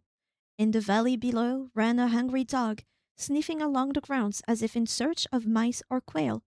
Suddenly, a trumpet sounded from one of the castles to announce that mealtime was approaching. The dog immediately started running up the mountain, hoping to get his share. But when he was halfway up, the trumpeter ceased blowing, and a trumpet from the other castle commenced. Up here, thought the dog. They will have finished eating before I arrive, but over there, they are just getting ready to eat. So he ran down and up the other mountain. But now the first trumpet started again, while the second stopped. The dog ran down again and up again. And this he continued until both trumpets stopped blowing, and the meals were over in both castles. Now guess what wise men of ancient times would have said about this fable, and who the fool could be who runs himself ragged without gaining anything, either here or there. And that's it. You know that fables that had animals as protagonist characters were there. Oh my god, Maxwell. They were there to criticize mainly kings and royalty, because then the writer could be, no, it's about dogs and foxes and stuff. But also, yeah, to tell stories to people so they wouldn't be hurt. But mainly, it was to criticize royalty. That's a real thing. Can't believe Maxwell was there. Yeah, he was. He just watched the dog run up and down while he was eating peacefully.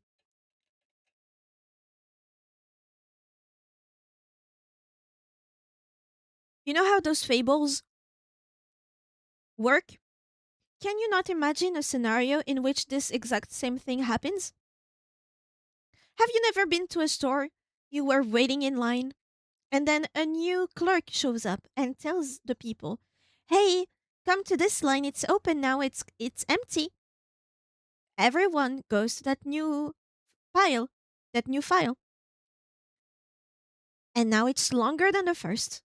And if you stayed in the first line, you would have been rung up. But now that you're in the second and everyone went there because now it was empty, it's longer than the first. Is it not exactly this? And this fable is intended for you was written in 1836.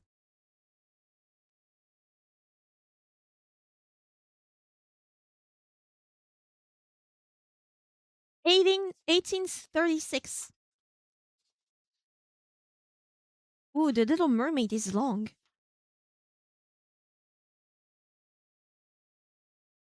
The Emperor's New Clothes. Is that from?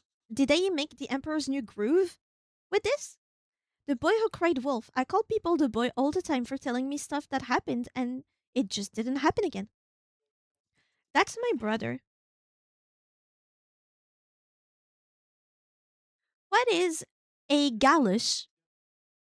Plural galoshes. There's one that is called the galoshes of fortune. It's fairly long too. How is it spelled? Hold on. Galoshes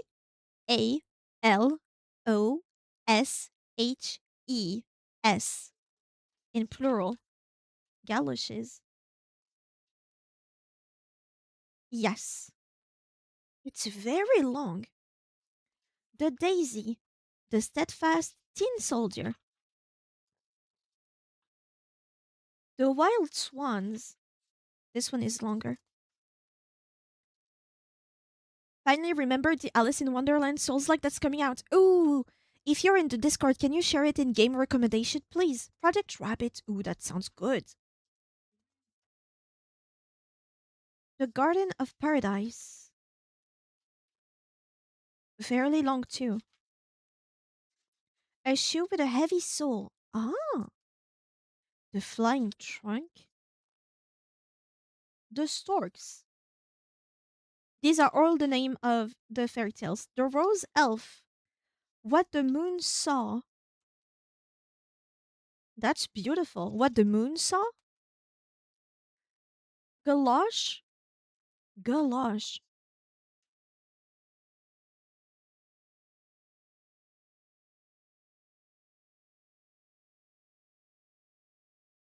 What the moon saw looks very interesting because every part is separated by evenings and what the moon might have seen.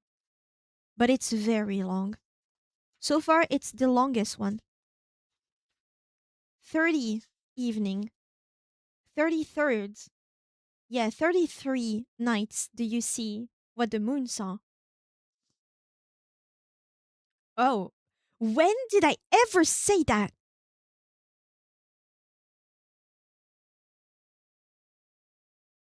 The Wicked Prince, the Buckwheat, Oli Lukoyi? What is that? Or Ol Lukoi? I have no idea what that is. The Swineherds, the Metal Pig. Was it Disco Elysium? Oh, I think it was in Shibuya 428. I wanted to buy the deck.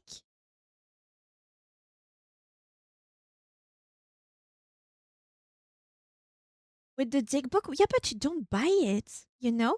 In Shibuya, you don't buy anything actually. But can you buy the dig book? Good idea. Good question. The bond of friendship. That's what I thought. Yeah, this is long too. A rose from Homer's grave. That's a short one. The angel, the nightingale.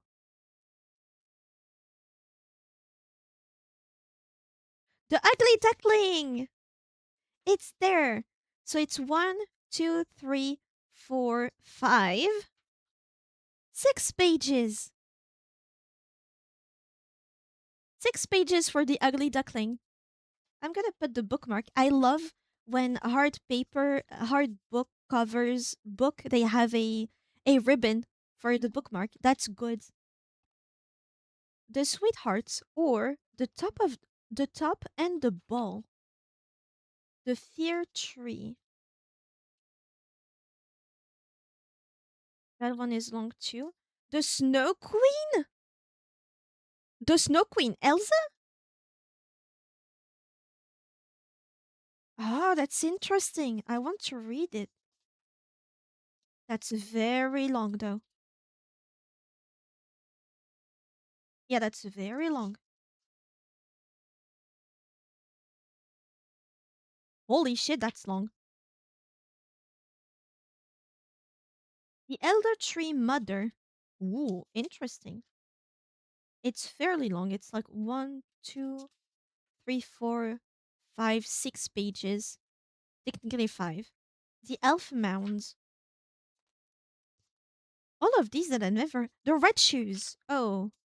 Is it long too? Kind of, yeah. The jumpers, the shepherdess, and the chimney sweep. Holger Danske? Dansk? The bell? The darning needle. Oh, grandmother is one page. The little match girl. A picture from the ramparts.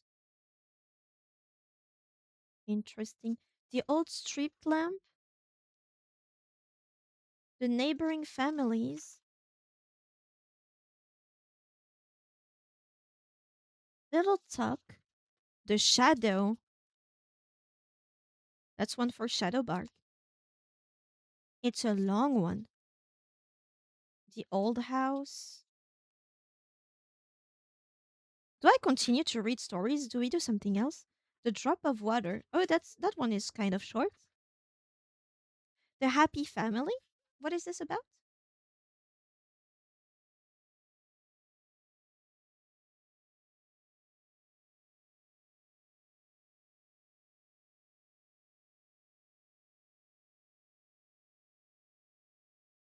The beginning of the drop of water is interesting.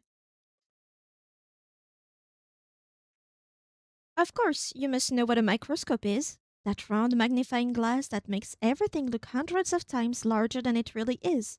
If you take it and hold it close to your eye and look at a single drop of ditch water, you'll see thousands of strange little creatures, such as you couldn't imagine living in a drop of water. But they're all but they are really there. They look almost like a plate full of shrimp, all jumping and crowding against each other. And they are so ferocious, they tear off each other's arms and legs. Yet, in their own way, they are happy and merry. Doesn't that make you want to know where does it lead?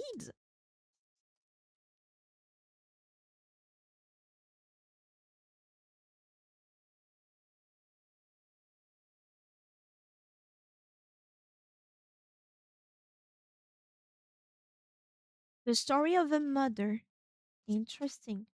The shirt color, the flags.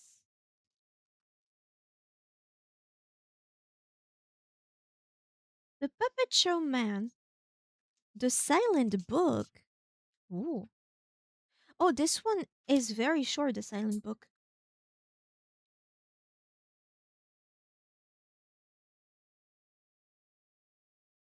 You do tell me if you want me to stop doing that, like reading stuff. If you find it boring, I can open up Kuloniko and we can continue to game.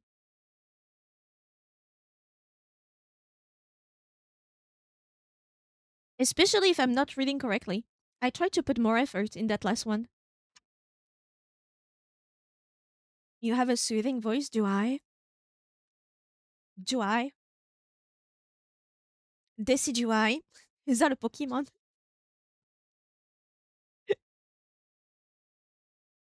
But yeah, if you ever feel like chilling, I highly recommend the musics from Kokorina.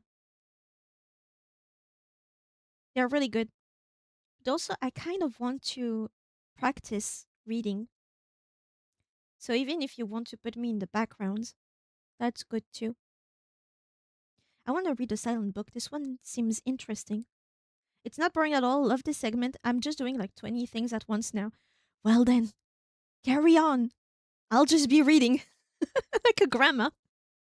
Oh, since I'm in grandma mode, the grandma classes, right? Kokorina is Coco cooking. Yeah.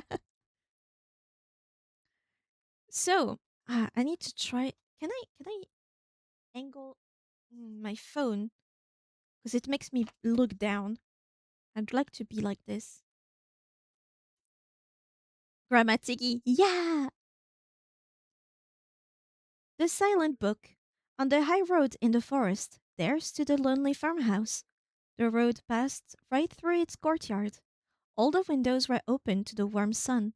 Within the house, there was bustling life, but out in the yard, under an arbor of blooming lilacs.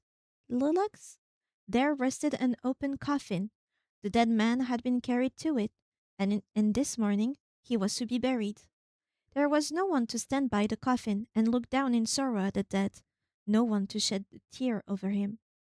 A wet cloth covered his face, and under his head lay a great, thick book, its leaves formed of whole sheets of grey paper, and between each leaf there lay a withered flowers, kept close and hidden, so that the book was really a complete herbarium. Herbarium? Gathered in many different places. His request had been that the book be buried with him, for each flower had formed a chapter of his life. Who is the dead man? We asked, and the answer was, the old student of Uppsala. They say he was once a brilliant man who knew foreign languages and could sing and write songs too. But it was also said that something went wrong with him, and he wasted his thoughts and himself in drinking. Finally, when his health was gone, he came out there to the country, where some kindly person paid his board and lodging. He was as gentle as a child, but when his dark moods came on him, he became as strong as a giant and ran about the forest like a hunted beast. But if we could manage to get him home and pursued him, to open the book with the withered flowers, he would sit quietly all day long, looking at one flower after another, and often the tears rolled down his cheeks. God only knows what thoughts those flowers brought back to him, but he begged that the book be laid in the coffin with him, so there it is. In a little while we'll nail the lid down, and then he will have his sweet rest in the grave. We lifted up the cloth. There was a peaceful look on the face of the dead man. A ray of sunshine flickered across it. A swallow darted swiftly into the arbor and wheeled rapidly, twittering above the dead man's head. Surely we all know that strange feeling when we take our old letters of our youth and read them. All the hopes and sorrows of our life seems to rise up before us again. How many of those whom we then knew and were on intimate terms with are dead to us now? Yet they are still alive, although for a long time they have not been in our thoughts. Those whom we once thought we should cling to forever and share their joys and sorrows. The faded oak leaf in that silent book is the memento of a friend, the school friend who was to remain a friend for life. He himself had fastened that leaf in the student's cap in the green forest long ago, when that lifelong bond of friendship was made. Where is that friend now? The leaf is kept, the bond broken. Here is a foreign hothouse plant, far too tender for the garden of the north. Its few can. Okay, am I still in the right one? I missed a page. Here is a foreign hothouse plant, far too tender for the gardens of the north. Its fresh odor seems to cling to it still. The daughter of a noble house gave it to him out of her own garden. Here is a water lily that he himself plucked and watered with his bitter tears, a water lily of sweet waters. And what do the leaves of this nettle tell us? What were his thoughts when he plucked it and laid it away? Here are lilies of the valley from the dark solitude of the forest, honeysuckles from the tape room flower pot, and here the sharp, bare grass blade. Gently, the blooming lilac bends its fresh and fragrant clusters over the dead man's head. The swallow darts by again. Quivet, quivet! Now the men come with nails and hammers.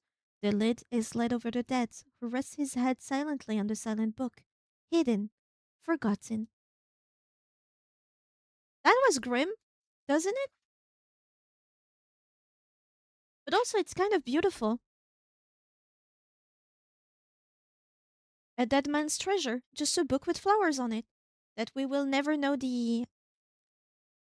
what they meant to him, but it meant the world to him to want to be buried with it. The world's fairest rose.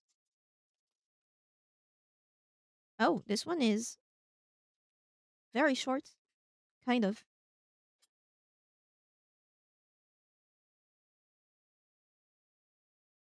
Oh, I read it.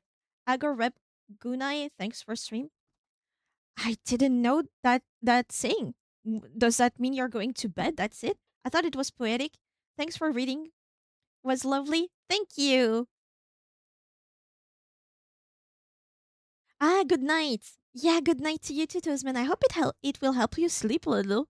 A little.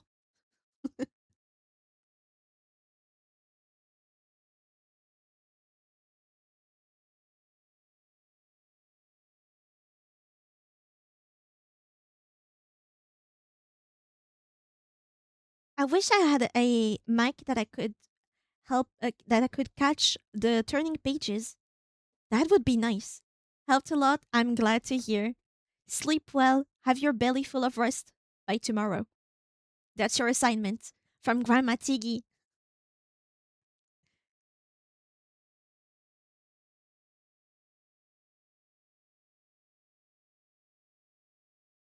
I do look like a grandma, don't I? And I thought these glasses were so designed. No, grandma reading glasses. Oh, God.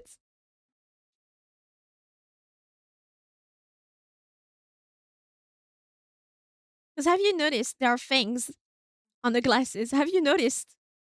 There are fangs, like tiger fangs.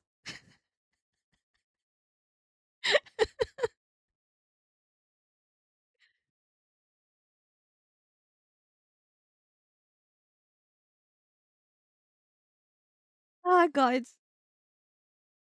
I want to read The World's Fairest Rose. It reminded me of the Queen of Hearts in Alice in Wonderland. It's adorable. I'll keep them, by the way. I'm not getting rid of the grandma glasses, especially if you allow me to read a few chapters of books sometimes. I need to practice before I can do read only streams for the people that want to sleep. So, the world's fairest rose. There was once a mighty queen in whose gardens were found the most glorious flowers at all seasons of the year and from all countries of the world. But best of all, she loved roses, and therefore she had all possible varieties of this flower, from the wild dog rose, with its apple scented green leaves, to the most splendid rose of all Provence. They grew along the walls of the castle, wound around pillars and window frames, and spread into the passages and along the ceilings of all the halls. And the roses were varied in fragrance, form, and color. But there were sorrow and mourning in those halls now, for the queen lay upon a sick bed, and the doctors declared she must die. Yet there is still one thing that can save her, said the wisest of the doctors. Bring her the world's fairest rose, the one that is the expression of the brightest and purest love. If that can be brought before her eyes before they close, she will not die. Now, young and old came from everywhere with roses, the fairest from each garden, but none was the right sort. The flower had come out of the garden of love, but which was the rose there that expressed the brightest and purest love? And the poet sang of the world's fairest rose, each one named his own. And word was sent throughout the land to every age, every station in life, every heart that beats with love. No one has yet named the flower, said the wise old man. No one has pointed out the spot where it bloomed in its glory. It is not a rose from the coffin of Romeo and Juliet, or from the grave of Valborg, though these shall ever be fragrant in song and tales. It is not a rose that bloomed forth with Winkelried's blood-stained lance, or from the sacred blood that flows from the breast of the hero who dies for his country, though no death is sweeter than that, and no rose redder than that blood. Nor is it that magic flower in the pursuit of which men in their quiet chambers devote many long and sleepless nights and much of their fresh life, the magic flower of science. I know where it blooms, said a happy mother, who came with her tender child to the queen's bedside. I know where the world's fairest rose is found. The rose that is the expression of the brightest and purest love blooms on the cheeks of my sweet child when it opens its eyes after a refreshing sleep and smiles at me with all its love. Fair indeed is that rose, but there is still a fairer, said the wise man. Yes, one much more beautiful, said another of the women. I have seen it. A brighter, more sacred rose does not bloom, but it was pale as the petals of the tea rose. I saw it on the cheeks of the queen herself. She had laid aside her royal crown, and through the long, dreary night she carried her sick child in her arms. She wept, kissed him, and said a prayer to God for him, and as only a mother prays in the hour of her anguish. Holy and wonderful in its might is the white rose of the mother's grief, but it is still not the right one. No, the world's fairest rose I saw at the altar of the Lord, said the pious old bishop. I saw it shine like the face of an angel.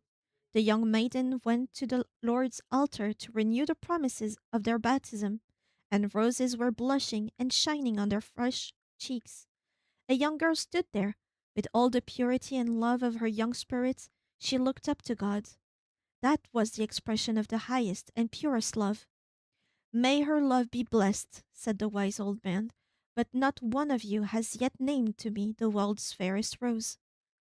There came into the room a child, the queen's little son. Tears were in his eyes and on his cheeks, and he carried a great open book. Its binding was of velvet, held with huge silver clasps. Mother, said the little one, oh, hear what I have read. And the child sat beside the bed and read from the book of him who had suffered death on the cross to save mankind, even those not yet born. Greater love there is not. And a roseate color spread over the queen's cheek, and her eyes again became big and clear, for she saw the loveliest rose rise from the leaves of the book, the image of the rose that sprang from the blood of the Christ, shed on the cross. I see it, she said. He who sees this, the world's fairest rose, shall never die. And that's it. That's the end. More religious than I thought. I thought it was gonna be about her son's love or something.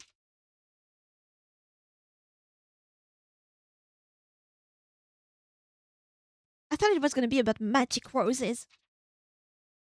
It's quite true, a good humor. On Judgment Day, heartache, everything in its proper place. That one is long. The Goblin and the Grocer. Under the willow tree.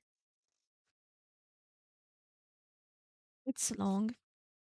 Very long. 5 peas from a pod. Isn't that an expression, 5 peas in a pod? To talk about people that look like each other? She was good for nothing. Wow, what a title. Thousands of years from now. Oh, that is interesting. Thousands of years from now. Yes, thousands of years from now, men will fly on wings of steam through the air, across the ocean. The young inhabitants of America will visit old Europe. They will come to see the monuments of the great cities, which will then lie in ruins, just as we in our time made pilgrimage to the ruined splendors of southern Asia. Thousands of years from now they will come. The Thames, the Danube, and the Rhine will still roll in their valleys. Mont Blanc will stand firm with its snowy summit. The northern lights will glitter over the lands of the north, but generation after generation has become dust. Many names of today are forgotten as those who already slumber under the hill where the rich corn merchant sits and gazes out across his flat and waving cornfields. To Europe, cried the young sons of America, to the land of our ancestors, that glorious land of memory and legends. To Europe. The ship of the air comes. It is crowded with passengers, for this is a much faster crossing than by sea. The electromagnetic wire under the ocean has already cabled the number of the aerial travelers. Already Europe is in sight, the coast of Ireland. But the passengers are still asleep and will not be called until they are over England. It is there that they still take their first step onto the soil of Europe, in the land of Shakespeare, as the intellectual call it, or the land of politics and land of machines, as it is called by others. Here they stay a whole day. That is all the time this busy generation can give to the whole of England and Scotland. Then they rush on, through the tunnel under the English Channel, to France, the country of Charlemagne and Napoleon. The learned among them speak of Molière and the classic and romantic school of remote antiquity. Others applaud the names of heroes, poets, scientists whom our time does not yet know, but who will in after days be born in that crater of Europe, Paris. Now the steamboat of the air crosses the country whence Columbus set sail, where what Cortez was born, and where Calderon sang his dramas in resounding verse. Beautiful, black eyed women will still live in those blooming valleys, and the ancient songs tell us the Cid and the Alhambra. Then through the air, across the sea, to Italy, where once stood old, eternal Rome. It has vanished. The Campagna is a desert. A solitary ruined wall is shown as the remains of St. Peter's, and there is even doubt that this ruin is authentic. On to Greece to spend a night in the hotel at the top of Mount Olympus, just so they can say that they have been there. Then to Bosporus for a few hours' rest and to see the spot where Byzantium stood, and where legends tell of the harems of the Turks. Poor fishermen are now spreading their nets over the ruins of the mighty cities of Danube, cities that we, in our days, know not yet, and on the rich site of some of those that time shall yet bring forth, the air travelers sometimes descend, only to depart again quickly. Down below lies Germany, which was once covered in a massive networks of railways and canals. Germany, where Luther spoke, and Goethe sung, and Mozart once held the sceptre of music. Great names of science and art now shine there, names we still unknown to us. One day stopover for Germany, and one for the other, the country of Orsted and Linus, and for Norway, land of old heroes and young Norwegians. Iceland is visited on the journey home. The geysers burst forth no more. The volcano Hekla is extinct. But that great island is still fixed in the foaming sea, mighty monuments of legend and poetry. There is a really there is really a great deal to be seen in Europe, says the young American proudly. And we've seen it in 8 days, and it is quite possible, as a great traveler. And here he names one of his contemporaries, tells us in his famous book how to see all Europe in 8 days. Interesting, this one. How much of history you see in just 8 days because you have no more paid leaves. In the future, Travelers of the Air is interesting of a title because definitely it's from people that travel through planes, right?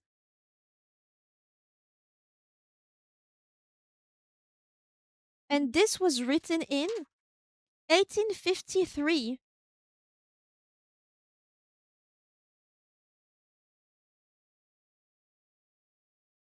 I thought it was two peas in a pod being best friends. Can't you double it if there's four best friends?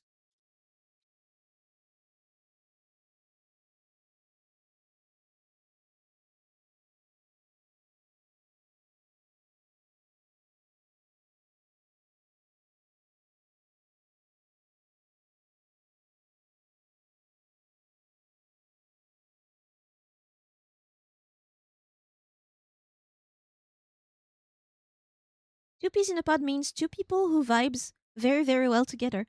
Was it did it exist before? Because for it to have for Chris Christian Andersen to have a tale about five peas from a pod is interesting. 1852.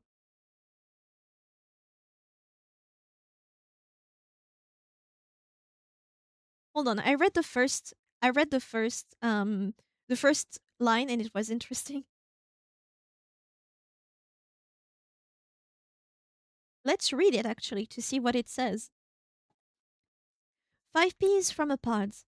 There were five peas in one pod. The peas were green and the pod was green. And so they believed that the whole world was green. And that was absolutely right. The pod grew and the peas grew.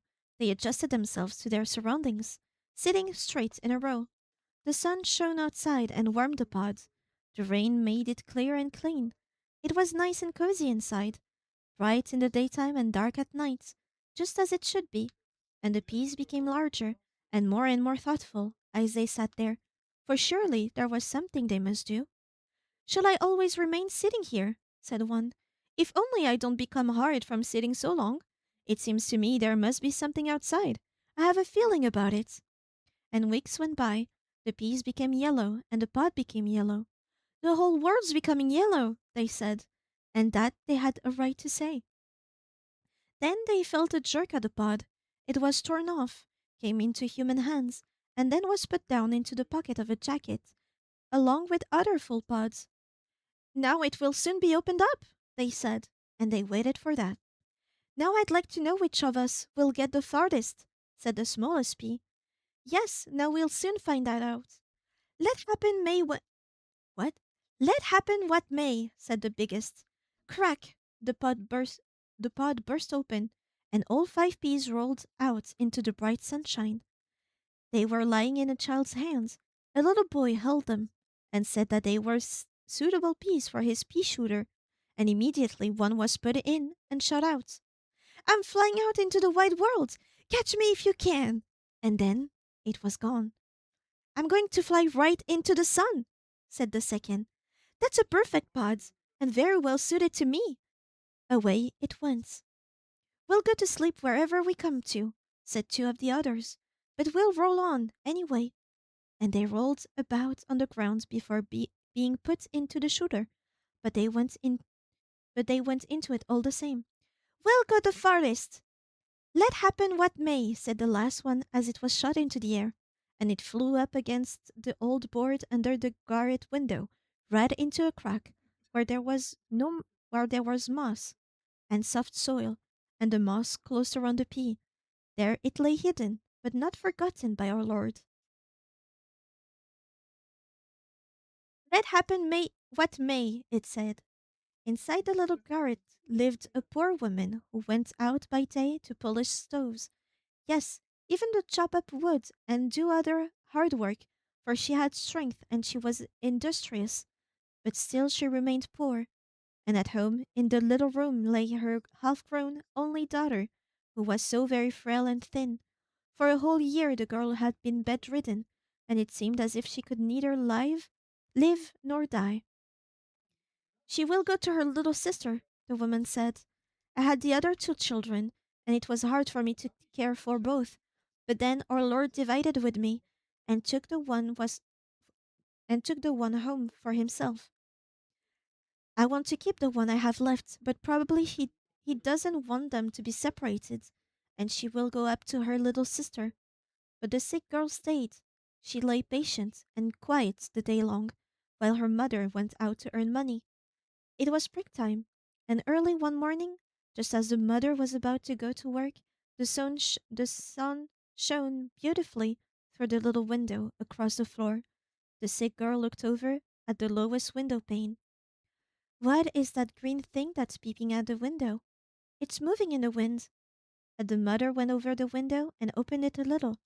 Why, she said, it is a little pea that has sprouted out here with green leaves.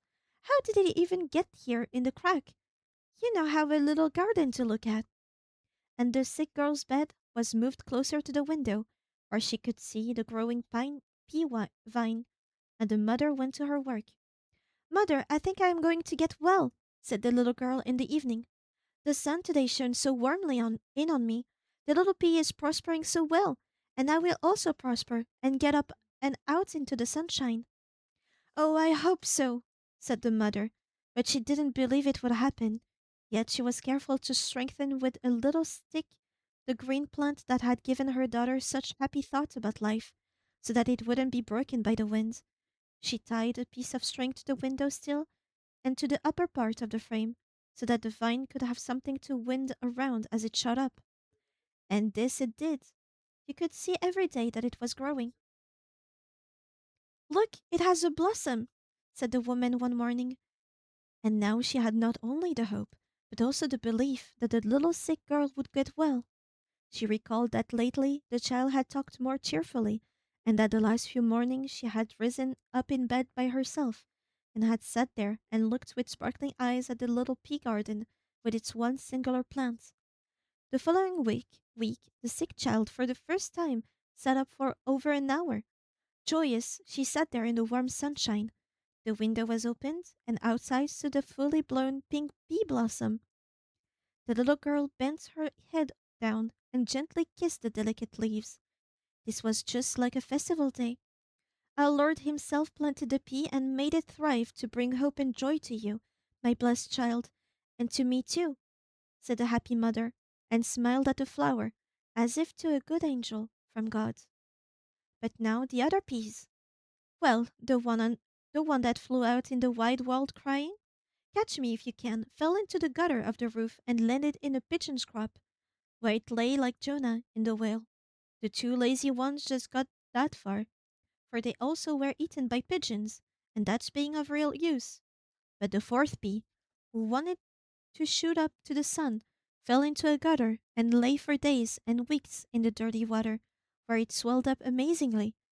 "I'm becoming so beautifully fat," said the pea. "I'm going to burst, and I don't think any pea can, or ever did, go farther than that. I'm the most remarkable of the five from that pod." And the gutter agreed with it.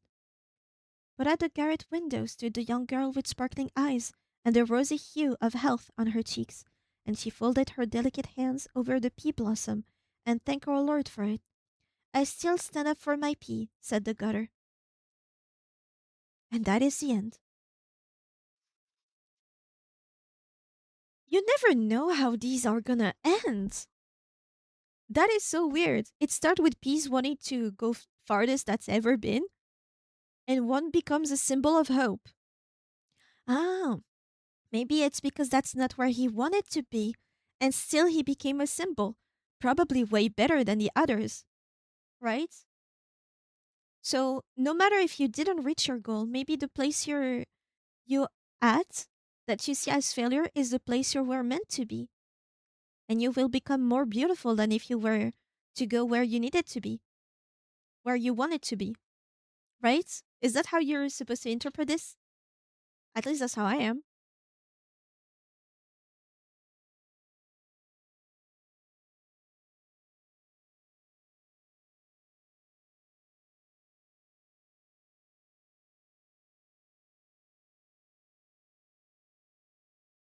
Sounded like a good message, so I must say yes.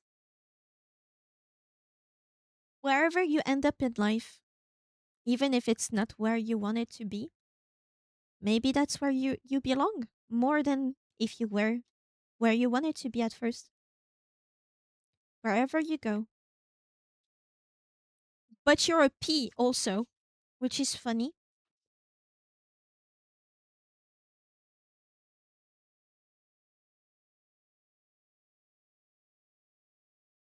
A leaf from heaven at the uttermost parts of the sea.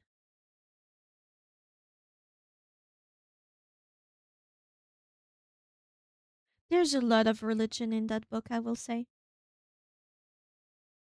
I mean, it is the 1800s. The Money Pig, Clumsy Hans, Ib and Little Christine. That one is longer. I understand now why old people are licking their fingers to pass pages. A piece of shit? Yeah, no, I am. Hell yeah. The Thorny Road of Honor. The Jewish Girl. Interesting title. A String of Pearls. The Bell Deep. The Bottleneck.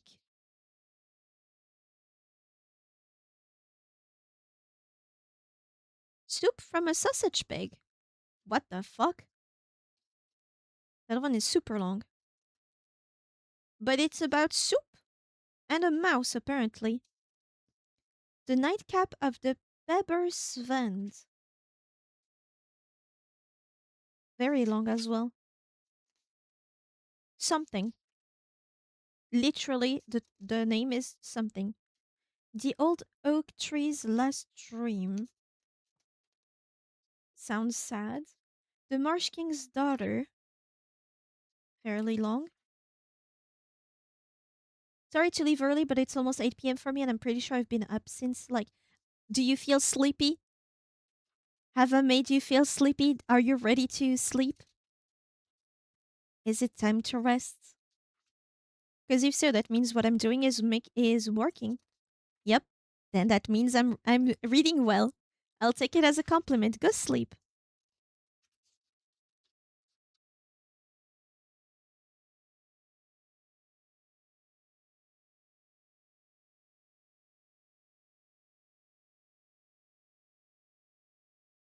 Makes me happy.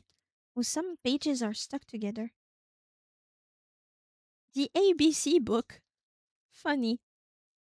Oh,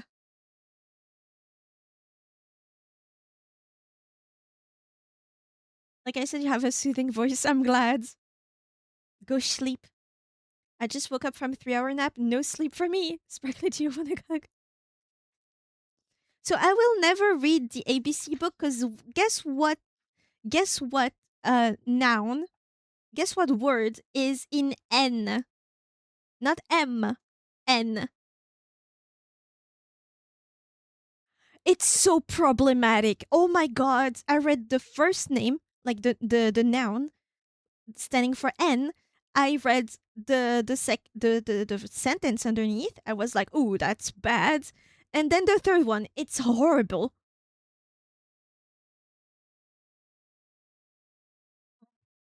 Holy shit. The wind tells about Valdemar Day and his daughters. Interesting.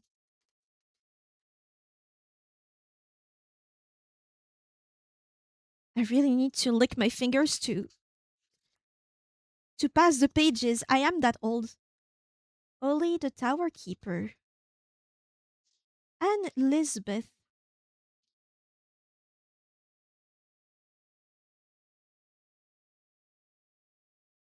Children's Prattle, The Child in the Grave. Ooh, that sounds grim. Two brothers, pen and inkstand. Funny enough, there's a fable called The Farmyard Cock and the Weathercock. But what about pen and inkstands?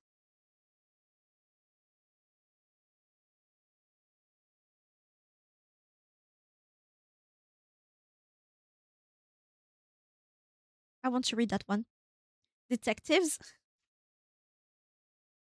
Do you think they're detectives? Let's read Pen and Inkstand from 1859. In a poet study, somebody made a remark as he looked at the inkstand that was standing on the table. It's strange what can come out of that inkstand. I wonder what the next thing will be. Yes, it is strange. That it is, said the inkstand. It's unbelievable. That's what I have always said. The inkstand was speaking to the pen and to everything else on the table that could hear it. It's really amazing what comes out of me. Almost incredible. I actually don't know myself what will come next when that person starts to dip into me. One drop for me is enough for half a piece of paper. And what may not be on it then? I am something quite remarkable. All the works of this poet comes from me. These living characters whom people think they recognize, these deep emotions, that gay humor, the charming descriptions of nature. I don't understand those myself because I don't know anything about nature. All of that is in me. From me have come out, and still come out, that host of lovely maidens and brave knights on snorting steeds. The fact is, I assure you, I don't know anything about them myself. You are right about that, said the pen. You have very few ideas, and don't bother about thinking much at all. If you did take the trouble to think, you would understand that nothing comes out of you except a liquid. You just supply me with the means of putting down on paper what I have in me. That's what I write with. It's the pen that does the writing. Nobody doubts that, and most people know as much about poetry as an old inkstand. You haven't had much experience, retorted the inkstand. You've hardly been in service a week, and already you're half worn out. Do you imagine you're the poet? Why, you're only a servant. I have had a great many like you before you came, some from the goose family and some of English make. I am familiar with both quill pens and steel pens. Yes, I've had a great many in my service, and I'll have many more when the man who goes through the motions for me comes to write down what he gets from me. I'd be much interested in knowing what will be the next thing he gets from me. Ink pots! Cried the pen. Late that evening, the poet came home. He had been at a concert, had heard a splendid violinist, and was quite thrilled with the marvelous performance. From his instrument, he had drawn a golden river of melody. Sometimes it had sounded like the gentle murmur of rippling water drops, wonderful pearl like tones, sometimes like a chorus of twittering birds, sometimes like a tempest tearing through mighty forests of pine. The poet had fancied he heard. Wait, what? The poet had fancied he heard his own heart weep, but in tones as sweet as the gentle voice of a woman. It seemed as if the musician came not only from the strings of the violin, but from its sounding boards, its pegs, its very bridge. It was amazing.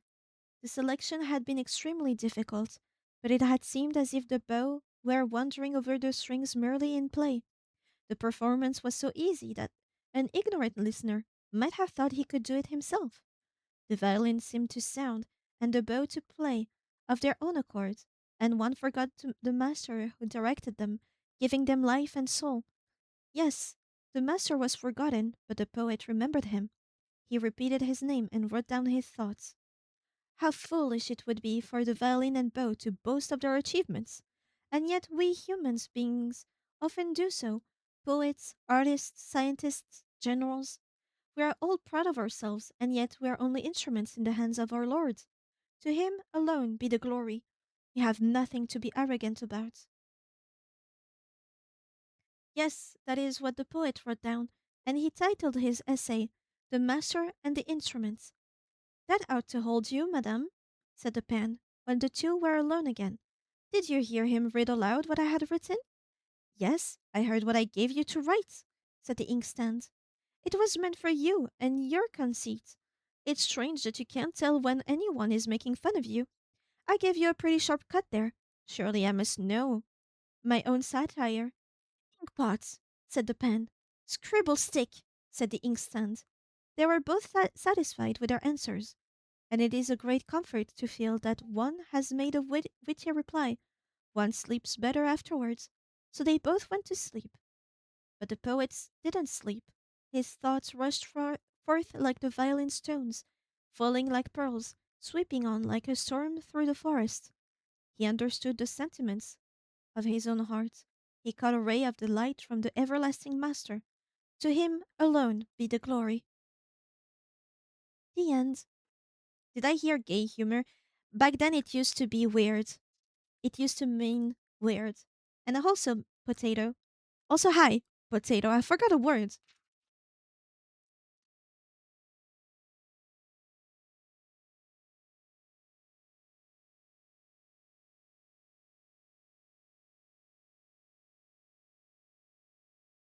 We're doing a reading bit, probably till the end of stream. Or maybe it's gonna be a shorter stream. But I just wanted to practice reading. So if it's late at night for you and you feel very tired, this stream is perfect. Because apparently I put people to sleep in the gentle way.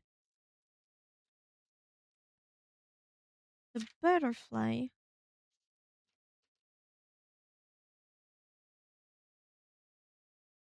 12 by the mail. The beetle. What the old man does is always right. Ooh, that aged poorly. The snowman. The snowman.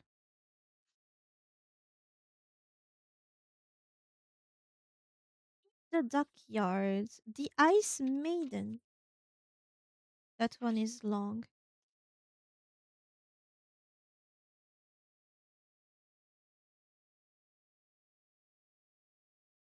Very long. Holy.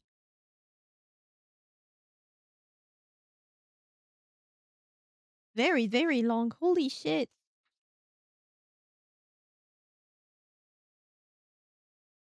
Well, that's a book by itself. The Psyche.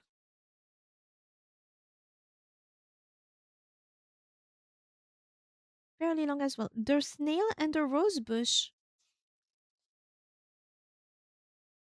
This one is rather short. Let's see what this is about. The Snail and the Rosebush.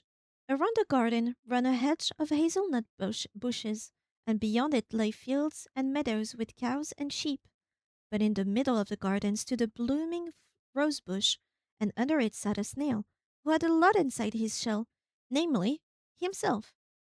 Wait till my time comes, it said.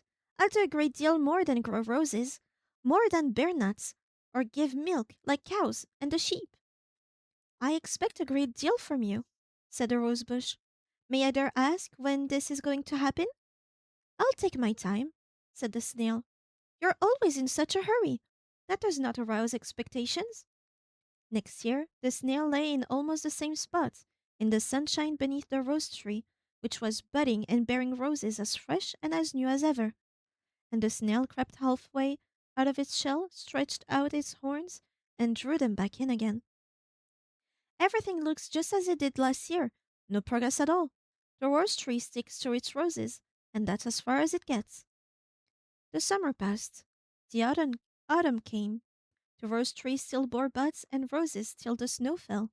The weather became raw and wet, and the rose tree the, gr- bent down toward the ground. The snail crept into the ground. Then a new year began, and the roses came out again, and the snail did too. You're an old rosebush now, the snail said. You must hurry up and die, because you've given the world all that's in you. Whether it has meant anything is a question that I haven't had time to think about. But this much is clear enough. You've done nothing at all for your inner development, or you would certainly have produced something else. How can you answer that? You'll soon be nothing but a stick. Can you understand what I'm saying? You frighten me, said the rosebush. I never thought about that at all. No, you have never taken the trouble to think of anything. Have you ever considered yourself? Why you bloomed, and how it happens? Why just in that way and not in no others? No, said the rosebush. I was just happy to blossom because I couldn't do anything else. The sun was warm and the air so refreshing, and I drank of the clear dew and the strong rain. I breathed, I lived. A power rose in A power rose in from me, out of the earth. A strength came down from up above. I felt an increasing happiness, always new, always great. So I had to blossom over and over again. That was my life. I couldn't do anything else. You have led a very easy life, said the snail. Certainly. Everything was given to me, said the rosebush. But still, more was granted to you. You're one of those with a deep, thoughtful nature, one of those highly gifted minds that will astonish the world. I have no intention of doing anything of the sort, said the snail. The world means nothing to me. What do I have to do with the world? I have enough to do with myself and within myself. But shouldn't all of us Earth give the best we have to others and offer whatever is in our power? Yes, I've only been able to give roses. But you who are so richly gifted, what have you given to the world? What do you intend to give? What have I given? What do I intend to give? I spit at the world. It's no good. It has nothing to do with me. Keep giving your roses, that's all you can do. Let the bush bear nuts. Let the cows and sheep give milk. They each have their public, but I have mine inside myself. I retire within myself, and there I shall stay. The world means nothing to me. And so the snail withdrew into his house and closed up the entrance behind him. That's so sad, said the rose tree. I can't creep into myself no matter how much I want to. I must go on bearing roses. Their petals fall off and are blown away by the wind, although once I saw one of the roses laid in a mother's hymn book. and one of my own roses was placed on the breast of a lovely young girl, and another was kissed by a child in the first happiness of life. It did me good. It was a true blessing. Those are my recollections, my life. So the rose tree bloomed on in innocence, and the snail lived in his house. The world meant nothing to him, and years rolled by. The snail had turned to earth. The snail had turned to earth in the earth, and the rose tree had turned to earth in the earth. Even the rose of memory in the hymn book was withered, but in the garden new bushes bloomed, and new snails crept into their houses and spat at the world, for it meant nothing to them.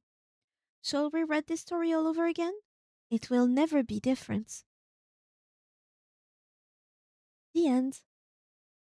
What a beautiful rose. Yes. Rose tree. Interesting, this one. I guess some are meant to give and some are meant not.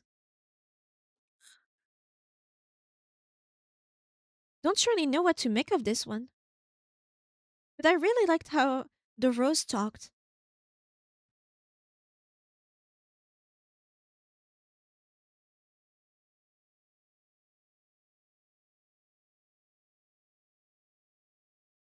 The teapot. Is it gonna be religious, this one? It's a short one too. I only read the short ones, by the way. There are some that are pages long. I only read the ones that are like 1 page long. Like the teapot. There was a proud teapot, proud of being made of porcelain, proud of its long spout and its broad handle. It had something in front of it and behind it. The spout was in the front and the handle behind, and that was all it talked about. But it didn't mention its lid, for it was cracked and it was riveted and full of defects. And we don't talk about our defects. Other people do that. The cups, the cream pitcher, the sugar bowl. In fact, the whole tea service thought much more about the defects in the lid and talked more about it than about the sound handle and the distinguished spout. The teapot knew this. I know them, it told itself, and I also know my imperfections, and I realize that in that very knowledge, in my humility and my modesty, we all have many defects, but then we also have virtues. The cups have a handle, the sugar bowl have a lid, but of course I have both. And one thing more, one thing they can never have. I have a spout, and that makes me the queen of the tea table. The sugar bowl and the other cream pitcher are permitted to be serving maids of delicacies, but I am the one who gives forth, the adviser. I spread blessings abroad. I spread blessings abroad among thirsty mankind. Inside of me, the Chinese leaves give flavor to boiling, tasteless water. This was the way the teapot talked in its fresh young life. It stood on a table that was prepared for tea, and it was lifted up by the most delicate hands. But that most delicate hand was very awkward. The teapot was dropped, the spout broke off, and the handle broke off. The lid is not worth talking about. Enough has been said about that. The teapot lay in a faint on the floor, while the boiling water ran out of it. It was a great shock it got, but the worst thing of all was that the others laughed at it, and not at the awkward hands. I'll never be able to forget that, said the teapot, when later on it talked to itself about its past life. They called me an invalid, and stood me in a corner, and the next day gave me to a woman who was begging for food. I fell into poverty and was speechless both outside and inside. But as I stood there, my better life began. One is one thing, and then becomes quite another. They put earth in me, and for a teapot, that's the same as being buried. But in that earth, they planted a flower bulb. Who put it there and gave it to me? I don't know. But it was planted there. A substitution for the Chinese leaves and the boiling water, the broken handle and spout. And the bulb lay in the earth inside of me, and it became my heart, my living heart, a thing I never had before. There was life in me. There were power and might. My pulse beat. The bulb put out sprouts. Thoughts and feelings sprang up and burst forth into flowers. I saw it. I bore it. And I forgot myself in its beauty. It is a blessing to forget oneself in others. I didn't, it didn't thank me. It didn't even think of me. Everybody admired it and praised it. It made me very happy, how much more happy it must have made it. One day I heard them say it deserved a better pot. They broke me in two. That really hurt. And the flower was put into a better pot. Then they threw me out into the yard, where I lie as an old potsherd. But I have my memory. That I can never lose. The end. Why is it so sad? Why does it feel like motherhood? Are you meant to feel bad for the teapot? And if so, is that the same as seeing women as only mothers? And once they're broken, as long as they had a baby, they can be discarded? To me, that's how I read it, but that might be very contemporary.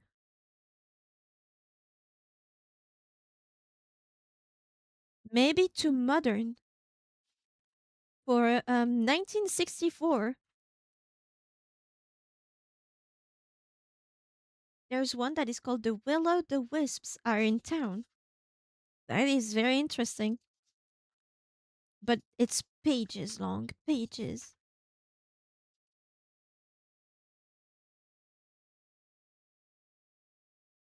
Golden Treasure. The storm shifts the signboards.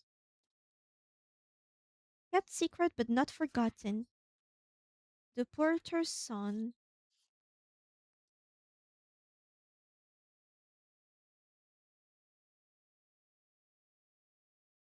Auntie.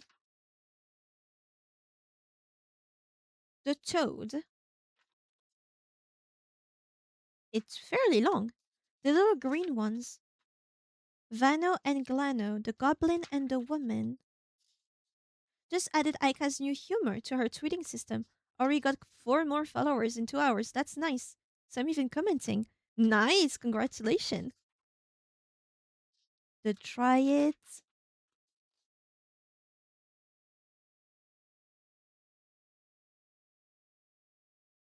Godfather's picture book.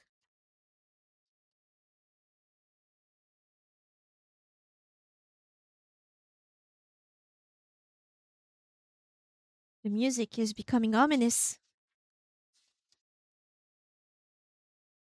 The rags.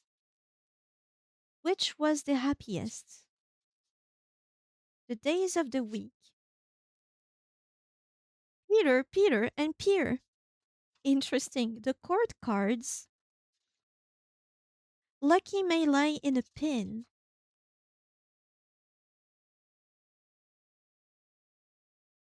It's still too warm though. Well, yeah. What happened to the thistle? Don't know what a thistle is. Or a thistle? Chicken Greeth's family. A long one. The comet.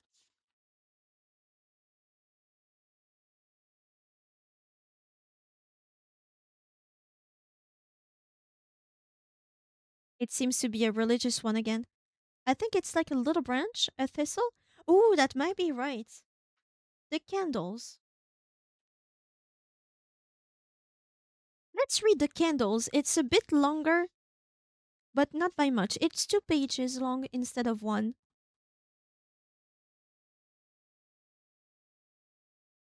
The music is sending me. Like you enter the forbidden forest. Old mischievous, like.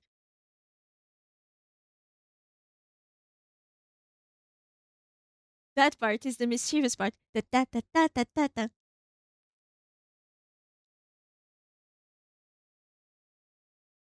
Let's read the candles. There was once a big wax candle who had the highest opinion of his merits. I, he said, am made of the purest wax, cast in the best molds. I burn more brilliantly than any other candle, and I outlast them all. I belong in the high chandelier or the silver candlestick. What a delightful life you must lead, the tallow candle admitted. I am only a tallow, just a tallow dip. But it's a comfort to think how much better off I am than the taper.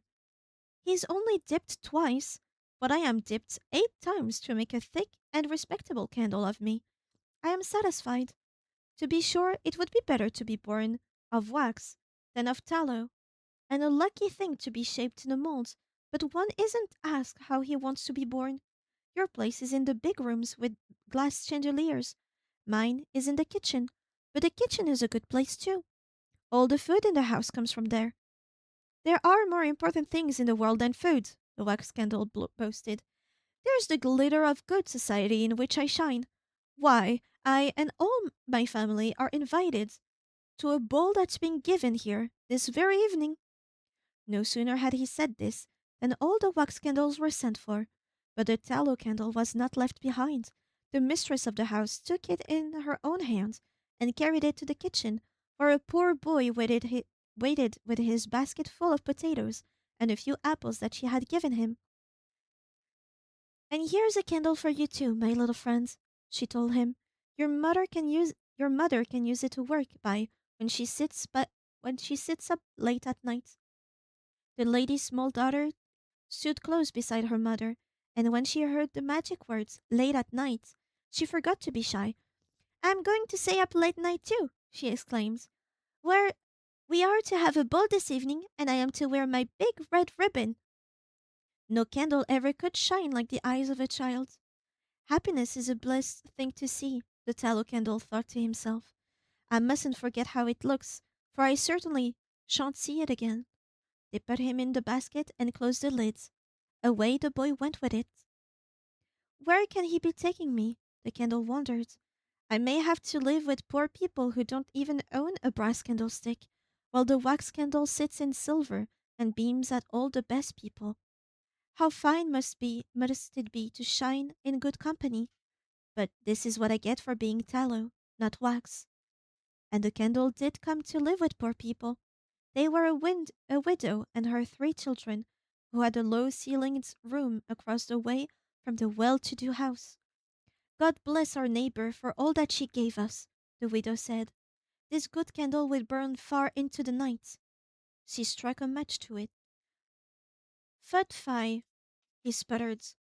What a vile smelling match she lights me with. Would anyone offer such a kitchen match to the wax candle in the well to do house across the way? There, the candles were lighted too. They made the street bright as carriages came rumbling with guests dressed in their best for the ball. The music struck up. Now the ball's beginning. The tallow candle burned brighter as he remembered the happy little girl whose face was more shining than the light of all those wax candles. I'll never see anything like that again. The smallest of the poor children reached up, for she was very small, and put her arms around the neck of her brother and sister. What she had to tell them was so important that it had to be whispered. Tonight, we're going to have, just think of it, warm potatoes this very night. Her face beamed with happiness, and the candle beamed right back at her. He saw happiness again, and a gladness as great as when the little girl in the well-to-do house said, We're having a ball this evening, and I am to wear my red ribbon. Is it such a treat to get warm potatoes? The candle wondered. Little children must manage to be happy here too. He wept tallow tears of joy, and more than that a candle cannot do. The table was spread and the potatoes were eaten. How good they tasted! It was a real feast. There was an apple for everyone, and the small child said grace. Now thanks, dear Lord, I give to thee, that thou against hast filled me. Amen. And didn't I say it nicely? The little girl asked. Don't say such things, the mother told her. Just thank the good Lord for filling you up. The children went to bed, or kissed good night, and fell fast asleep. Their mother sat up late and sewed to make a living for them and for herself. From the well-to-do house came light and music, but the stars overhead shone on all the houses, rich or poor, with the same light, clear and kind. This has been a wonderful evening, the tallow candle told himself. Can the wax candle have had any better time of it in his silver candlestick? I'd like to know that before I burned out. He remembered the two happy children, one face lighted up by the wax candle, the other shining in the tallow candle's light. One was happy as the other. Yes, that is the whole story. I like this one.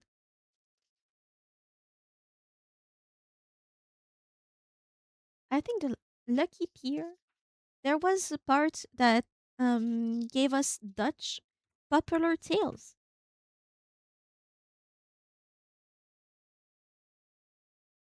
Because yeah, back then they didn't have much books, right? So most stories were given orally. They were told, and so most of them were either lost or attributed to the one that thought to put them to paper.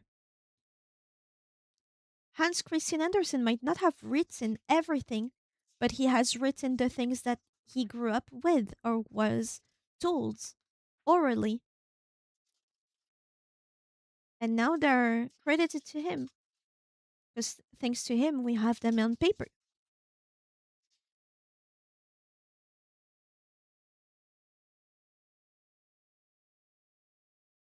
I think it's like a thistle. Yeah, I read that before. Wow, this one is super long. Lot of stories about vanity, I realize. With the inkstand and the pen, the candles,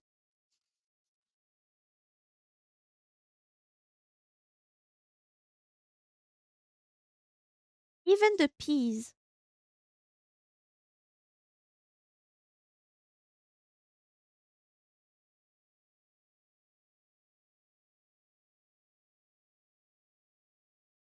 Maybe I have energy for a last one. Actually, I forgot that I have a drink.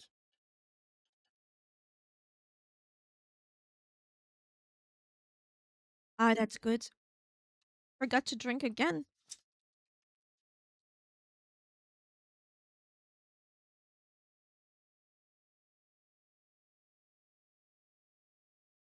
There's one called Anti Toothache, and it is very long.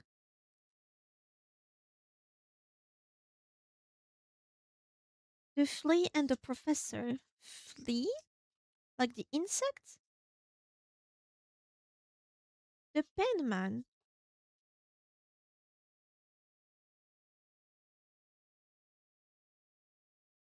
Apparently, this one ends badly. I'm interested. The penman. There once was a man who held an office that required good penmanship. While he filled the office ably otherwise, he was incapable of good penmanship. So he advertised in the newspaper for someone with a fine handwriting, and so many applied that the applications could have filled a whole bucket. But one was all he needed, and so he chose the first he came to, one with a script as beautiful as that of the finest writing machines. The man in office was an excellent writer, and when his writings appeared in the handsome lettering, everyone said, "That is beautifully written." "That's my work," said the fellow, whose mind wasn't worth a penny. And after hearing such praise for a whole week, he became so conceited that he wanted to be the man in office himself. He really would have made a fine writing teacher, and would have looked well in his white necktie at ladies' tea parties. But that wasn't what he wanted. He wanted to outwrite all the other writers, and he wrote about painters and sculptors, about composers and theater. He wrote an awful lot of nonsense, and when it was too dreadful, he would write the following day that it had been a misprint. As a matter of fact, everything he wrote was a misprint, but the sad part was that his only asset, his beautiful handwriting, couldn't be seen in print. "I can break. I can make. I am a hell of a fellow, sort of a little god, and not so little at that." This was a lot of silly talk, and that he finally died of. On his death, a flowery obituary appeared in the newspaper. Now, wasn't that a sorry tale?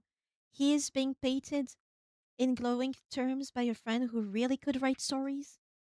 Despite the good intention, despite the good intentions of his friends, his life story, with all his nastiness, clamoring, and prattle, became a very sad fairy tale indeed. The end.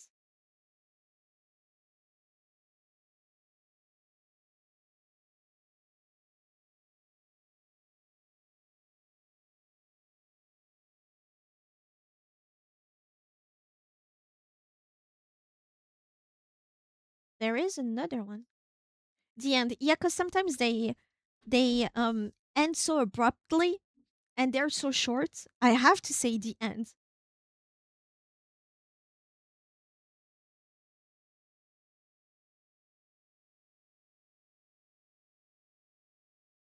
The poor woman and the little canary bird. There was a miserable poor woman. She was very sad, for she had nothing to eat, and her husband was dead and had to be buried. But she was so poor that she could not afford to buy a coffin, and no one would help her, not a single person. And so she wept and prayed to the good Lord for to help her, for he is so good to us all. The window was open, and a tiny little bird flew into the room. It was a canary bird that had escaped from its cage and flown over all the rooftops, and now, having come in through the poor woman's window, it sat by the head of the dead man. It sat by the head of the dead man and sang so beautifully. It was as if it wanted to say to the woman, "You must not be sad. Can't you hear how happy I am?" And the poor woman took some breadcrumbs in her hand and called to the little bird. It hopped over to her and ate the crumbs. It was so sweet. Then there was a knock at the door. A woman entered, and when she saw the little canary bird that had flown in through the window, she said, "This is surely the bird that was written about in the newspaper today. It has flown away from some people down the street." And so the miserable poor woman went to the people with the little bird, and they were very happy to see it again. They asked her where she had found it, and she told them it had flown in through her window, had sat by her dead husband, and had sung so beautifully that she had stopped crying, although she was so poor she could not buy a coffin for her husband, and had nothing at all to eat. And the people felt very sorry for her. They were so good and so happy to have the bird back. They bought a coffin for her dead husband, and said to the poor woman that she must come to their home every day and eat and drink with them. She was very happy, and thanked the good Lord for having sent the little canary bird to her when she had been so sad. The end.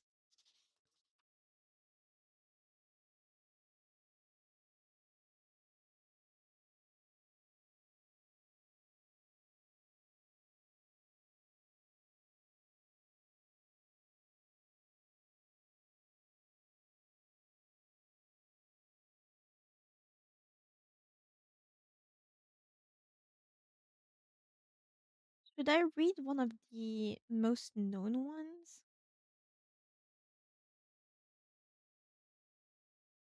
I can end with the red shoes.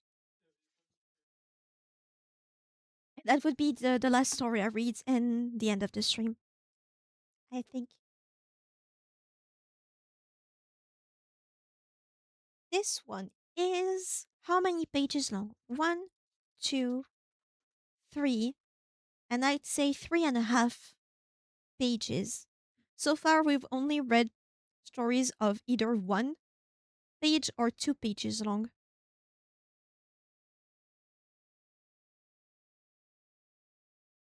So let's end with this one. The red shoes. There was once a little girl, very nice and very pretty, but so poor that she had to go barefooted all summer, and in winter she had to wear thick wooden shoes that chafed at her ankles until they were red. Oh, as red as could be. In the middle of the village lived old Mother Shoemaker.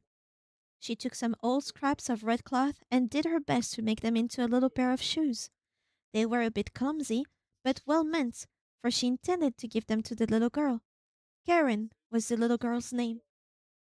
The first time Karen wore her new red shoes was on the very day when her mother was buried. Of course, they were not right for mourning, but they were all she had, so she put them on and walked bare-legged after the plain wicker coffin. Just then, a large old carriage came by, with a large old lady inside it. She looked at the little girl and took pity upon her, and she went to the parson and said, "Give the little girl to me, and I shall take good care of her." Karen was sure that this happened because she wore red shoes, but the old lady said the shoes were hideous and ordered them burned. Karen was given proper new clothes. She was taught to read and she was taught to sew. People said she was pretty, but her mirror told her, "You are more than pretty. You are beautiful." It happened that the queen came traveling through the country with her little daughter, who was a princess. Karen went with all the people who flocked to see them at the castle. The little princess, all dressed in white, came to the window to let them admire her. She didn't wear a train, and she didn't wear a gold crown, but she did wear a pair of splendid red morocco shoes. Of course, they were much nicer than the ones old Mother Shoemaker had put together for little Karen, but there's nothing in the world like a pair of red shoes. When Karen was old enough to be confirmed, new clothes were made for her, and she was to have new shoes. They went to the house of a thriving shoemaker to have him take the measure of her little feet. In his shop were big glasses cases filled with the prettiest shoes and the shiniest boots. They looked most attractive, but, as the old lady did not see very well, they did not attract her. Among the shoes there was a pair of red little ones, that were just like those the princess had worn. How perfect they were!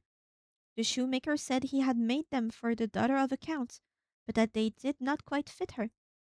"They must be patent leather to shine so," said the old lady. "Yes, indeed they shine," said Karen. As the shoes fitted Karen, the old lady bought them, but she had no idea they were red. If she had known that, she would never have let Karen wear them so to confirmation, which is just what Karen did. Every eye was turned toward her feet. When she walked up the aisle to the chancel of the church, it seemed to her as if even those portraits of bygone ministers and their wives, in starched ruffs and long black gowns, even they fixed their eyes upon her red shoes. She could think of nothing else, even when the pastor laid his hands upon her head and spoke of her holy baptism, and her covenants with God, and her duty as a Christian. The solemn organ rolled, the children sang sweetly, and the old choir leader sang too, but Karen thought of nothing except her red shoes. Before the afternoon was over, the lady had heard from everyone in the parish that the shoes were red. She told Karen it was naughty to wear red shoes to church, highly improper. In the future, she was always to wear black shoes to church, even though they were her old ones. Next Sunday, there was Holy Communion. Karen looked at her black shoes. She looked at her red ones. She kept looking at her red ones until she put them on. It was a fair, sunny day. Karen and the old lady took the path through the cornfields, where it was rather dusty. At the church door, they met an old soldier who stood with a crutch and wore a long, curious beard. It was more reddish than white. In fact, it was quite red. He bowed down to the ground and asked the old lady if he might dust her shoes. Karen put out her little foot too. "Oh, what beautiful shoe for dancing!" the soldier said. "Never come off when you dance." He told the shoes. When you dance, he told the shoes, as he tapped the sole of each of them with his hand. The old lady gave the soldier a penny and went on into the church with Karen. All the people there stared at Karen's red shoes, and all the portraits stared too. When Karen knelt at the altar rail, and even when the chalice came to her lips, she could think only of her red shoes. It was as if they kept floating around in the chalice, and she forgot to sing the psalm. She forgot to say the Lord's Prayer. Then church was over, and the old lady got into her carriage. Karen was lifting her foot to step in after her when the old soldier said, "Oh, what beautiful shoes for dancing!" Karen couldn't resist taking a few dancing steps, and once she began, her feet kept on dancing. It was as if the shoes controlled her. She danced round the corner of the church. She simply could not help it. The coachman had to run after her, catch her, and lift her into the carriage. But even there her feet went on dancing so that she gave the good old lady a terrible kicking. Only when she took off her shoes did her legs quiet down. When they got home, the shoes were put away in a cupboard, but Karen would still go and look at them. Shortly afterwards, the old lady was taken ill, and it was said she could not recover. She required constant care and faithful nursing, and for this she depended on Karen. But a great ball was being given in the town, and Karen was invited. She looked at the old lady, who could not live in any case. She looked at the red shoes, for she thought there was no harm in looking. She put them on, for the thought there was no harm in that either. But then she went to the ball and began dancing. When she tried to turn to the right, the shoes turned to the left. When she wanted to dance up the ballroom, her shoes danced down. They danced down the stairs, into the street, and out through the gates of the town. The dance she did, and dance she must, straight into the dark woods. Suddenly, something shone through the trees, and she thought it was the moon, but it turned out to be the red-bearded soldier. He nodded and said, "Oh, what beautiful shoes for dancing!" She was terribly frightened, and tried to take off her shoes. She tore off her stockings, but the shoes had grown fast to her feet. And dance she did, for dance she must, over fields and valleys, in the rain, in the sun, by day and night. It was most dreadful by night. She danced over an infant's graveyard, but the dead did not join her dance. They had better things to do. She tried to sit on a pauper's grave, where the bitter fennel grew, but there was no rest or peace for her there.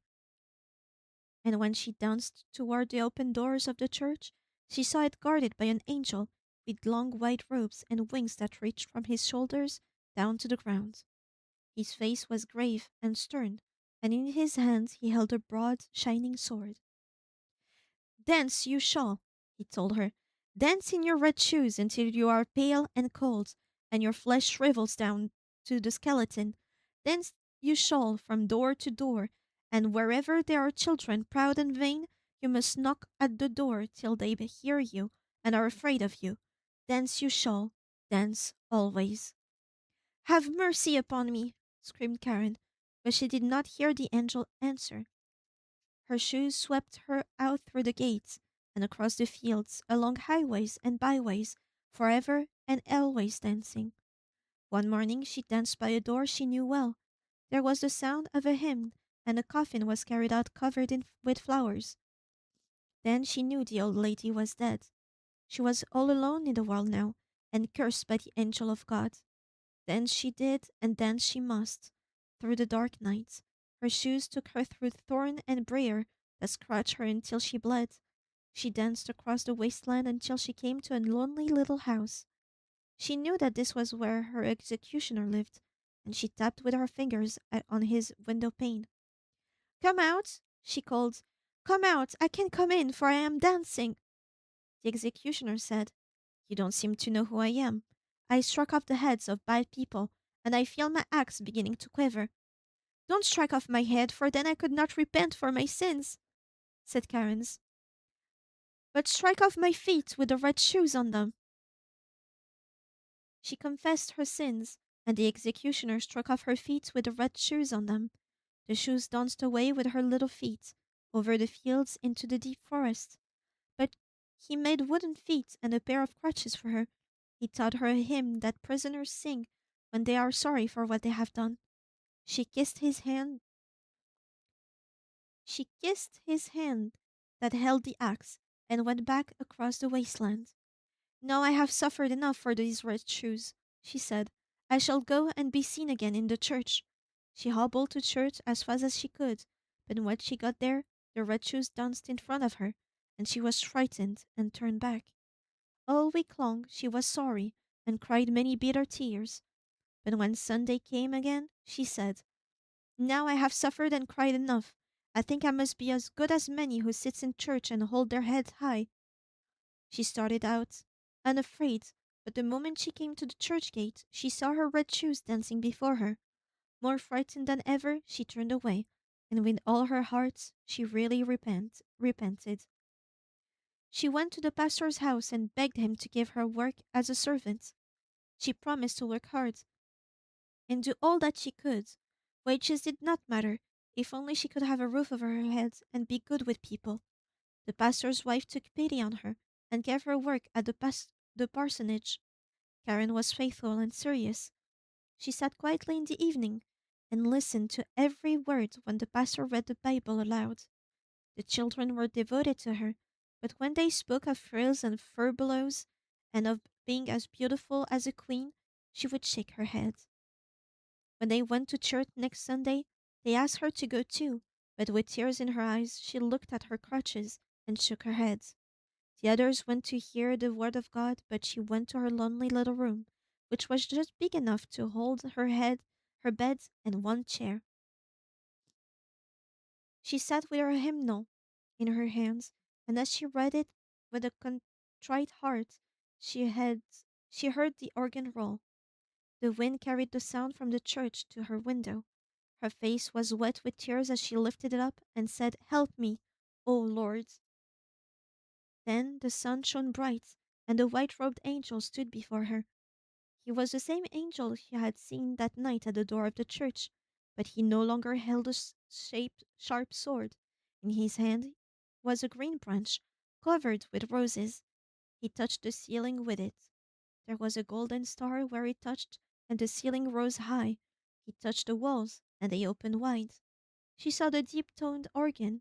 She saw the portraits of ministers and their wives. She saw the congregation sit in flower decked pews and sing from their hymnals. Either the church had come to the poor girl in her narrow little room, or it was she who had been brought to the church. She sat in the pew with the pastor's family. When they had finished the hymn, they looked up and nodded to her. "It was right for you to come, little Karen," they said. "It was God's own mercy," she told them. The organ sounded, and the children in the choir sang, softly and beautifully.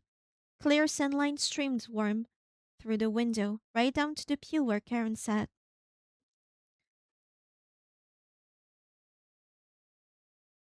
Clear, yeah, she was so filled with the light of it, and with joy and with peace, that her heart broke. Her soul traveled along the shaft of sunlight to heaven, where no one questioned her about the red shoes. The end.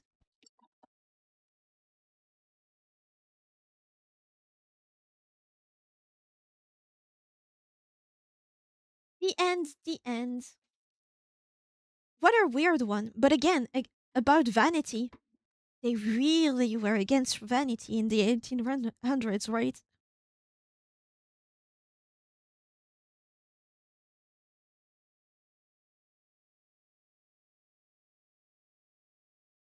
It was good practice, though, to read aloud like that. I can see where I have troubles now and what I need to work on. I think because of how rare mirrors used to were used maybe and harder to get some. Could be, could be.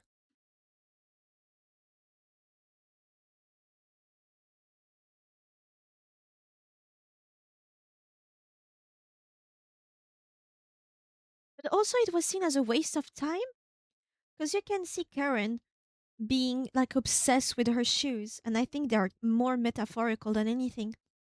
It's like clothes, since she was turned against the children that were talking about frills and stuff like that.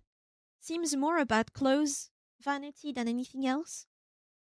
Maybe it's because it distracted her from praying. And so if you're vain, your thoughts about beauty or your own beauty will distract you from the Lord, it seems.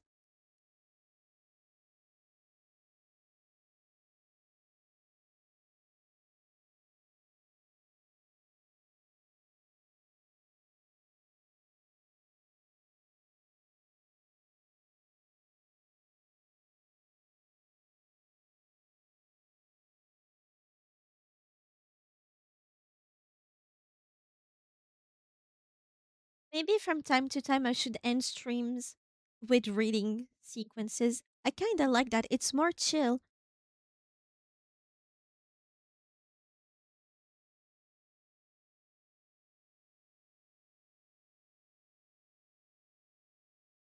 Plus, if it helps some people sleep at better times, it's two birds, one stone.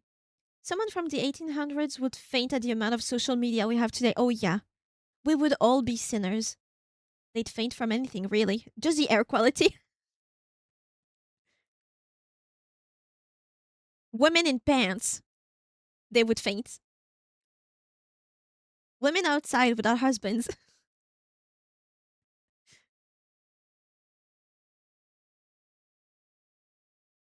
Just the idea of movies.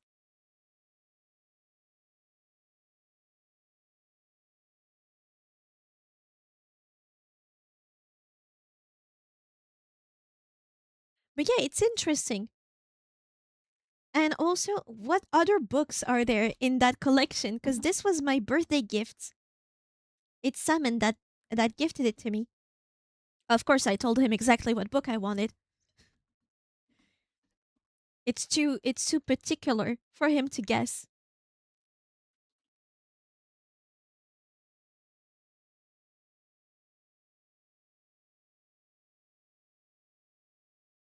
Plus, it's not that expensive for a gift, right? That was sweet of him. Yes, very sweet.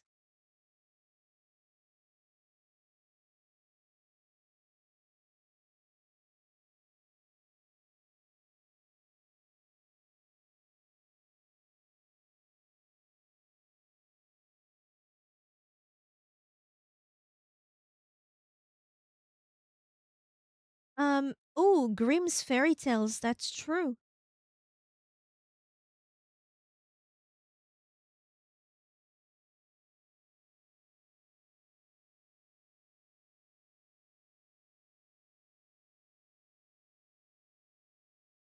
In that same collection. Beauty and the Beast, there's also a beautiful version. Alice Adventures in Wonderland and other stories in that same collection, beautiful. Peter Pan, I don't really want just one story. I like collections.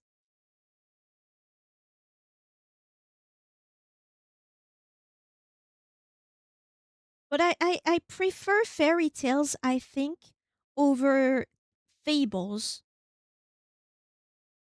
Because right now, these stories, they don't ring fairy tales to me. They are tales, yes, fables, because there's a moral to follow. I was expecting more magic, but the magic here, it's more like the Lord did it, right? I was expecting fairies. Maybe there are in some other tales, but it seems like Christian Andersen was more rooted in reality and religion, right? And faith. And I think Grimm's, they were more magical because they can't really talk and stuff. Yeah.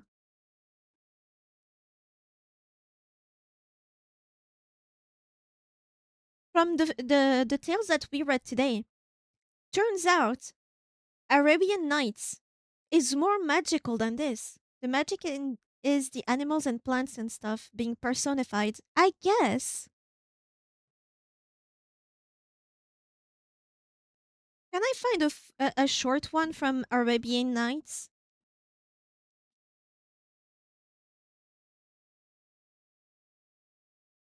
It's not exactly linear, the tales,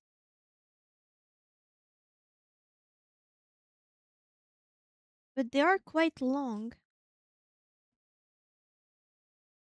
I don't remember there being like 2 pages long ones.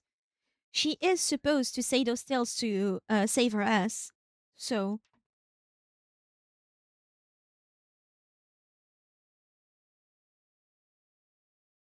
wait, there are some that are short. Let me read fastly through them just so we can compare.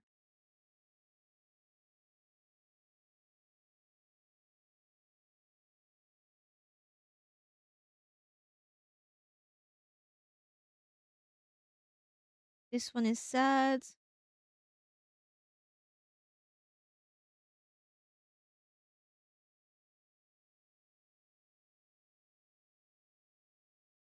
Usually it's tales that end badly, it seems.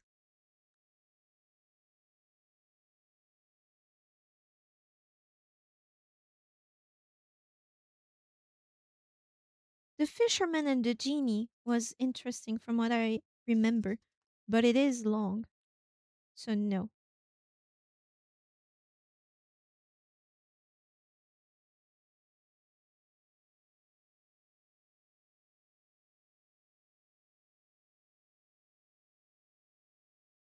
But I like reading. Oh, I serve as an audiobook. That's right. I'm an audiobook for bullshit,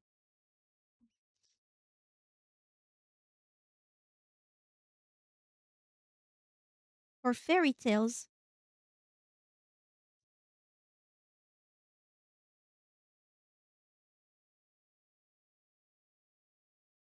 Yeah, not much for shorter ones in Arabian Nights. There are multiple pages.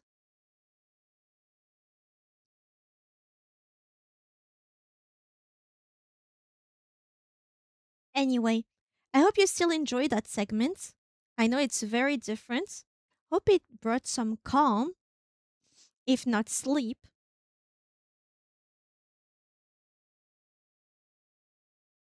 And tomorrow we'll see what we'll do. Maybe we can start Tunic tomorrow.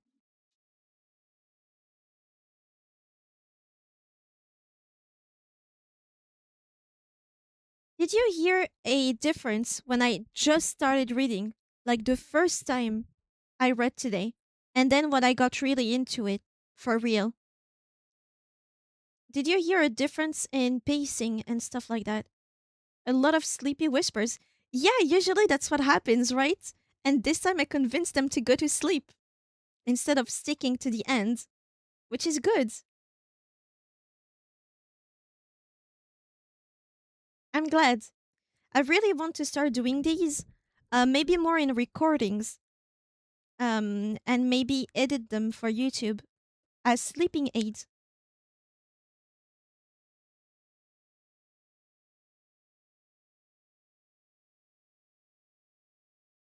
Got tired again too? Good! And I just woke up. Bad! Yes, you kept a really nice pace, sometimes a little hesitant, but it was good overall, and you made progress. Thank you! I think you'll get better if you keep going. I think what I need to do is to read the story first and then read it aloud. That's the thing I need to do. Because most of these, and I expected that, to fumble some words because I just read them for the first time as I say them out loud. So obviously, there are some words, if I don't know them first and I don't think about it, I don't know how to pronounce. Like, I need to think about the logic of English to pronounce them. And so, yeah, I will have to reread them, which breaks the pace, but yeah. That's why at first, when I bought these books, I bought the Nights first because that was my practice at English before streaming.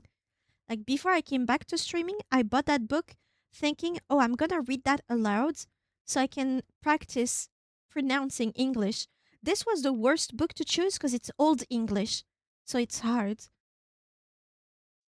I should have gone with Christian Andersen, but that came way after. And that one is good for practicing. But will you enjoy reading them more than once? Yeah, because I see them as practicing pronunciation more than anything. And if I can pronounce it correctly, then I can do the sleeping aid stuff. It's more, it's like reading a text, basically. And some of them are quite nice. I like the peas in a pod. This one was cute. I liked it. But ultimately, what I want to do is to write my own stories, maybe lore related, and read that instead of already written stuff. I want to write my own stories. I want to narrate them, and who knows, maybe I can do something with that later, like lore stuff. Maybe I can write the lore and illustrate them and have kind of like a digital picture book about my lore.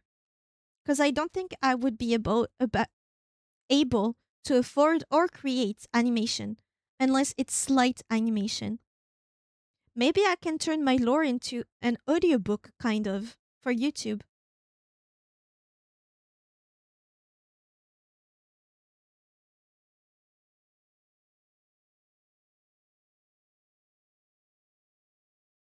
That's the goal. Plus, these books are not exactly for the joy of reading. It's the joy of reading out loud for children to teach them stuff. At least in my mind. So it's fine.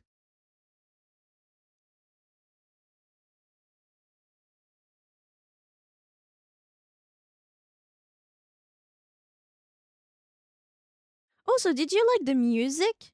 It's very different, but does it fit for reading? It's a bit hard to mix because sometimes it goes way higher. I think this part, like right now, it's well equalized. It's a good volume. That would be so cool. Would you write them in English? Yeah, yeah. The goal is for most people to understand. Not in French.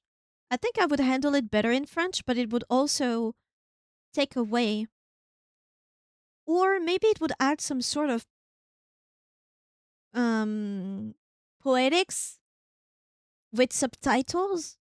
Love the music, but yeah, sometimes it would not fit the story exactly. Yeah, that's the that's hard when you haven't read the story to find a fitting music.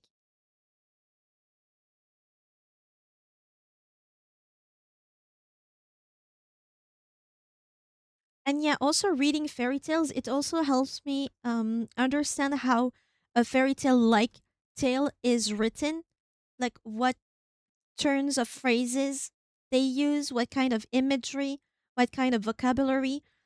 Which is why I don't exactly like Christian Andersen because I like stories that go over the top. There is a movie that I recommend that is old and it looks old. Um, it's a 2D animated, but it looks 3D, so it's animation, right? Called Azur and Asmar.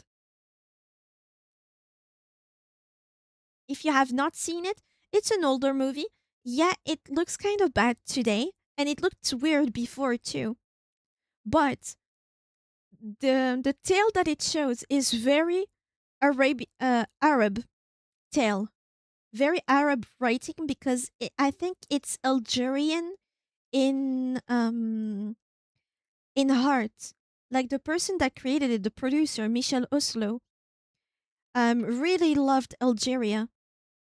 So a lot of his things, he loves Africa actually, but a lot of Algerian inspiration. He made, I'm pretty sure he made Azure and Asmar and Kirikou. I think that's him, right? Yeah, Michel Oslo. 1998 it came out. And Kirikou, I highly recommend it too. It's beautiful. And it's from sub-Saharan, it's a sub-Saharan cast too. And it's beautiful. It's genuinely something you should see just for the art. Let me show you one picture. There's gonna be tits, but to see the kind of cinematography that we're talking about. This is a still from one of the movies. Let me slide it a little bit. Look at it. Isn't it beautiful? I haven't seen it before. No wonder. Isn't she beautiful?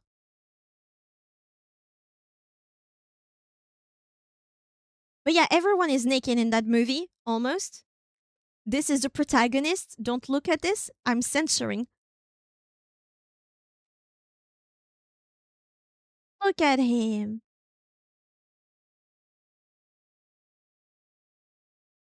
And he's teeny tiny. Like, genuinely way too tiny. Also, he birthed himself. He comes out of the womb, he can talk. He can talk inside the womb. Like, this is not a joke. He does. Which is kind of weird, but also, it's okay.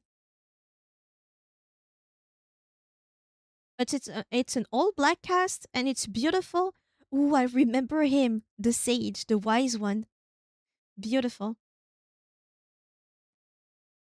But look at her. There's tits like right away.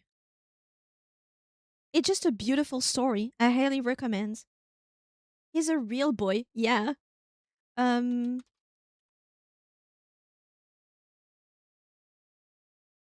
Look at this. It hurts the eye a little bit, but isn't it striking?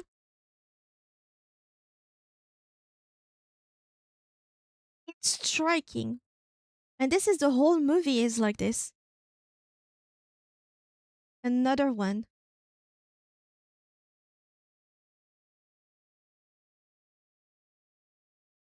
Very, very small pictures, but this is Azur. The other one is Asmar. And it's a beautiful story because this dude is not African, but he has been taken care of his whole childhood by his nanny, and this is the nanny. So for him, he is part North African, right? When he goes back home, he is sad. All he wants is to go back. And he goes back. But he is heartbroken by how everyone around him treats him like a stranger. And that feels close to home, right? Because that's kind of the same for me. Look at this. Beautiful.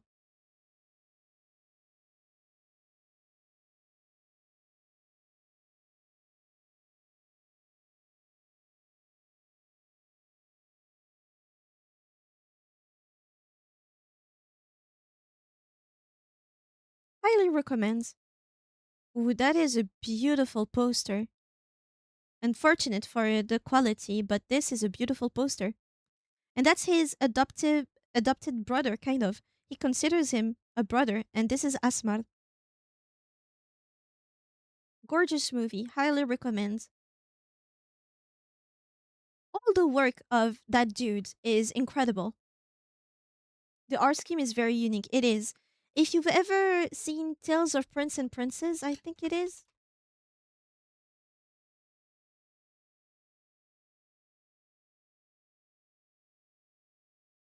Hmm. Princes and Princess. Princes and Princesses.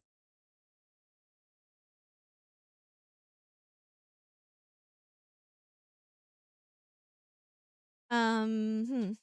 Michel Oslo. Is all like there is only a background that is in color. Everything that's on top of it, and that's where the action happens, is all black. It's kind of like a shadow show, right? With the background being the only source of color, the rest is pure black. So you only see silhouettes, which means the designs are beautiful. I can show you some example like that. Or some elements, I guess, were in colors. But it's all in profile and it looks like a puppet show. Or this. It all looks like that.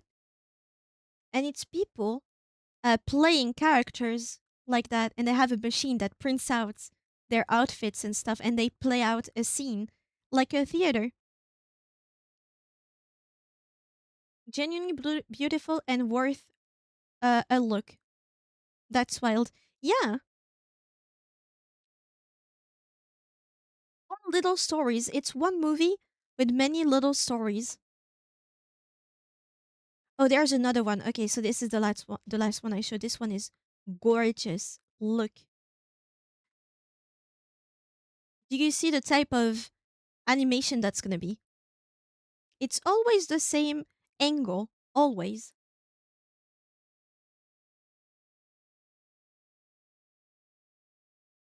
And it's always a story about a prince and a princess. Always.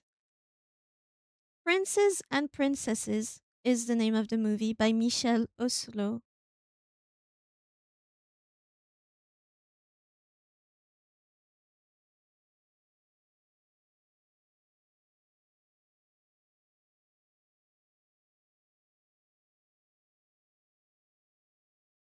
Funny enough, every work that I know from this producer, that is a French person, French screenwriter, designer, storyboard artist, and director of animated films and television program, and a former president of the International Animated Film Association. The man was born in France, is still alive. All the works that I associate with him has to do with Africa. All of them.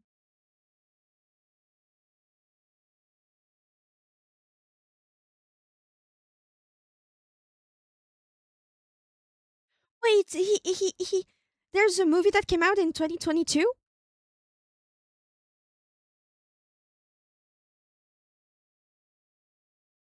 The Black Pharaoh, The Savage, and the Princess. A storyteller tells three stories set in three different eras and three different worlds. An ancient Egyptian epic, a medieval legend from the Auvergne, that's in France, and an 18th century fantasy set in Ottoman costumes and Turkish palaces. I need to watch it. But yeah, the guy clearly loves Africa.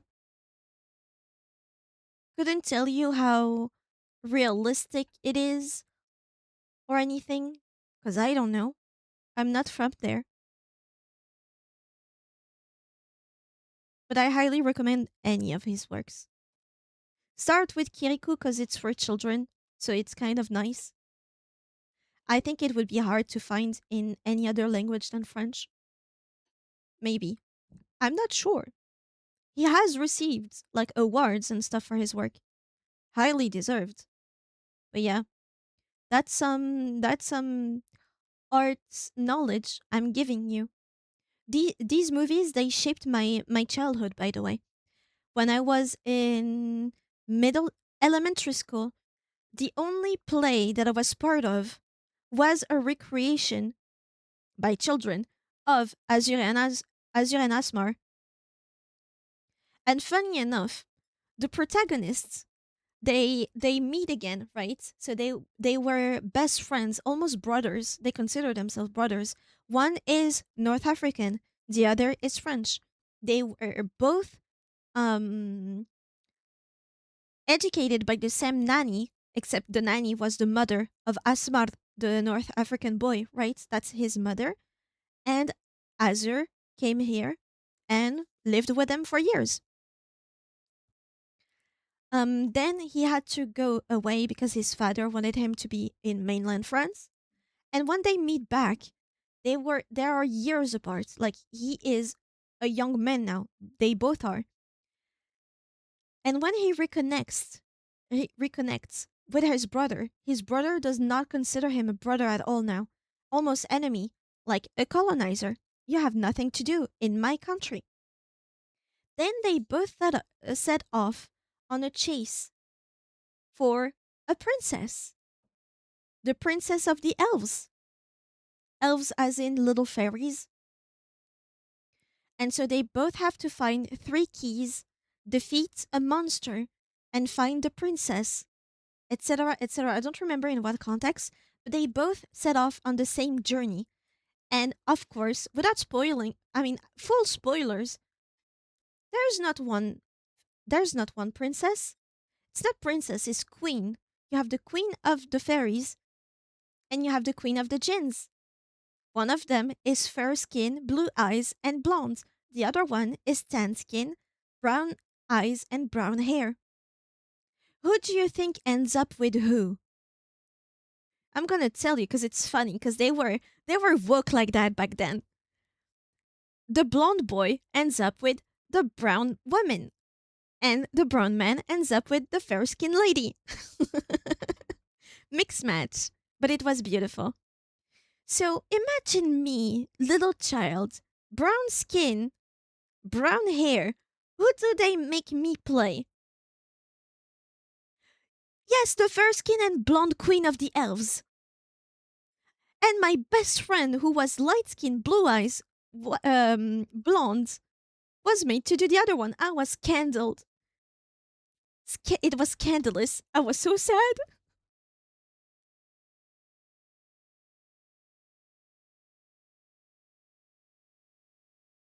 I'm sorry. It wasn't that bad. It wasn't that bad. You know why? Because the guy that played my romance partner, quote unquote, the person that was to be set with me, was my crush by then. Back then, it was my crush, and he was my love interest in the in the play. So we got to dance together, like a little waltz. That doesn't happen in the movie, by the way. It's so cute. Yeah, I was not smiling because I had stage fright, but I still wanted to. I wanted to perform, but I was super nervous because I was dancing with my crush, and I was dancing in front of people. All's well that ends well. Yeah, but that was pretty funny. But to tell you how much this movie meant to me back then, and when I was in animation school, I had that project once I got the skills in 3D to redo that whole movie, or at least parts of it, in 3D.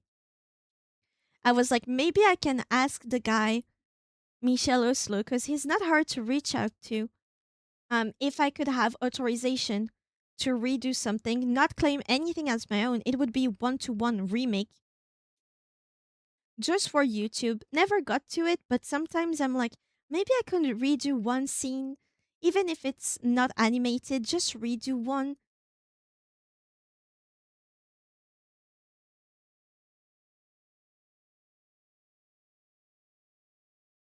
Because of how beautiful it looks to me. It looks like a children's book but animated, and I think that's the point.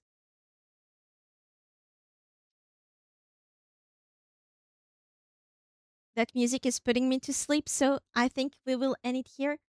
Just in time apparently for the end. Yeah, the end. You missed the whole reading section, Misty. How are you?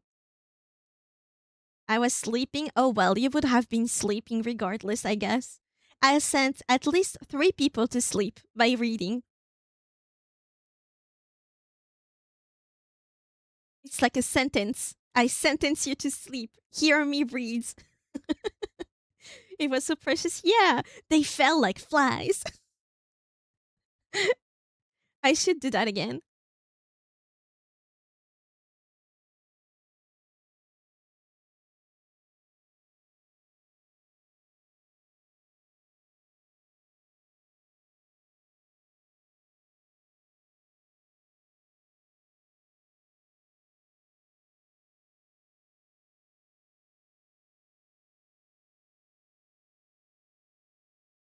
But yeah, I should do that again. Ooh, that's my favorite music. Ba-da-da-da-da-da.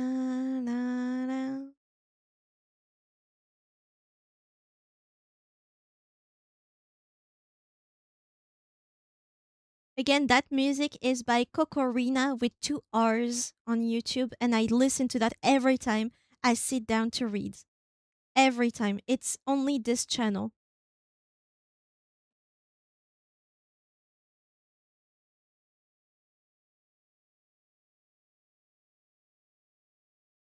So might not have fit for the type of stuff that I was reading, but trust me, somehow, every time I read a book, I found the one that perfectly described the scene.